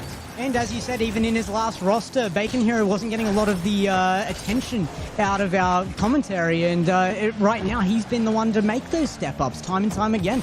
It's really, really good to see rapid improvement out of Apac. This is kind of the big boost for the region that I'm expecting to come out in the next year or two here. That Apac has so much waiting in the wings, just preparing to be the next big thing here. Yeah, and I mean, you look at it top to bottom, right? There is so much exciting talent here in the APAC region. Every single open, it feels like the gameplay improves and improves. And when LCT's hitting shots like that, it's hard to argue with it. Dream Station on the board after 4 minutes and 5 seconds in Game 6. The pass was timed, but that backboard placement, the first touch won him that, really. But the placement on the last, that's absolutely nuts. Dream Station are going to go up here, and with less than a minute left, definitely could be the goal that wins them this. And I'm begging it isn't, because the smugness when we get back, I don't... Listen, I got the first game completely wrong, okay? I'm going to be... I'm sure it's true. You know, I can only beat those. Going on a movement, that's gone over the line. Machi brings CL back into it, and the Dream Station defense not good enough. All right, I am here for this. Game 7, CR. What? Nobody. Yours was like a shot in the dark, and I think even you would admit that. The two games here. Who predicted a Game 7? It's possible. It is. It feels, more possible than ever. When we had those first 2 games, it really didn't feel like we were ever going to get here. Oh my goodness, Bacon Hero almost converting that one. LCT moving forwards. Kevin collects, gets past a couple, but the rotation, the defensive rotations, the way that we're working to get back, it's coming up for it right now. I love that CL just have these pop-off moments where they actually are like equals to Dream Station as well in offense. Yeah. It really does have to be that moment. I don't think across the length of games that they have the power that Dream Station should have as an average, but when they peak, they absolutely are on point for this offense. Yeah, absolutely. And I think it's important what you say there. Their peak is really going to be able to match up with Dream Station right now, and they've proven that time and time again in this series. They've got a chance here, but Kevin intercepting, maintaining possession, pass to the far side. Baller East, where are you going, pal? He's off to Narnia, back to his own half. And Dream Station's attack fades out just as quickly as it started. I thought Kevin had done some fantastic work there, found the pass across the field, and now there's a chance for CL, but it's going to be dealt with right backboard by Dream Station for the moment. Danger not gone though, Gex. So many teams would be scared off using your positioning well here as well. If you're CL up against Dream Station, these big names against you, you just don't take the chance for the bumps and stuff. Not CL. They are going for that physical play. Time and time again, they are opening up their channels. The communication is there. They're taking their chance as well, and great defense on the backboard from Rise, and will keep them in that and able to show it to us a little bit more. Seen before, backboard defense, it wins and loses you games. Big clearance here by Kevin, but he's got no boost to follow it through. Backboard once again hit without defense. There. LCT send it through. Kevin is there, but he doesn't have a lot of boost, but he finds the pass anyway! Kevin off the backboard, 0 boost, 0 problems. Rhino gets a perfect prediction. Dream Station win 4-2. Well, I mean, at least the entire desk got it right on the pick, though. That win for Dream Station was in the books from the beginning here, I feel like. However, I have doubts now. Dream Station looked like some of their worst today. They still come up with a win. They're very lucky to do that here. But if they go into tomorrow playing like that, it's not going to happen. They have to lock in from here on out. They do. They absolutely do. But they've got time to now go away and do that, is the benefit that they have. They know that if in 24 hours they come back and play that same Rocket League, they are not going much further in this bracket. So I fully expect LCT, Kevin, and Baller East to notice that, to realize what's happening. They've been given a wake-up call here by Cial, and they need to use that as fuel going into tomorrow's game. Yeah, and there are expectations there as well. Dream Station making a massive pickup with this roster. This is a roster I have faith in, but they've just got to lock it in. They've just got to sort out the issues. And given they do have a new member of the team, Kevin's coming in, there's going to be new issues that weren't there before and new advantages. They're going to have to work out how to use that and combat the other. So we have more to see from this. I'm keen to see what they have, but this one, I don't think it was it. No. I mean, there were moments. I think this is the most important thing we have to say. There were absolutely moments. Game 1 and 2, that was the Dream Station that I want to see. They looked like the dominant force. They looked like the significantly better team. But is there a moment of them starting to get inside their own heads? Is there a moment of them starting to realize that maybe, you know, this isn't as easy as they were expecting it to be? Yeah, there is later in the series. So I totally agree with you. However, we talked a little bit on this cast about peaks and about like where your floor is. We know that the peak for this Dream Station roster is so high, they can challenge some of the best in this region. And if they are peaking tomorrow, they still have a chance to run through the gauntlet. Yeah, absolutely. And I got to say, though, every time you hit your peak, you're closer to making that your average. Cial hit their peak a few times here, so I'm keen to see more of them into the next Opens as well. I don't think they're done with their runs out of that one. A very good display from them, actually. Really, really shocked me, particularly Bacon Hero. A huge shout out there to Bacon Hero stepping up into the region here and giving us yet another player to keep our eye on. So, look, we will be going to a quick break here, and we will be back with our third series. It's got to be a huge one coming up. We're going into the upper bracket. There's going to be just... I don't know if there can be an upset here, but I'm going to give this next one to you and Boyo. I think you've earned it out of your pick. Unfortunately, here you got the perfect scoreline, so I'll give it to you. I know Boyo is dying to see Kenotrope, and it will be them playing out in this next one as well. So it's going to be huge. This is probably the matchup of the day for me. We get to see how Koi goes as well with the new full import roster. So let's bring that out. Let's bring in the big dogs. Let's get the viewership up, because I know everybody's going to want to see this. We'll see you right there after the break.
Welcome back, everybody, as we come out of a little bit of an unexpected series there. The result was, though. We did get that one right. I don't think anybody was in doubt. However, I think big changes to be made by a team in the region right now. And as we move on, we're hoping into this one, I think, to see more consistency, to see that those big changes don't need to come out of one team in particular. I think a lot of our hope is on here is Kenotrope. Yeah, that series coming out of it was quite weird. I don't know what to think about it. I mean, game 1 and 2 looked odd and convincing at times, and then it kind of all started to collapse. Baking had a great performance as well, and then I don't really know what to take away from it. As you said, coming into Kenotrope here, they are another full Apac roster currently sitting in the upper bracket side, guaranteed top 6. So we're looking to try and get that guaranteed top 4 if they can beat the full European roster of Koi. That's the big storyline here, is a full EU roster. They've dropped Maxu, he has joined Kenotrope, and now they're up against each other. And that is the storyline that's going to be taken through into this series without a shadow of a doubt. It's Maxu versus his old team. Yeah. And yeah, he's joined a full Apac roster. We're so happy to see that for Maxu, obviously joining Kenotrope. But we know what Rlcs and Furlap provide and how entertaining this game should be. There is your bracket, of course, DreamStation making hard work of it, but still going through against Sial. And now we have got the upper bracket. No eliminations today for any of these 4 teams, but there will be an opportunity to get through into that top 4 guarantee. Of course, we are starting with that Movistar Koi versus Kenotrope game. The last one today will be Luminosity versus NJZ. But I think, yeah, that move from the old Elevate into Movistar Koi here, a lot of attention is going to be on this matchup. Is the full EU roster even an upgrade? I want to see this be a grudge match. I want to see Maxu with bad blood here. I want to see him come in fuming. I want to see the demos, the chaos. Bring it in with emotion, buddy. I mean, we haven't even mentioned the fact that they brought in Tekkas as their new player. Like that is the addition. They brought in the Spanish player Tekkas coming from EU to see if they can fill out this roster. But it is time for predictions. I'm going to start things off here. Now, I told earlier how, you know, Maxu left, Elevate now, Koi, joined the Kenotrope. I think he's got that kind of, I guess, hunger to win. It's Rlcs' birthday today. Happy birthday to Rlcs, of course. I think he's going to have the birthday buff. I'm going all the way for Kenotrope. Apac all the way. Kenotrope win this one. I like it. I have to say, boy, I do like it, and I like it so much that I'm joining the active bandwagon. I don't see Kenotrope losing this. The birthday buff, Maxu against his old team. There are 2 storylines here for it not to work out. Let's go Kenotrope. Give me Kenotrope. Yeah, I love it. I love the support for the natives. I want to send that forward. I want to see everybody on the side of Kenotrope, just so that I can be so evil here, because I'm not going with them. It is going to be Koi here, I think.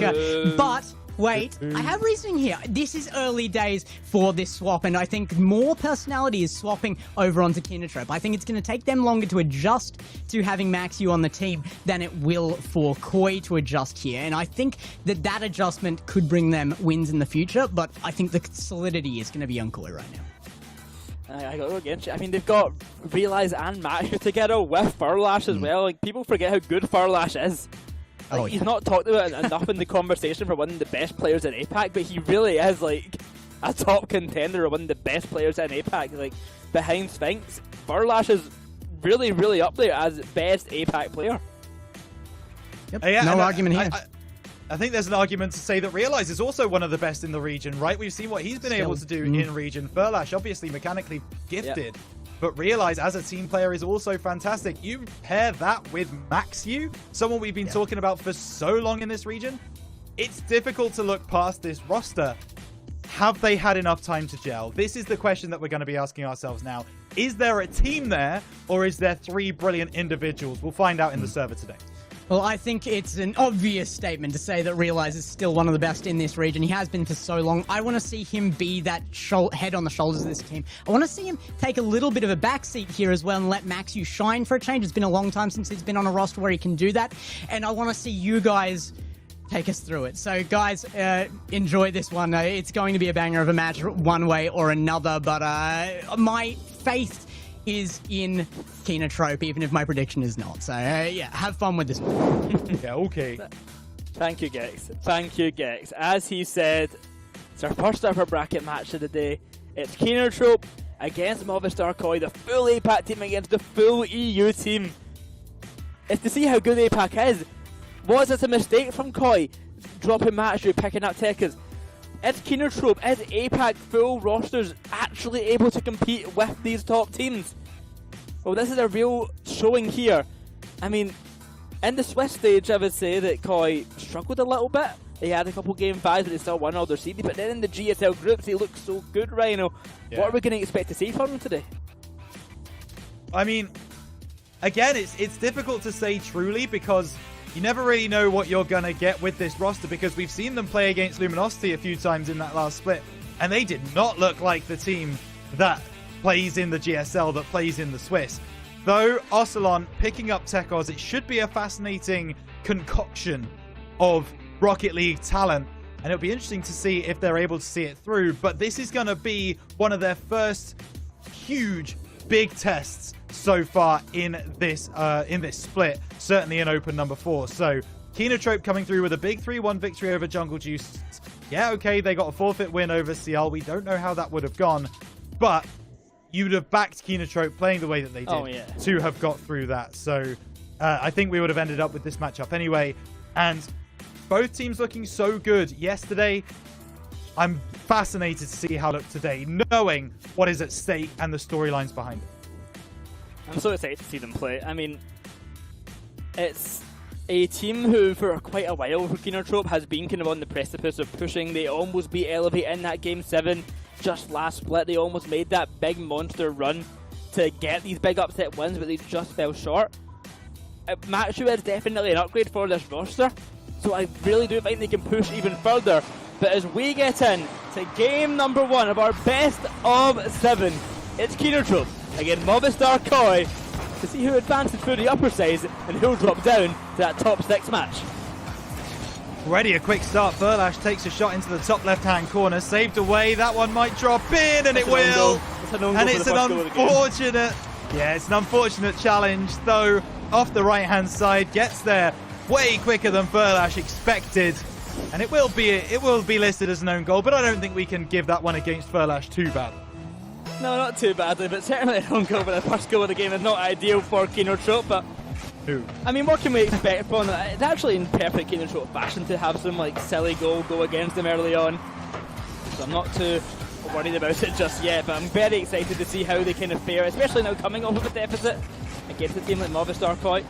Playing in Apac, though, I believe, so not going to have any kind of ping disadvantage as well. So, right, even in the ping department, possibly even better for Koi, depending on what servers we are on.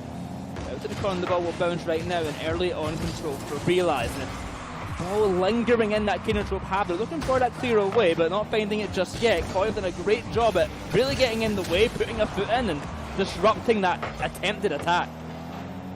And that was one of the big questions that we were asking in Split 1 was, if Luminosity and then Elevate were on the same ping, would the match still be the way that it is? And maybe we'll get to find that out this season, this split, I should say, as we get into this action. It's a good clearance there from Kenotrope, and the game has settled down after that first goal now. Tekos trying to really take some space for Movistar Koi. It's running for the shot there. A double commit from Kenotrope, but the clearance is there. The bump knock coming through onto Ocelon, though, and Tekos up in the air, off the backboard, wants the angle, doesn't quite get the shot on target. Back before the ball will go, possession found for the Dutchman once again. A slow air dribble upfield with the flip reset attempt, tries to go under the lone defender here, but Realize just behind, ready to clean things up. There'll be no worry on the side of Kenotrope. The worry is, though, haven't really got an attack developed just yet. They've had very few chances towards net, and they're really pushing that ball upfield, quickly demoed away, means that chance very much dies out once again. A pass towards centre, and Rhino, it's still not been enough to really develop anything. Yeah, Kenotrope, outside of that first kind of shot that they had off the initial kickoff, really built too much of half. That is because Movistar Koi have done such a good job of just keeping them penned into their own area of the field. This is down the left-hand side from Furlash, but He gets beaten out, so now Realize takes over, gets the reset, goes low, fakes it out low. 50! Though is going to be able to save it away. And just as we were talking about Kenotrope not building anything, that was a really dangerous attack. A good attempt, but still one goal down. Could become two if not careful. Tekkas his first goal on the Apac mainstream. Will find number 2 for Movistar Koi. Oh dear, a bit of a meeting of the minds off the backboard. Kenotrope couldn't figure that one out, and Movistar Koi, they do take a 2-goal advantage with 2 minutes 20 on the clock. Potential for a quick kickoff goal in response, but it's not powerful enough. And Movistar Koi do get back in time. Tekos wins that one out of the corner. Verlash takes it through. Can't get over the top of Tekos, who's proved to be very, very quick so far at the start of this series. The backboard at Mac passes their centre, but a brilliant bump and a brilliant save to follow. Also on with the bump, Tekkas with a diving save. Down the other end now for Movistar Koi. It's a chance for Oslo, and now to Tekkas, shot to net. It's goal number 3 now. Koi 3-0 with over 100 seconds to go. And Tekos, he's always been quality in Europe. He's always been on the fringes, top 32 minimum from him in most of the qualifications that he's tried. So, yeah, once again, trying a Legion this time, minimum of top 6. They want to lock in top 4 right here and right now. And they are doing a very good job of it. 3-0 so far with 1:30. They've had 2 chances that I can remember, Boyo, but past that, it's been a bit lackluster from them offensively. It's been a really quiet game from them. They've had a few chances, as you mentioned, but yeah, nothing too substantial. Another attempt to get a ball onto net here, but also on Tekkas will clean that one up nicely. Off to the back wall, needs to be cleared away. The pass is out to Machu, and control found once again. A push up field, the flip reset perhaps. He goes low, but challenged by Tekkas. The ball travels high into centre. It's Realize looking for a pass. The ball slips past full into the backboard. It will fall. Machu's up for it, and anyone there for the follow. Furlas will try, but denied again. Kenotrope still stuck on 0, and their chances are coming few and far between. That's a double from Tho, but he just goes by. And actually, Movistar Koi had committed a lot of resources towards that attack. Tekos can't get past Realize, out of the corner. Chance here, Verlash into the middle. Realize just pops it over the top. Max, that's going to be Verlash, sorry, trying to get this one there. But nothing doing. And now this is Tho. Bringing it into the middle of the field. 30 seconds for 3 goals, simply not going to happen. Verlash brings it through. Maxiu off the top. It will waterfall. Easy to read for Tho. And Movistar Koi, well, they are showing off in this game number 1. They are showing that they are the dominant roster in this series. And Kenotrope are going to have to improve greatly in order to come back. The clean and competent game 1 from Movistar Koi. There's not much else to say about it. They got that early goal, which, you know, wasn't so ideal for Kenotrope, and I thought maybe for a moment that it was just a kind of foot goal, but as time continued and more goals came, Movistar Koi showed that this game they were definitely the better team. As a scramble is there to keep the ball up. It doesn't really mean anything here, but they're going to keep it up for as long as they can. Nevertheless, Koi do win game 1 in pretty dominant fashion against Kenotrope. Yeah, it's an important rule to remember in Rocket League is when 0 seconds comes, keep the ball up as long as you possibly can. But yeah, Movistar Koi, they take home the victory, and they do so, as I said, in convincing fashion. And that new signing, Tekos, coming through with a big impact in game 1. I mean, yeah, massive impact. He got 2 goals, 3 shots, 3 saves. He's done a lot for the team so far, and he's only winning his first match in the playoff bracket. Definitely a good signing for him, definitely proving his worth. The question is, how can Kenotrope respond? A lackluster game 1, but they're able to make comebacks, they're able to build back at these kind of situations. I need to see more from them, though. I can't be convinced just yet. Yeah, absolutely. We for sure need to see much more from them. And as this team starts to grow across the split, they will be given the opportunity to do just that. The more officials they play, the more communication they can build, it will start to work. Now, because of that new kind of system that we're working with in Split 2, there's no week gap between this week and the start of Open 5. Open 5 starts next week, not in 2 weeks' time like it did in Split 1. They are going to have less time to build that rapport. However, the with 3 legends of the Apac scene, you would expect them to be able to come together a little bit quicker than your average team. Realize coming over the top for the first one, off the bottom, but it's saved away by Tekos. Good save away to the back, but it will go early on. It's supposed to start for Kenotrope, but he won't find anything of it. Put away by Foe. A kill of the ball from Realize there. We'll try and give a moment for Kenotrope to get this ball upfield, get back in their control. They're looking for that moment, that blast that they can just get to net to change the tide of the game, change the confidence possibly even on their side for a moment, but struggling to find that this hidden bit of power to come out of their car here. Instead getting faded by an intense attack. Saved once, saved again by the post. Lucky to keep it 0-0. Yeah, it feels like the Aston Martin F1 team, they just can't find that extra power to really compete at the moment. As this one now is Realize. Up the side, doing great work, finding that 50, but Kenotrope very reticent to capitalize on those kinds of opportunities where the ball is just dropping in front of the Movistar Koi net. They can't really push, well, they're struggling to find the communication to push forwards. This is going to be a chance actually. Maxu off the back, looking for the reset, following through, but cleared away by Tekos with relative ease as well, and Kenotrope once again forced to build from the back. Cleared there by Furlash. Positioned well, and it has been one of Kenotrope's strong points so far. I've seen them in the right place at the right time quite often, ready to make these challenges.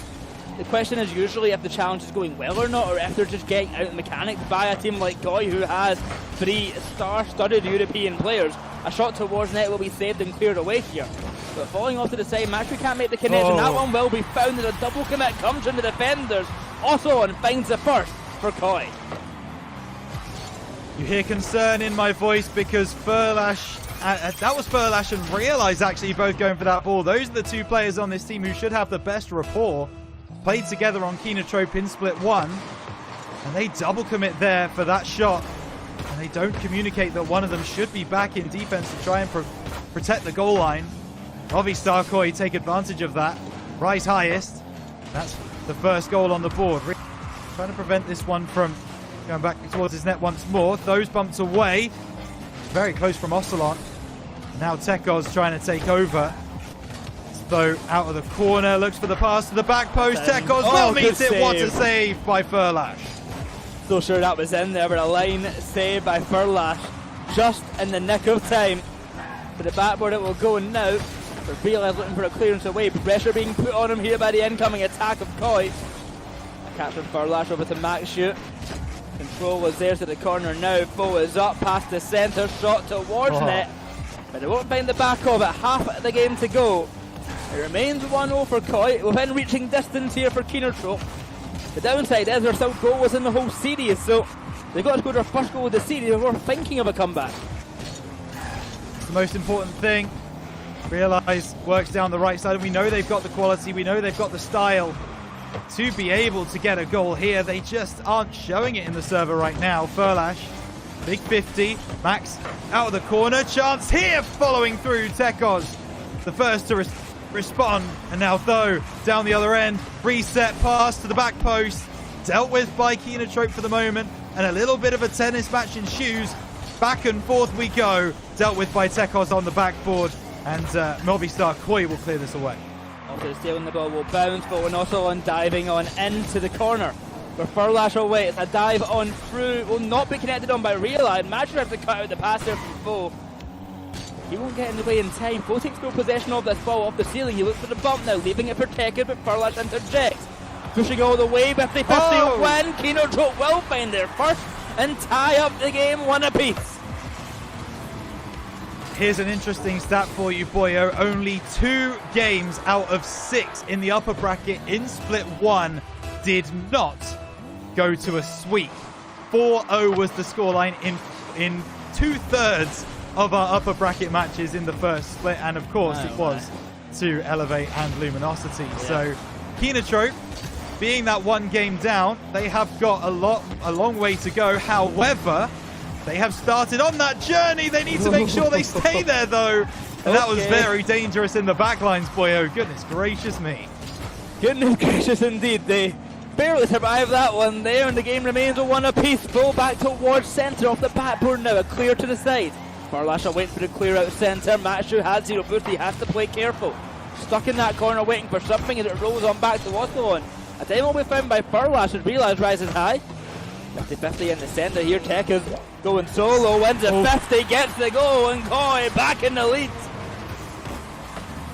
When Tekos wins those kind of 50s, what even are you meant to do? As the save doesn't come through, they tried to cut around the shape of Tekos' car, it just didn't work, and so 30 seconds remain. Movistar Koi 2-1 up.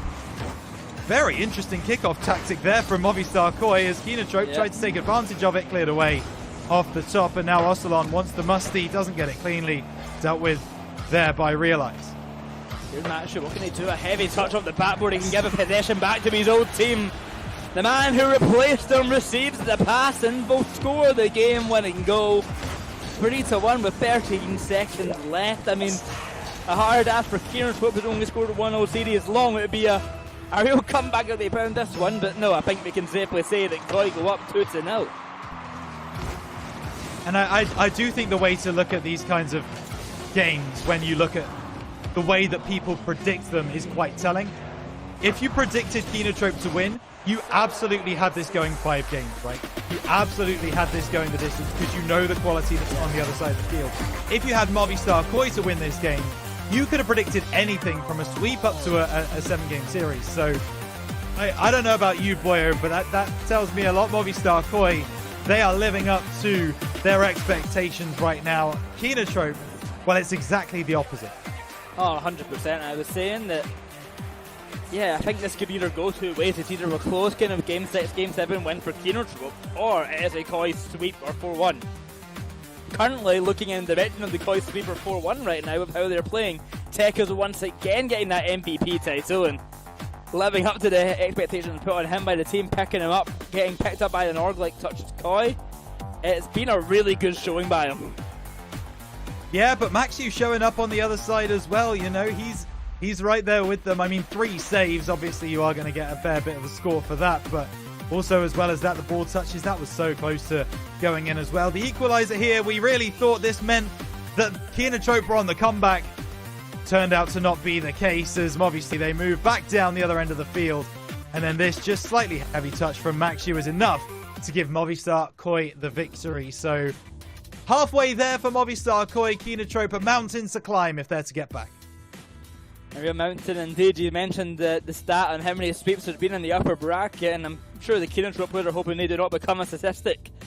Trying to push through here and get a game of their own, get an early start is what they need to do. They've constantly been playing on the back foot, struggling to even get a goal on the board. Finally found the one from Farlash, and maybe a boost of confidence will come from the team that way. Maybe they'll have a little bit more hope that they can find a little bit more here, but it's certainly a bad start from them. Yeah, it is. It's a really rough start. I mean, considering the fact they're in the upper bracket, clearly they've been doing something right up to this point, and that is what they need to cling to. They are a quality side. They have so much ability in their roster. However, there it is, the timeout coming through from Kenotrope, so they immediately know that something's wrong. They want to fix it. I'm so thankful that a team got a timeout after the Game 2 loss, not after the 3-0 down. They've called the 2-0, they have called the timeout, they are trying to think of a game plan here. The one issue, I guess, that they get in this is that Koi also get a timeout in this regard. They can talk to Trill at the back as well. They have Homie on Kenotrope's side to kind of talk them through, give some ideas, but Trill is also there working at the Koi side to keep them in gear, keep them warmed up and keep them ready to go. So as we get into game number 3, we'll see if Koi's really benefited from this timeout as well as Kenotrope, because I think both of these teams have a lot to gain from it. Yeah, for sure. And it will be very interesting to see what Homie would have had to say in that VC. Probably just wanting to settle the players down. You know, they looked a bit tense. They looked like they were struggling to keep up with the pace that Movistar Koi were presenting. Just calm down, play your game. You know, don't worry about who the players are in front of you. Worry about your game that you're playing, and that's exactly what they need to do. As Tekos makes a big steal there, and all Maxu goes by. There's a bump on the back lines, and whatever Homie said in between games won't have any effect now. 1-0.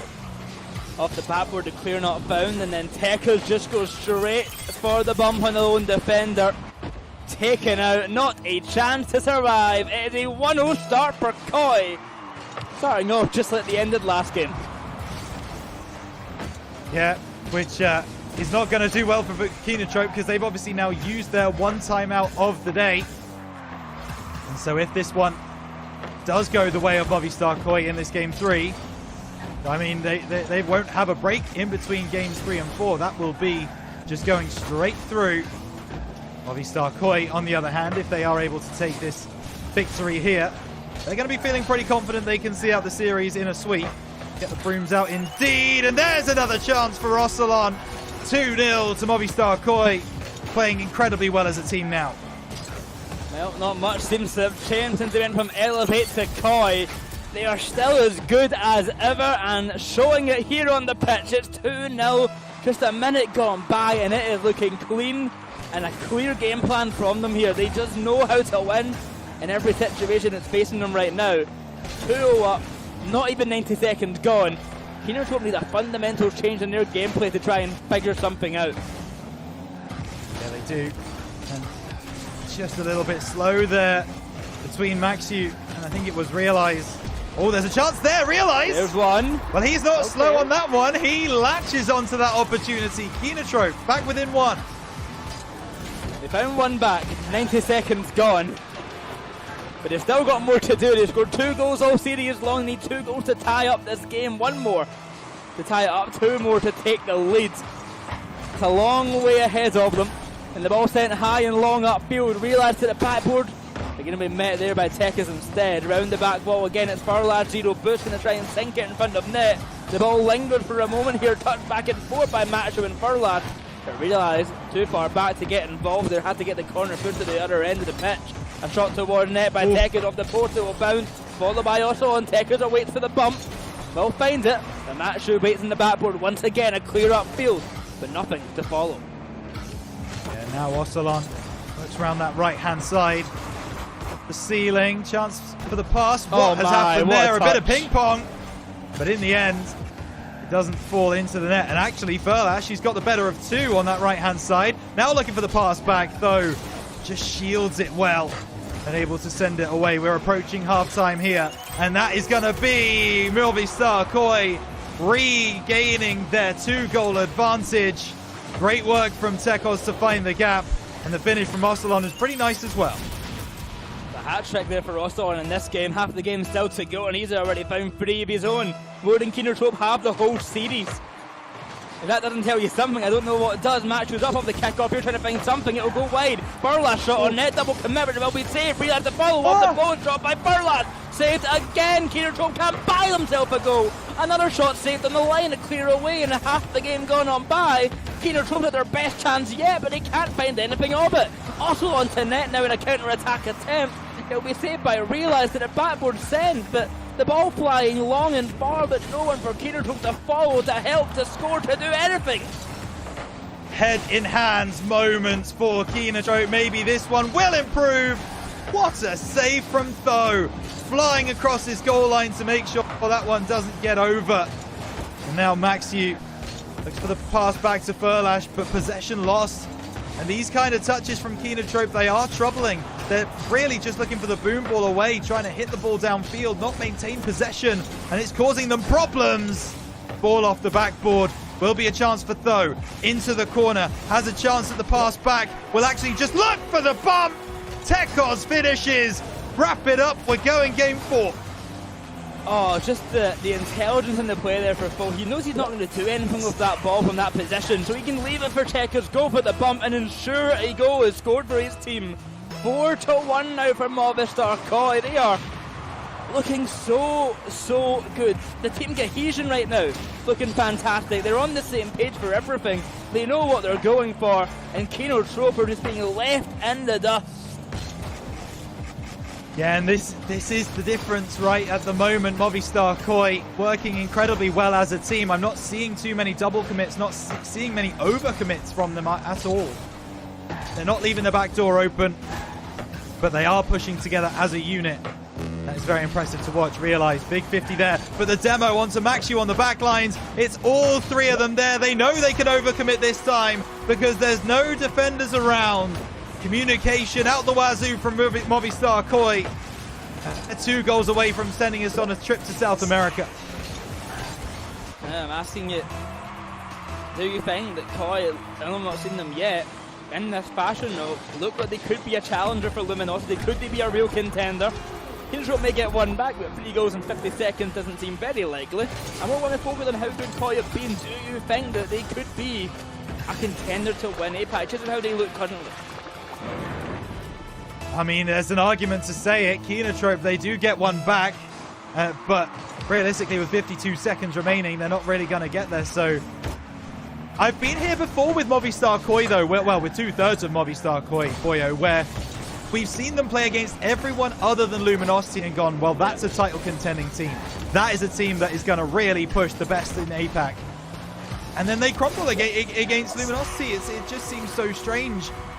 But if they continue playing like this, if they are able to find this form in that grand final, I mean, realistically, there is very little that is going to be able to stop them. Movistar Koi looking so good against the Kenotrope side that we had such high hopes for in this second split. 100%. I mean, to pick up a match who gave me high hopes, and I don't want to lose them just yet. I do still think they're a top 4 contending team without a doubt, and I think they could push further on a good day. This will be sending them to the lower bracket if the series persists in such a fashion. It'll send them to that top 6 matchup, but I do not want to count them out from it at all. No, you certainly do not. As Ocelon takes this through, cleared away by Realize. They don't want to make this any worse than it already is. 4 goals to the good are Movistar Koi. I think it doesn't matter what persuasion you are. If you're Kenotrope, you absolutely just want to get this ball on the ground. There it goes. A chance at the goal line towards the end, but out with a whimper more than anything are Kenotrope. Still 1 game left to go. Movistar still need to see it over the line. But boyo, they are showing us that they have the ability to do that in spades.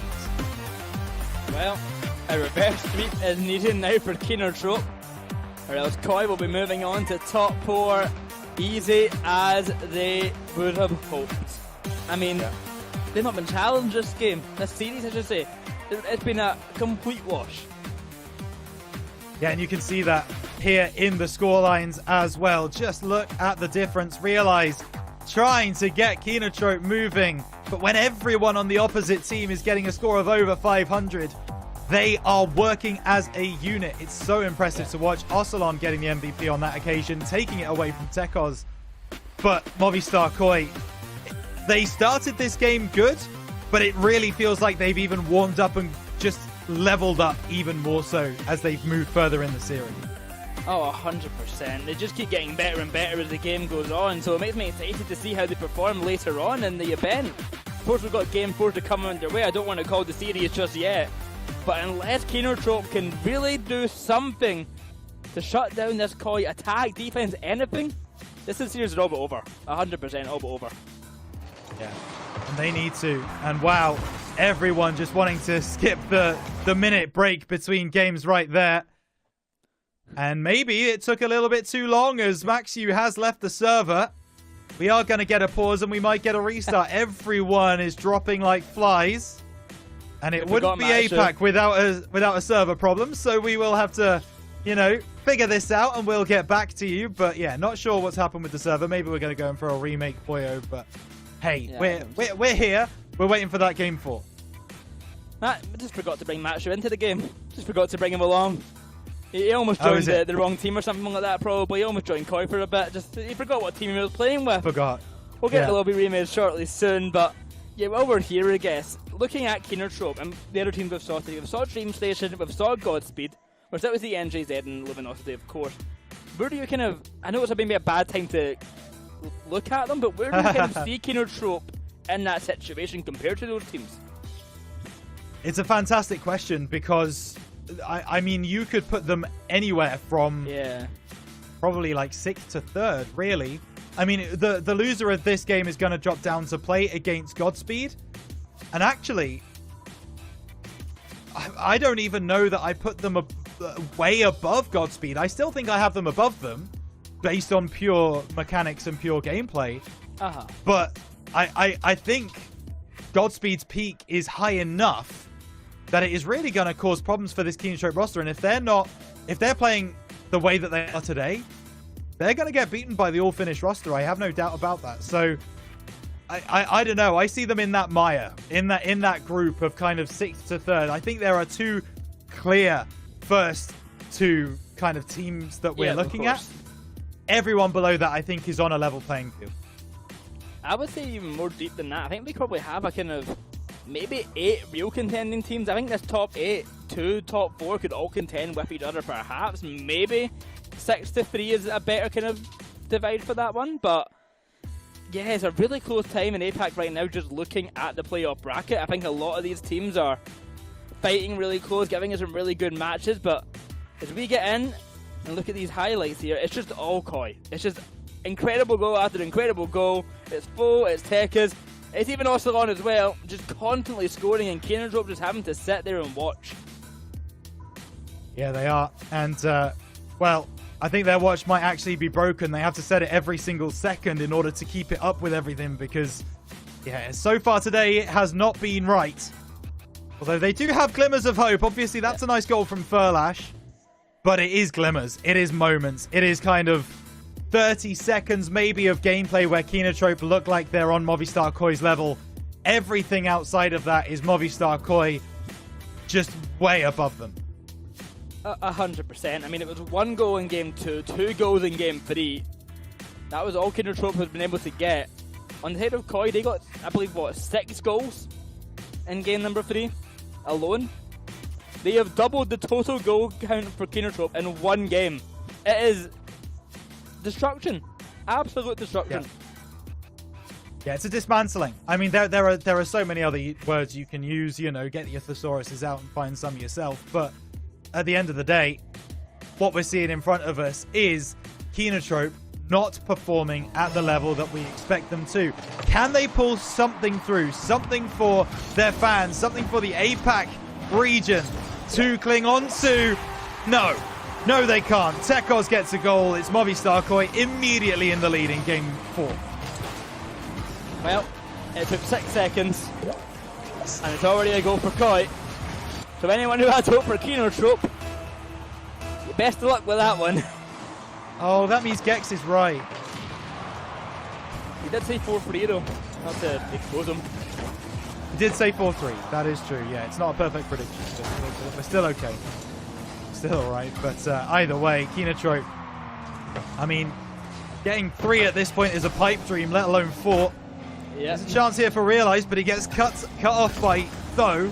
Everyone's to the far side. Maxu taking it through, trying to inject some speed into this Kenotrope offense, which we've not seen so far this series, and it doesn't work on this occasion either. Movistar Koi moving back down the field.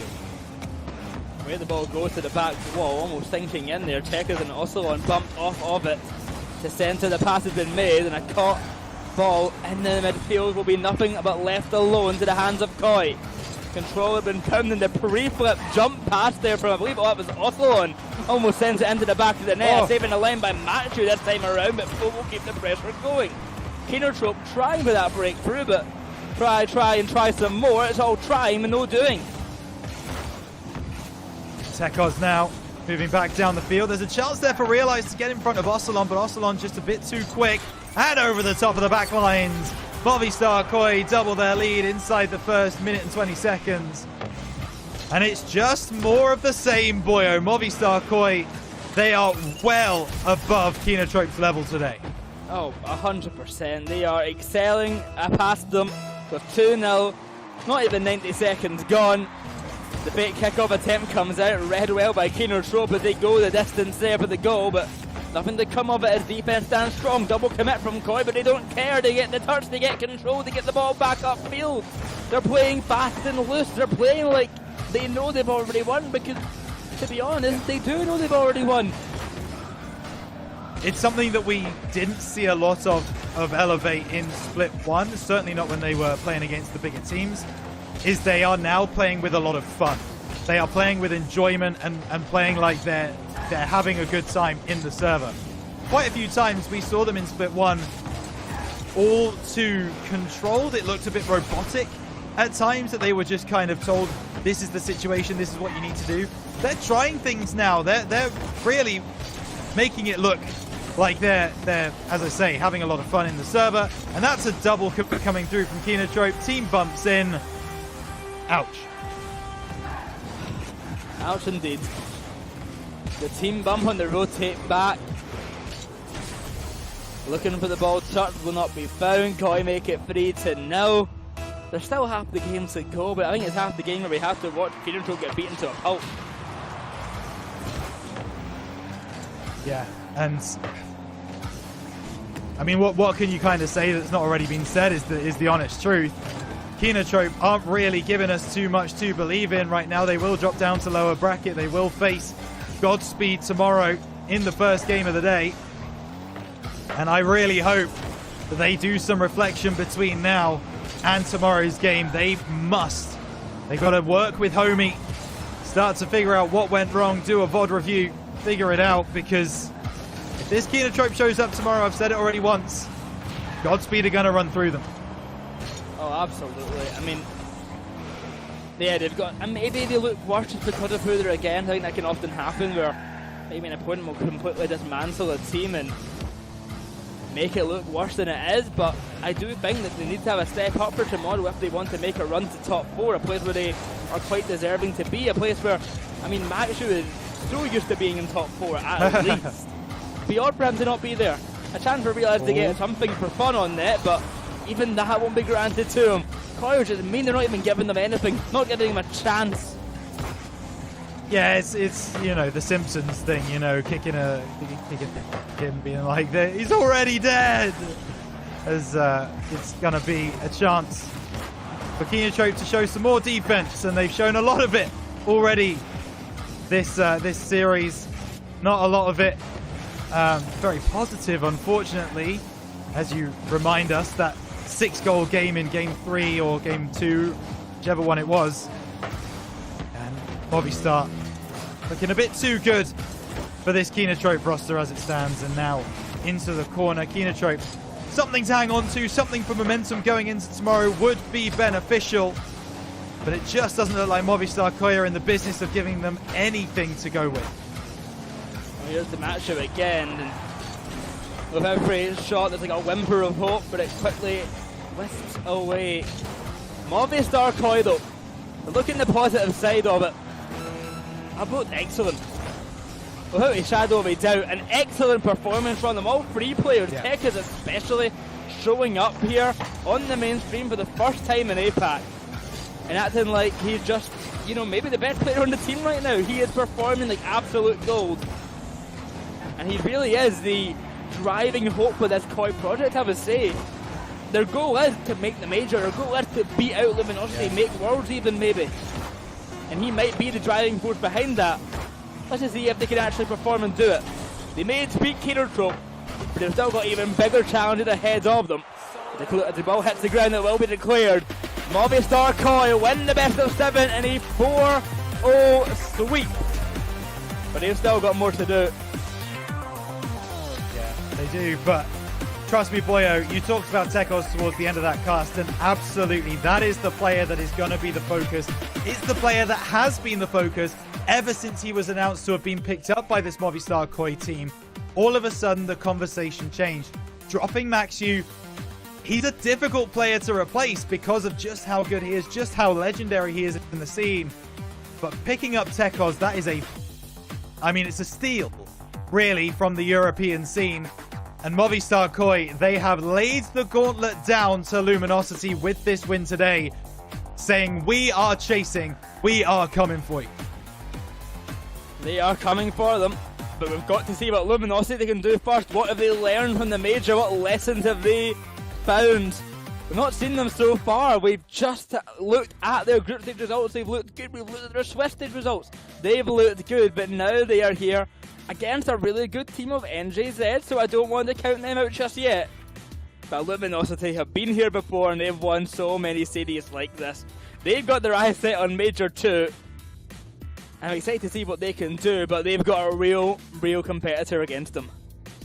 Yeah, I love this roster of NJZ, by the way. Luna back in Apac, Risk and Blue alongside him. Should be a fascinating roster to watch, but Luminosity, we've said multiple times with Luminosity's opponents, oh, this team looked really good, and they've swept. So, I don't know what to tell you. This is a Luminosity team that just feel like the final boss of Apac. If you can get past Luminosity, you have a right to call yourself the best in this region because they are so good right now. Swept through GSL yesterday. The Luminosity beast is roaring, and it's hungry for more victories.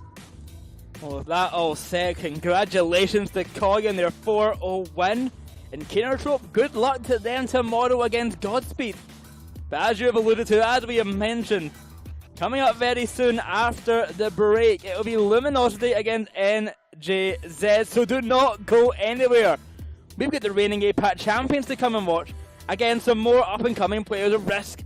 I can't call Blue up-and-coming anymore. And Luna, we've got to see what they can do against these top dogs. So we're going to head to a break. Stick around, we won't be long. And we'll see you very soon.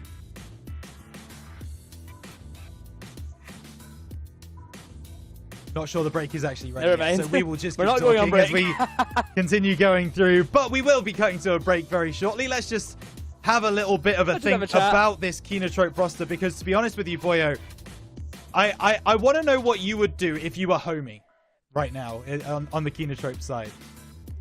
I tell you, realize they don't have too much fun on the birthday. Wait till tomorrow. We are now ready for break, so we will see you after the break very shortly. Have a good one.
Hello and welcome to the desk of Apac once more as we return from, well, what can only be described as a stomping. That was, wait, actually not only, full drubbing. Where's my thing gone? Oh, yeah.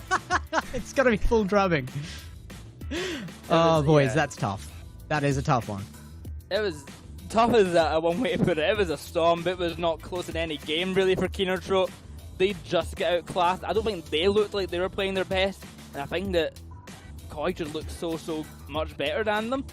I don't think we got to see a true Kenotrope versus Koi matchup there. But no matter what we saw, it was just Koi being excellent. Yeah. And I think that's what it all comes down to, right? Is Koi played the game that we know they can. That old Elevate roster, when they were on form, they looked so good. Now that they've brought in Tekos, that peak has only increased. And they looks like they were playing close, if not to the max of that. Though Ocelon and Tekos working so well together, playing incredibly well, and getting what they deserved, which was a 4-0 sweep. Yeah, I think that there was always room for that prediction as well. I wanted to give some faith there, even in my own prediction, which was towards their side. But I wanted to give some faith over to the natives there. Kenotrope, like you guys said, I don't think that was the true Kenotrope appearing there either. I think we haven't seen the best of them yet, and hopefully we do tomorrow, or I think they may struggle with Godspeed as well. So there they are down there waiting for tomorrow. Dream Station waiting for one more appearance in the quarterfinals there as well. But who is it going to be knocked down to Dream Station? Could be either Luminosity or NJZ here. But I think that I probably have a strong suspicion that when we get to our predictions, it's going to be pretty obvious. Yeah, maybe a little bit. I think NJZ have looked really good in their event. I mean, they went 3-1 against Zenda, they went 3-0 against Team Phoenix. But it kind of calls into question of, have they actually played a particularly amazing team yet? Not really. They played Luminosity and they got swept 3-0 on the Swiss stage. That's been their highest quality matchup, and they got swept 3-0. I think that they are in a position where they are going to struggle against a lot of the better teams, but are really good against a lot of the teams that they are better than. They perform really well, but I think they struggle at the upper echelon. No, I mean, not that it's any kind of consolation that you lost to Luminosity of all people, 3-0. If you're going to lose a 3-0, it should be to Luminosity. But yeah, I do agree, though. I think there's a class difference here, and it is great to see NJZ making their top 8. I mean, I do think that they have the option to earn this top 8. Maybe it wasn't their most difficult run, but we are going to get the chance to see the best of them here. So, look, it's going to be an interesting one. Before we send you off, Rhino, but for our last one, any takes on this one? If there's any world in which NJZ can make the impossible happen here? No. Okay, cool. No, I mean, to be honest with you, Gex, I mean, you talked to me earlier, right, about the fact that me predicting Dream Station 4-2 over CL was mental. Anybody who doesn't predict a sweep in this game, they need to be studied immediately, because to be honest with you, this Luminosity roster have proven so many times in this same position so many times that they have too much for the teams that they're playing against. Maybe there is an outside chance that NJZ catch them off guard and get a game, but that is their only real hope in this series, to be honest with you, because outside of that, I just think Luminosity have too much, not just for this NJZ roster, but for the region as a whole. Yeah, well, fortunately, there's still something else to look at here. Thank you for the take, Rhino, as we head in to this one. Boy, I think that there is one more thing left to look at here, and that's how big the beat is from Luminosity here. If they've got a big win in them, it has to show us that they're still the king of this region. They've got Koi to contest with now, and it's got to be a bigger win than they took. I'm going to go against you. I don't think the quantity of the win, I guess how big the win is, actually matters. I think they can come in here, and if they won every game 2-1, 2-1, 2-1, 2-1, I would still think they were in a position where they without can beat mistakes. That's what I'm looking for. I just don't want to see mistakes. I think often you can see teams play down to their opponent or play up to their opponent in the kind of opposite end of it, and I think you can see teams be influenced by that. So I'm not going to take too much stock, unless it's like a really bad result from Luminosity. I'm not going to take too much stock in their result if it is like maybe a dodgy game or two. I think really they've got to show it on the pitch at the final moment of here. We know who Luminosity are. It's Sosa, it's Sphinx, it's Catalysm and Coach Mektos alongside them. They were at the major. They were excellent players. Sphinx being that Apac player, the lone one on that team who has really been very fairly called by far the best Apac player. And then on that other side, guys, let's talk to me about Risk and Blue especially. Oh, I mean, Luna coming in is the one thing we kind of didn't expect here, but Blue and Risk are now kind of the Apac staple as far as the young and the old go. Blue coming in as a very, very tenured player as well, but he has had his consistency issues over time. I think Blue is coming into a position now where he is one of the players people will come to for some solidity now, which is weird to say, but certainly came out. Risk, though, the young gun here coming in, possibility of the next Sphinx out of Risk as well, and he is very young. And a quite interesting way I would say is that all the Apac players in this lobby are all three of the kind of most impactful Apac players in the 1v1 scene in Apac. Sphinx is without a doubt the best Apac 1v1 player currently. For a while that was Blue, with Risk always being that kind of close contender at both times of these players' reigns. So this is really the three most impactful 1v1 Apac players probably just realised missing out in that kind of area as well. So in terms of 1v1 game, this could be a really interesting showing, but we know how good Catalysm and Sosa are as well. The German and the Canadian are just excellent players, but there's always a star of the show, and for me it's always Sphinx. If he gets the first goal of the game and the first goal of the series, it's a good start for Luminosity in a very unsurprising way. I mean, don't get me wrong, Catalysm and Sosa have major roles in this team. I mean, you couldn't be this team without them, but in the same line of thinking, it loses so much impact when you're talking about teams coming in out of their own regions, playing into somebody else's, for the impact emotionally that has. Sphinx is representing himself here, and that makes the difference on Luminosity for me. Sphinx representing his own region and coming in as that top player individually that's actually out from the natives, that's going to be an absolutely huge thing to represent and continue to be representing as we push through here. So it has to be a good game. Sosa, though, is going to lead the second charge here, and it's not looking great for NJZ. No, certainly not a good start for them, but I think you actually make a really good point here on representation for Sphinx. Not just representing the region of APAC, but also representing a country quite often underrepresented in the APAC region of Malaysia. He's one of few Malaysian players who are at the top level, one of the other ones being Blue, who is also here in this game right now. But quite often APAC is dominated by the Indonesian players, by the Singaporean players, and by the Japanese players. So having a kind of Malaysian at the top here, even having like a Thai player like Kevin at the top as well, really gives a new lease of life to the region and to those nations in particular. And you see a lot of fan base growing from them, and a lot of players kind of coming out the woodwork. It's why Japan was so big at the start, because Realize was that top dog. And I think Sphinx is going to be a real inspiration for a lot of Southeast Asian Rocket League players to see how good they could be it from Malaysia, Indonesia or Singapore. I think he will be a driving force and really pushing that sub-region of APAC to higher heights. And I think Japan will be again in short notice as well. I see a lot of young talent coming out of that shortly, if my predictions are to be believed. Hasn't been on exactly target today, but I haven't made a wrong prediction yet, just not an exact one, so hopefully I'm somewhere near right. I've made so many wrong predictions today. I've actually more wrong than right today so far. But I feel pretty confident about this one. Very calm, cool and collected game here from Luminosity. Honestly, not much to say about it. They've just kind of been passing the ball around, chilling since they got that second goal.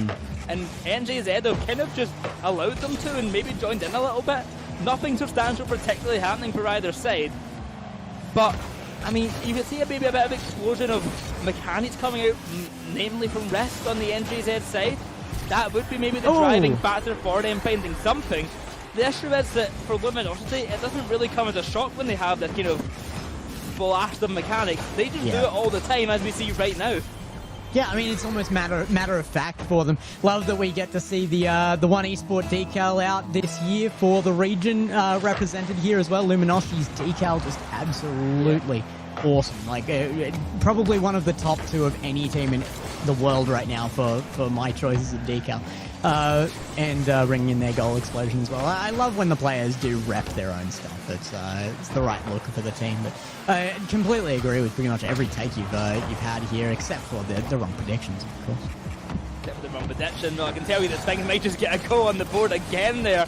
A crazy attempt off the backboard, but won't find anything of it.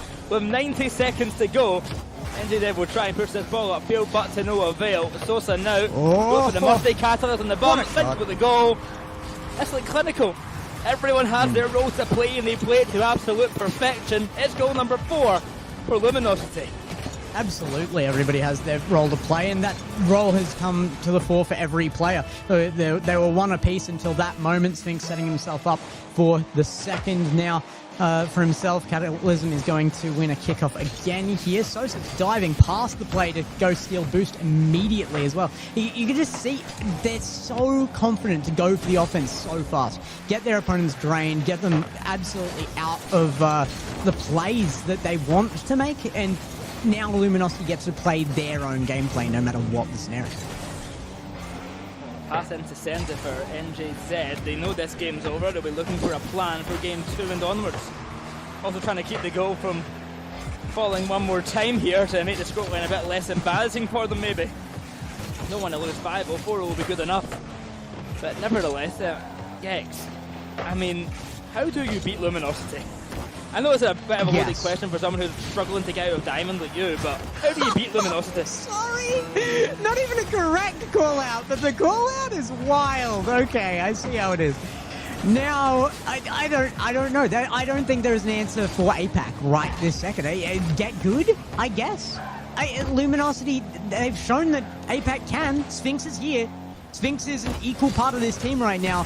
If not, at times, one of the best players on the team. It is really showing that anybody in this region can do it. So get good. It is that simple sometimes. Simply get good, something that Gex is still trying to learn, but nevertheless, a game 1 win for Luminosity. And they got good, they've been good, they got even better at the major and have got better since getting that experience. I mean, there's only, so much you can learn from the winning all the time in Apac, but going to the major, facing off against some of these incredible teams that they did. I mean, the loss to Falcons certainly had an impact on them. The loss to Gen G and the Ultimates as well will certainly be ones to remember. 3 incredible teams who they performed well against, and that they were then hoping to kind of take a lot away from it, a lot of learning to be done. Learning is the right word here, though. You asked, how do you beat Luminosity? The answer is learn from them. I don't think anybody's about to jump the chain here of command and suddenly be the top team over them without first losing to them. You have to go in, you have to do the hard yards, and Luminosity are going to have that advantage until you've taken them on and learned from everything you can about them first.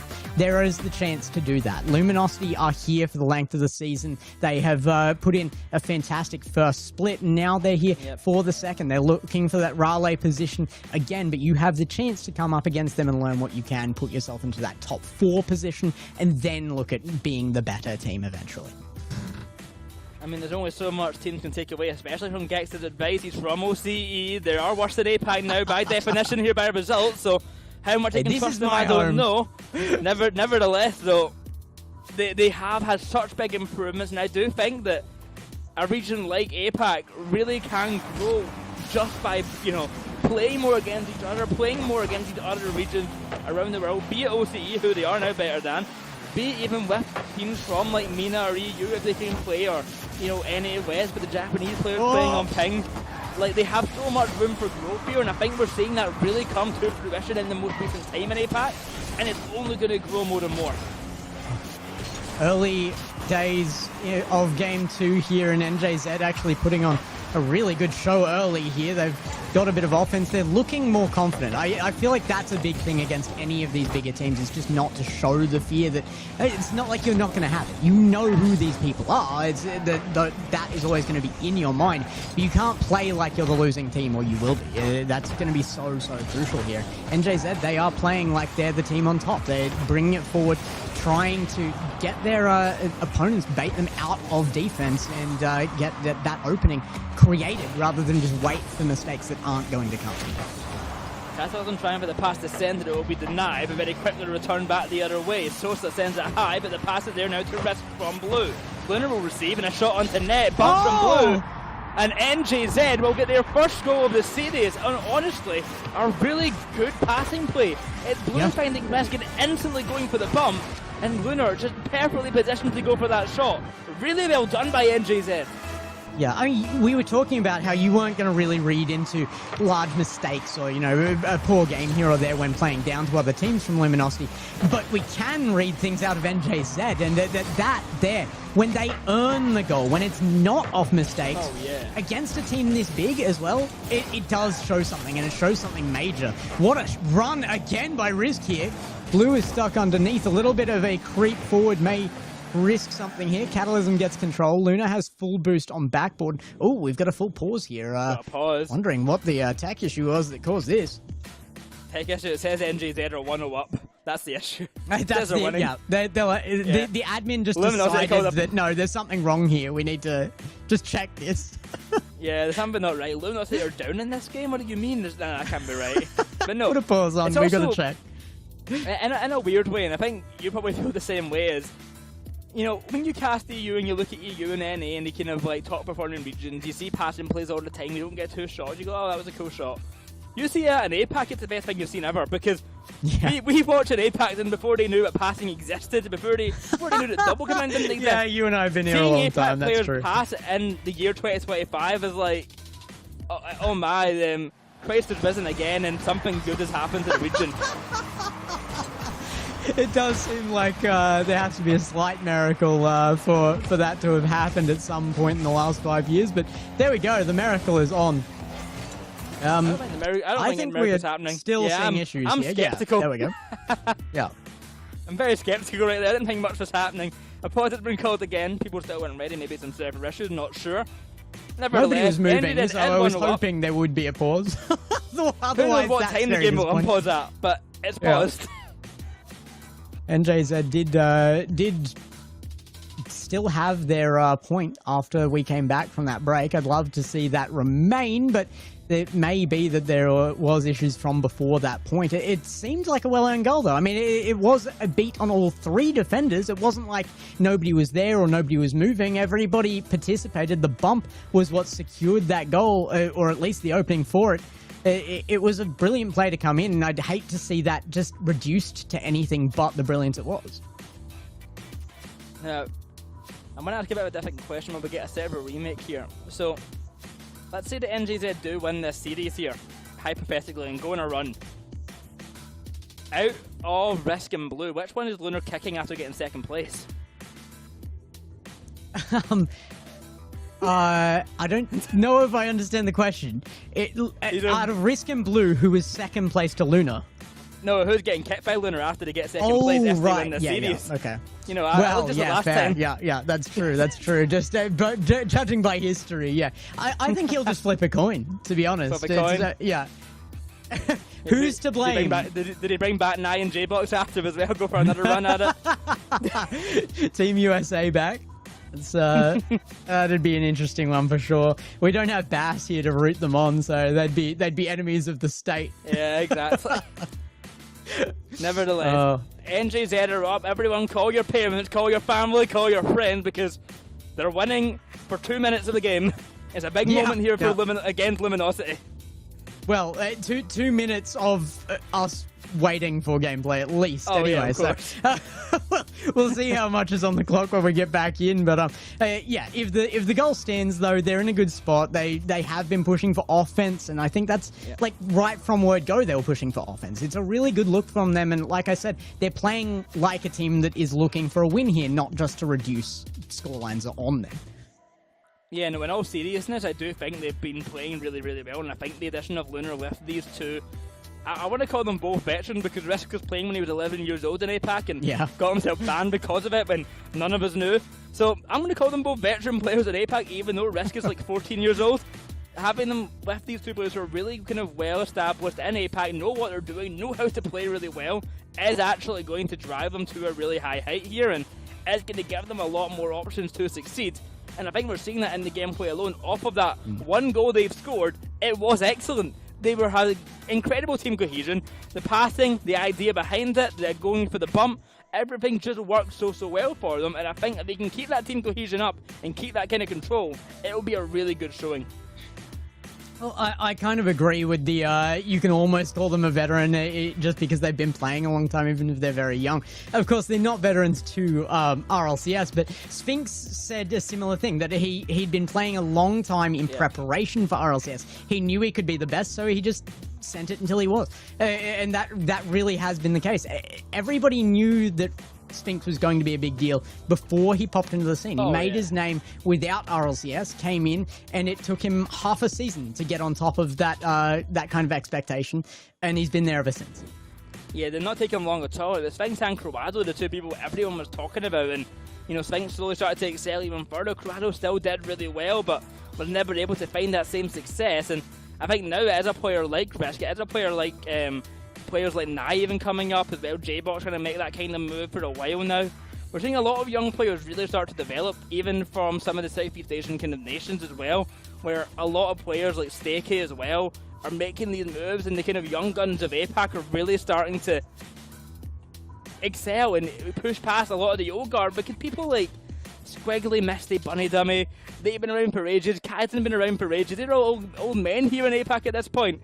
They've been there since the beginning. This should be happening, though, right? If we're going to keep up with the rest of the world, we need the 16-year-olds to be on top of the world, you know? And that's what we're kind of seeing from Sphinx now. It's Apac just having the new blood come in. The old guard that pushed to get RLCS into the scene, it's been kind of filtering out a little bit in the last couple of seasons, and it is sad to see, but you've got to pass the torch. And Sphinx is the perfect target for passing that torch.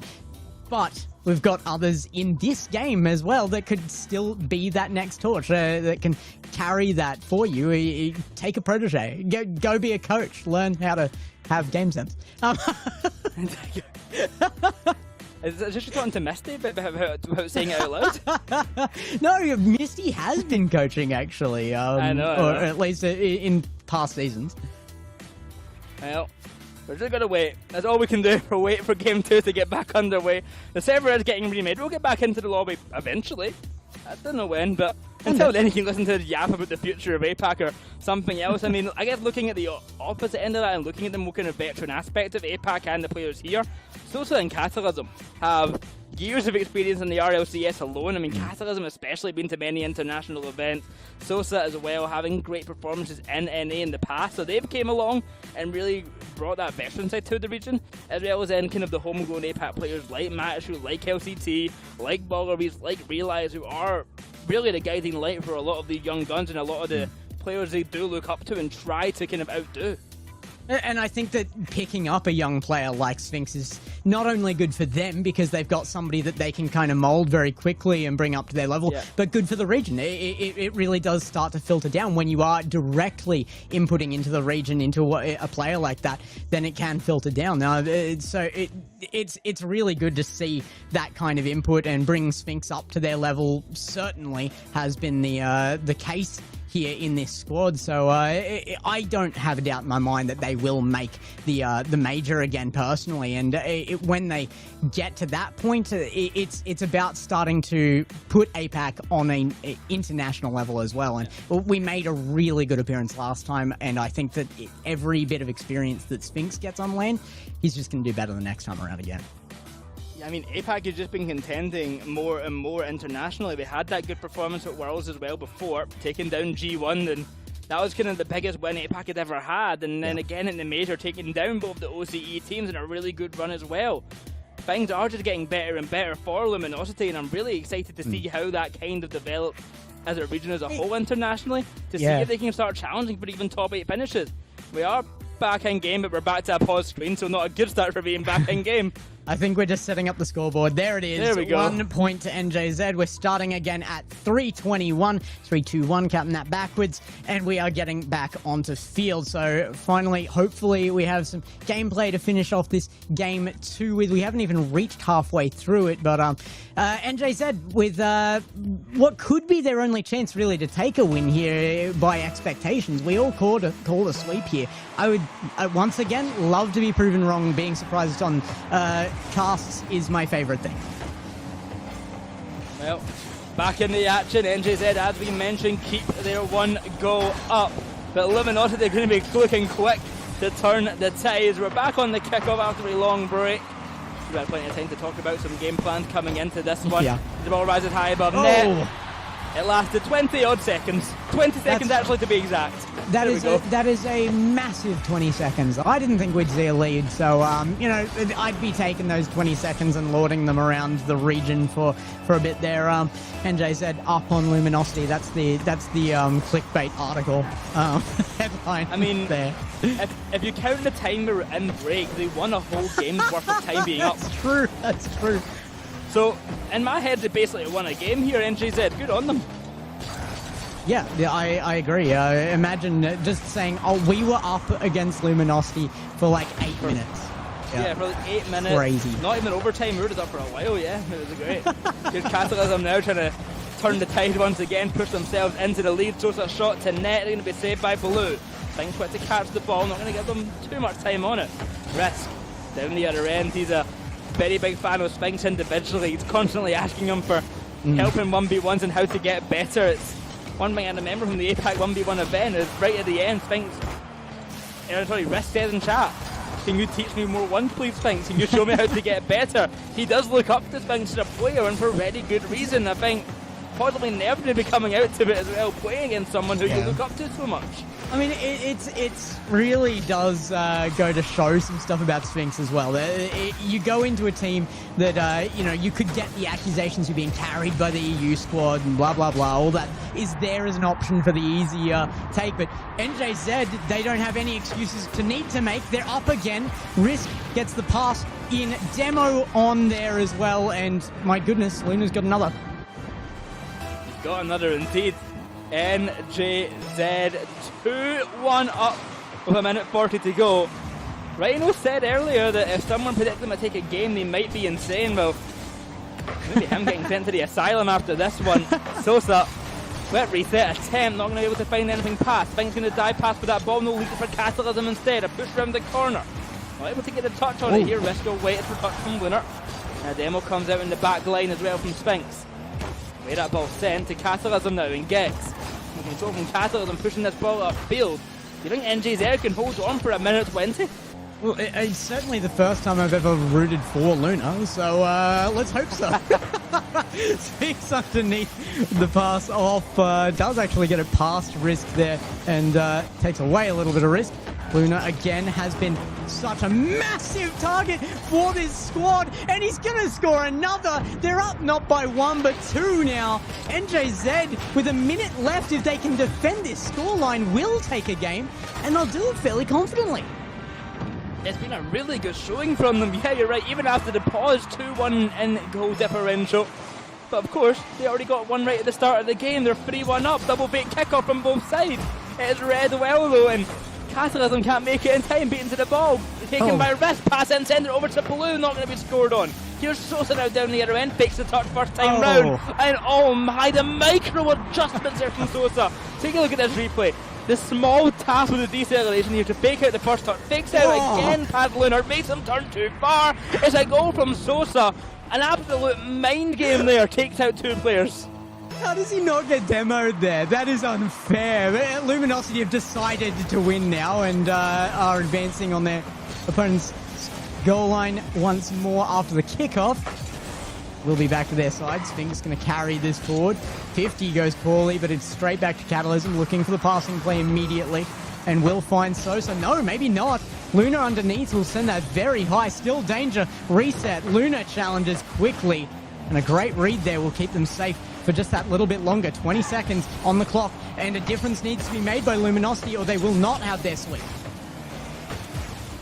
chance here for Castleism. Oh, Off the backboard, Lunar will be again. denied by Lunar. 10 seconds now, they've got to score. Off the post, it will bounce up high. Sosa not ready for it, he's waiting with a boost, but it will not come. 0 seconds approaching, NJZ might just win a game, but Castleism high to the backboard. Here comes Big to play spoiler. He couldn't even let them have one. He scores on 0 seconds. Oh, the buzzer beater. It was set up. Catalysm going to backboard intentionally there. There was no doubt in my mind that that was a choice. And it left the goal completely open. On 0, you can't afford to not dive at that. Everybody nervous and anxious to hold the scoreline. They all go. Nobody left. And the open net forced out of them. No, and it's Sosa in. scores in 9 seconds of overtime. NJZ almost had something to change that 1 quarter record of teams not being full swept out of the top bracket here.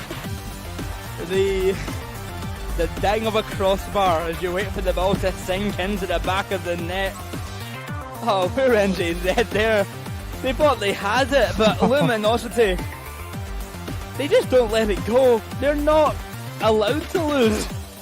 Literally 1 save would have had them the game there. It was a nice edge, and I've got to say it wasn't off of terrible gameplay by Luminosity. There were some genuinely big beats there. NJZ playing out massively. That first goal was just a combined effort that was huge to put that on and to open the net to make sure that that opening was there at all. I mean, excellently done by NJZ, but unfortunately for them, even better done by Luminosity all the way to even past 0 seconds. They waited up, they kept that ball high, they got the winning goal, and then straight after overtime starts, they've already won it. Only took 9 seconds, and they already won it.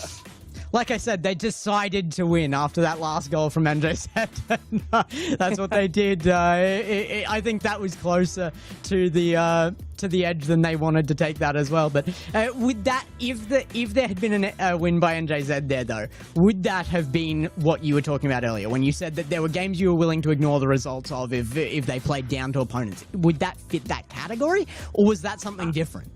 I don't know if they necessarily played down. I feel like NJZ did play up and, Yeah. you know, caught them off guard when moments arose. I think the passing play early on was really hard to defend for Luminosity.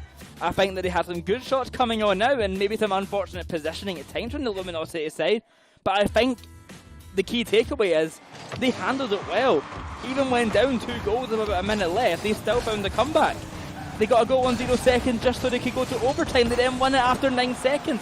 They're comfortable losing because they know they can still win. Just like this, Catalysm setting up a win for game number 3 in the opening 10 seconds here. And there it is, 11 on the dot will bring them their first goal. It's a big kickoff win, and that's something I expect Luminosity to bring in here. As a team that's looking to contend at LAN events, they should have kickoff strats down pat. NJZ maybe not as practiced on that front. Where the ball will be cleared back to Catalysm, caught there by Risk. Lunar up. Now to the side it will go. Sosa. Met by Catalysm off the side wall. It will bounce on through to Risk now. Sphinx it on for the shot. Looks for goal number 2, but not going to make the connection. Oh, what a pass.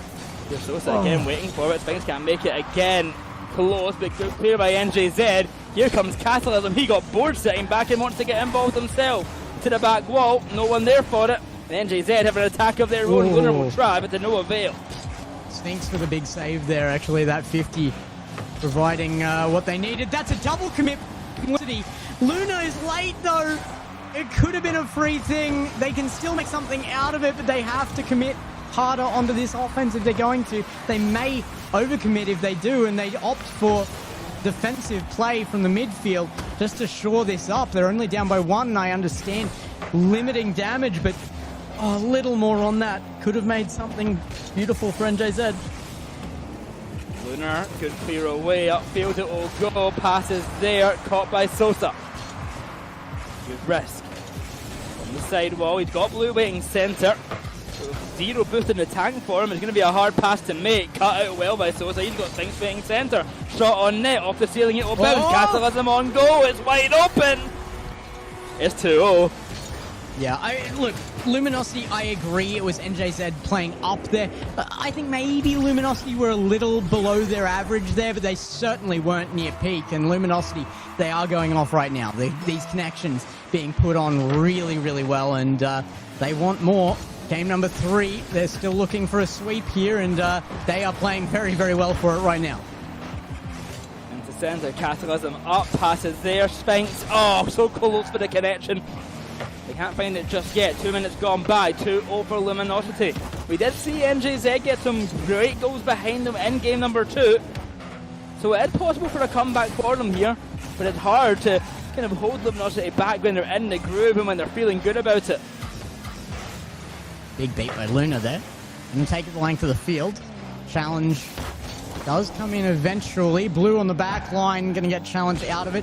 Big turn from Luna, actually. Looking for a pass here. He's very awkward in midfield. It will be a guaranteed beat for Luminosity. The 50 comes out. The Catalysm somehow wins it directly into the net. What an insane 50. Look at the way he angles his car in the air here. He's so prepared for whatever comes his way. And he knows he's going to score as soon as he goes up for that one. Just drops it down to net. Excellent work, 3-0, half of the game to go. Big demo there off kickoff as well will allow Sosa out of his own half with ball control. Great challenge from Blue. Catalysm in behind now, sending it forward to corner, looking for it in center, off backboard. Is there a chance? Another one will find in the net. Sphinx, he is absolutely on it right now. Sometimes feels like game 2 might have been a fluke to some degree. I don't want to say that for NG because I think they played an excellent game, but game 1 was 4-0, game 3 currently 4-0. Luminosity, they needed to like odd numbers. Only learning the odd number games of convincing fashion, but it's been an absolute shock to the system here for NJZ. Another beat there. And Sphinx with the ball, with control, with boost, looking for maybe a pass off. No, tries it solo. It's denied on the line. Big flick from Luna, gonna get one back here. They have really not been a fan of going out scoreless, and this is a great one to at least take something away here. They've still got time, but another 3 goals is a big ask after 1 minute 50. Yeah, it's a low time mark here to try and get these goals out. 1 minute 50, and as you mentioned, 3 goals needed, and that's just for an equaliser. Yeah. They want to start, they got to start now. Goes by Luna early on, they're putting some pressure on, trying to find some space for Risk and Blue to play in, but after they're struggling more, finding that opportunity. Good chance there for Risk, but I mean, you see only inches away. A slightly longer car would have been touching that one, but just not finding it on the Octane. Catalysm pass on out, going to be caught there by Sosa. No. keep them on the Octane. Get them on the Scarab like true. Like a true gamer. True Rocket League fans run the Scarab. You heard it here. Get me in here on the Scarab. You would hit that, for sure. I run this lobby in the Scarab. Great save by Blue again there. Luminosity still just charging the lines. This has been a bit of a statement game from the men by Sphinx individually here. Great shot to finish this one as well, but you got to say Luminosity were not happy about that last one being close. They really had something to stake. 5-1, a minute to go. Luminosity not giving them a chance, not giving them a sliver of hope. Feels very similar to the series we saw earlier, Gex, of the Kenotrope demise. Seems like Luminosity are doing the exact same to NJZ, making them fall, giving them no hope, and pushing them to their absolute limit. Early aerial from Sosa goes to nothing. Shot a long field. Sphinx is in net. Oh, great touch from Catalysm, but a quicker chase on that may have earned NJZ another goal there.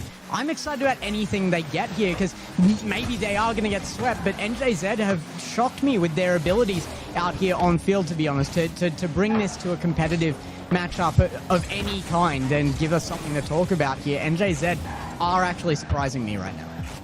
I have been impressed by them 100%. Of course, this is maybe a bad time to say when we're watching them be 5-1 down in game number 3, but I have been impressed. They have looked good at times here, and it's really shown what kind of they have potential-wise. But Luminosity are at match point. Something which is, the least surprising outcome possible. They made it to match point. 3-0, surely they close it in a sweep, guys. Yeah, well, I said we were gonna tick off our checkbook, our bingo checkbook here, and Apac is gonna be checking off another one with one more game in Luminosity's favor. If they can take this next one, it will be the sweep in the upper bracket, Luminosity Classic again. Well, Luminosity and Dominant bashing it was Sphinx and Catalysm getting all the glory in the shooting front, while Sosa just became the facilitator. 8 shots alone for Sphinx there, only 3 in total for NJZ. It was, yeah, a shooting disparity of all disparities right there. Nowhere near for NJZ in the offensive front. I want to see more still. NJZ have been had so much good, but it's been very solely at times, Luna. I want to see it backed up for more shots, more offense, more confidence out from the rest of the team. I feel like that's what's lacking from them there. It's not the ability. They are playing at a similar level, but they just are holding that back that little bit that Luna is willing to send forward. Be that ego, genuine confidence, or whatever else. He's the one that's there. I mean, 100%. He has been the driving force behind this team and pushing them up front and pushing them forward. And I think Risk and Blue maybe having a bit of that nerves coming into this one. They know how good Luminosity are. And I think that, to his credit, I think Lunar does have a massive ego. But I think it really pays off in situations like this where he thinks he's better than Luminosity. I think you could genuinely ask him and he thinks he's better than this whole Luminosity team. And he plays like he thinks he does.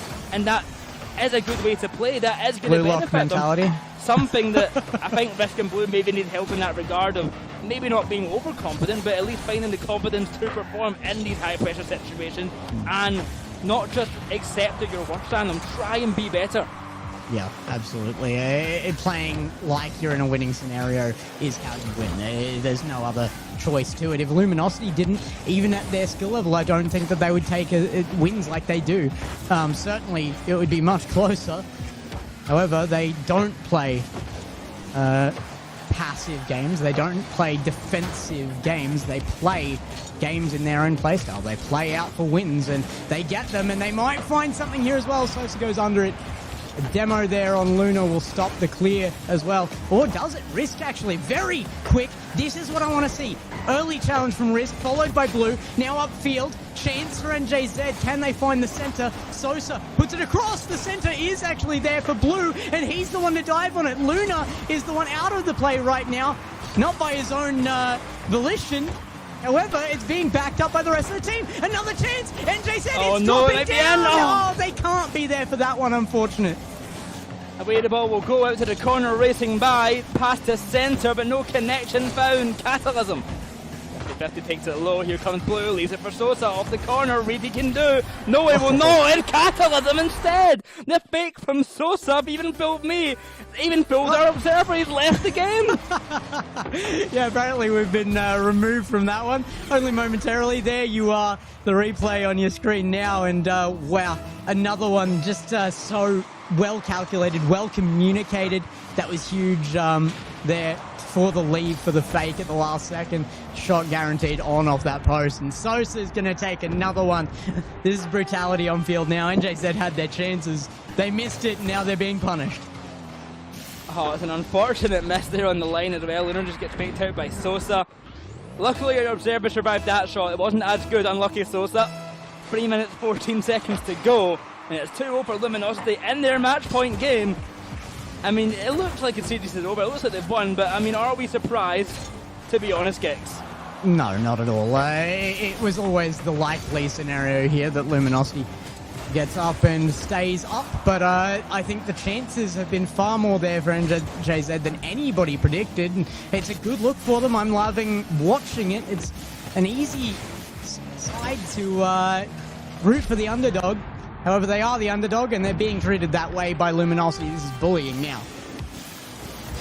4-0 in game number 1, 5-1 in game number 3. Game 2, the only close affair we've seen between them. And game 4, unfortunately, for NJZ, not looking to follow that pattern. Currently 3-0. Half the game to go. Luminosity looks set for a clean, easy sweep here. A brilliant save there from Lunar. So nothing to follow from it. An attack will not be developed upon. It's not going to change the outcome here, but NJZ still looking for their best out of that, and I think that really does show something as to the quality of this team, that they're not going to rest and just take the loss. They're going to learn everything they can from this. You asked, and again I will answer, Luminosity, the only way to beat them is to lose to them now, learn from it, and come back. You don't learn from it if you don't keep pushing. NJZ, they will keep pushing. Pass over to Sosa again to the backboard, shot into center, saved away. Lunar passing it down, now over to Sphinx. Trying to make the connection, but not to be found. Around the sidewall, Catalysm into center. Straight away, shot by Sosa, looking for the bump at Sphinx, but to no avail. Goal number 4 is looming, but NJZ are defending. Love to see that they are holding a line here as well, minimizing damage, but trying to get out of their own half as well. They don't want to be done here, but they're being locked in. Luminosity still charging the net, trying to break that line. It's been a tough ask for them, actually, for this 4th goal, but they might find it here. There it is, Sosa in the top left corner with power. 4-0, just like game 1. I mean, NJZ, all I can look at is that game 2 and the quality they exhibited, and I wonder, is that the downfall of Luminosity in that game, or was it NJZ being so good? If it is the latter, I hope we see more of that, if not in this series, at least in the rest of this tournament. If it was the former, then I think NJZ have got to step things up big time, because 5-0 is a statement. I think that, I do think that it was NJZ being good, but not necessarily that they were good enough to conquer Luminosity there, that they should have gone that distance. I think it was that Luminosity, just like us, just like probably everybody watching, wasn't expecting NJZ to be this good. They have come in with an expectation lower than they are performing at. They are peaking right now, possibly, but they've been able to do it pretty consistently, and I think that's what brought that particular game to a 4 from them. But once the adjustment was there, Luminosity, like I said, they decided to win, and they did. It was a turnaround because they had to play differently against the team, but when they made that decision, that's what came out. The ceiling, it will bounce. Lunar to catch. Sosa misses on out. The backboard, it will bounce away. 40 seconds now, and NJZ, they know it's over. Just looking for some kind of consolation goal.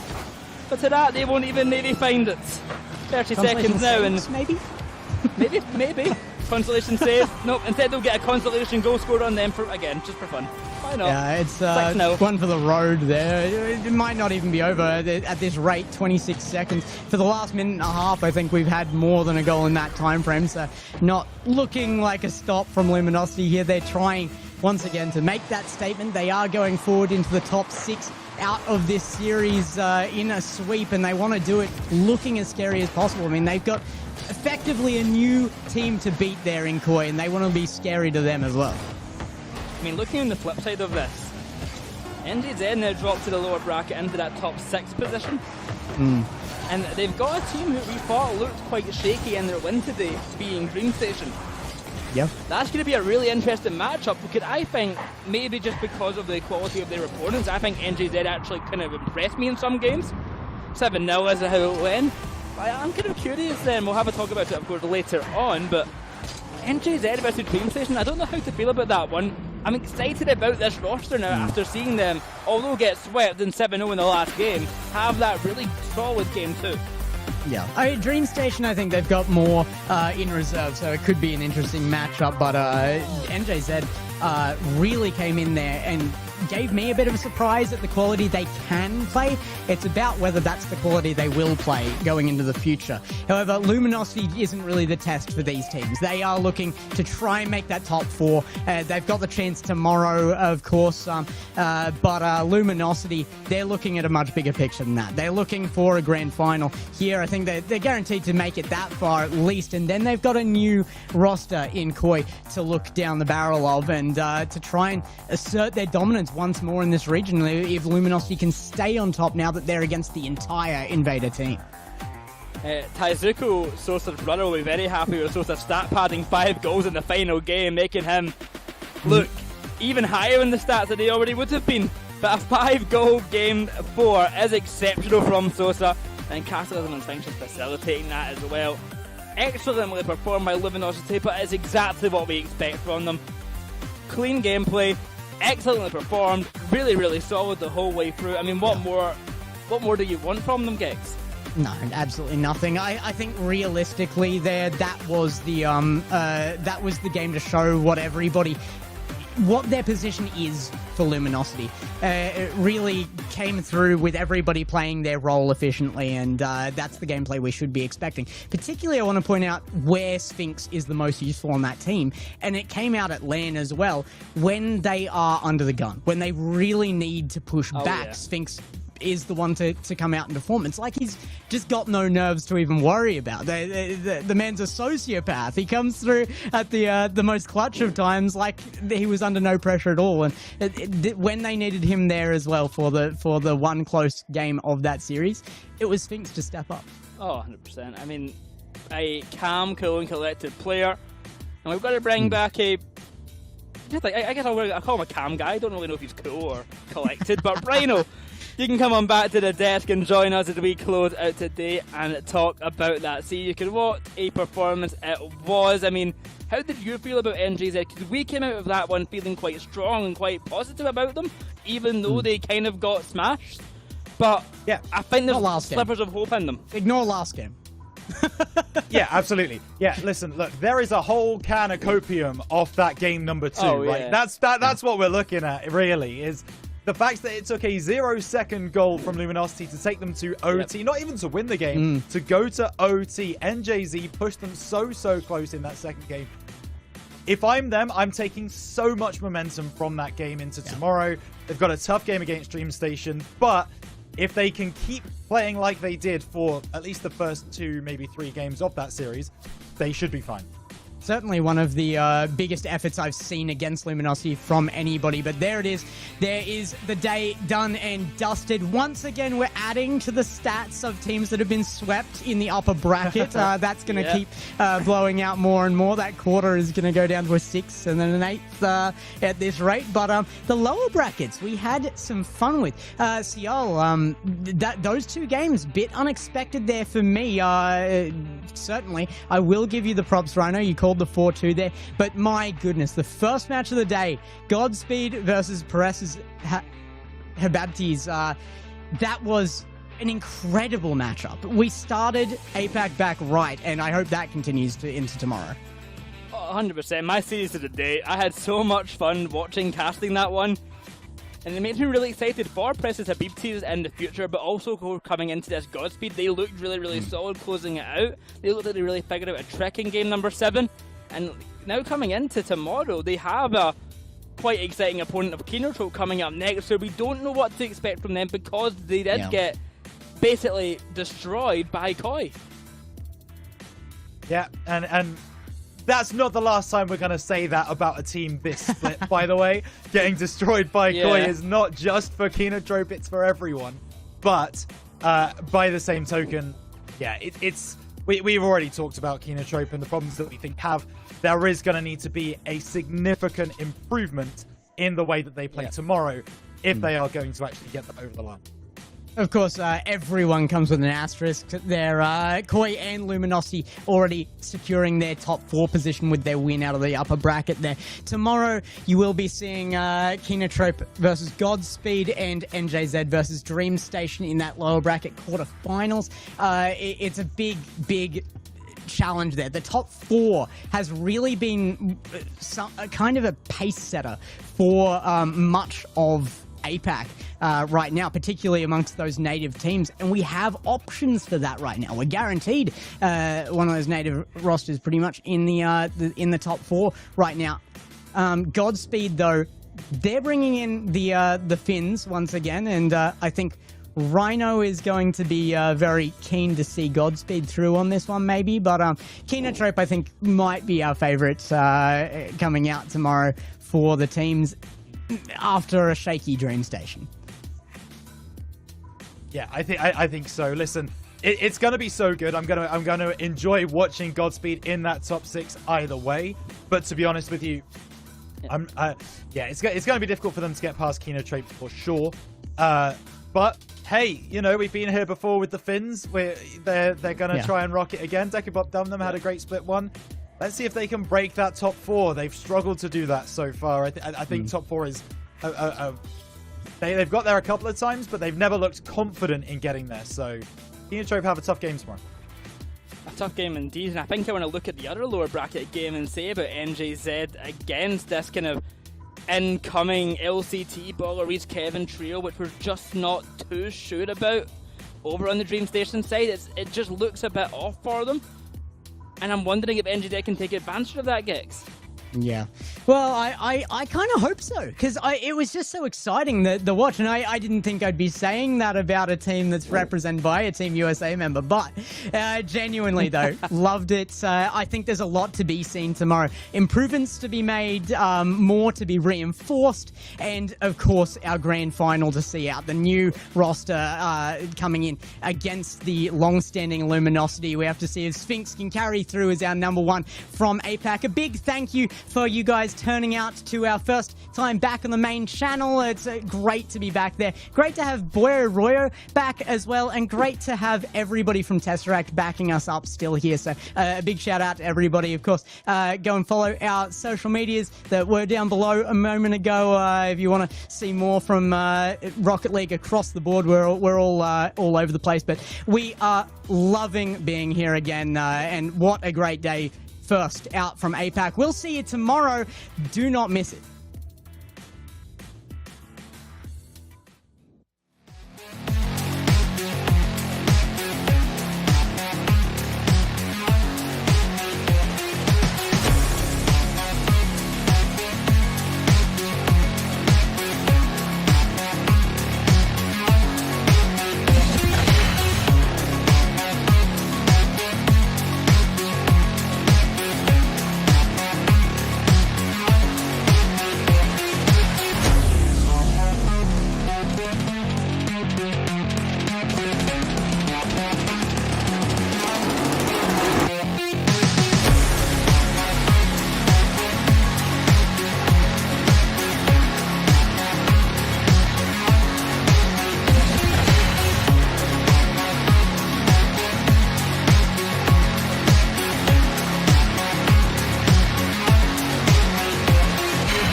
Bye.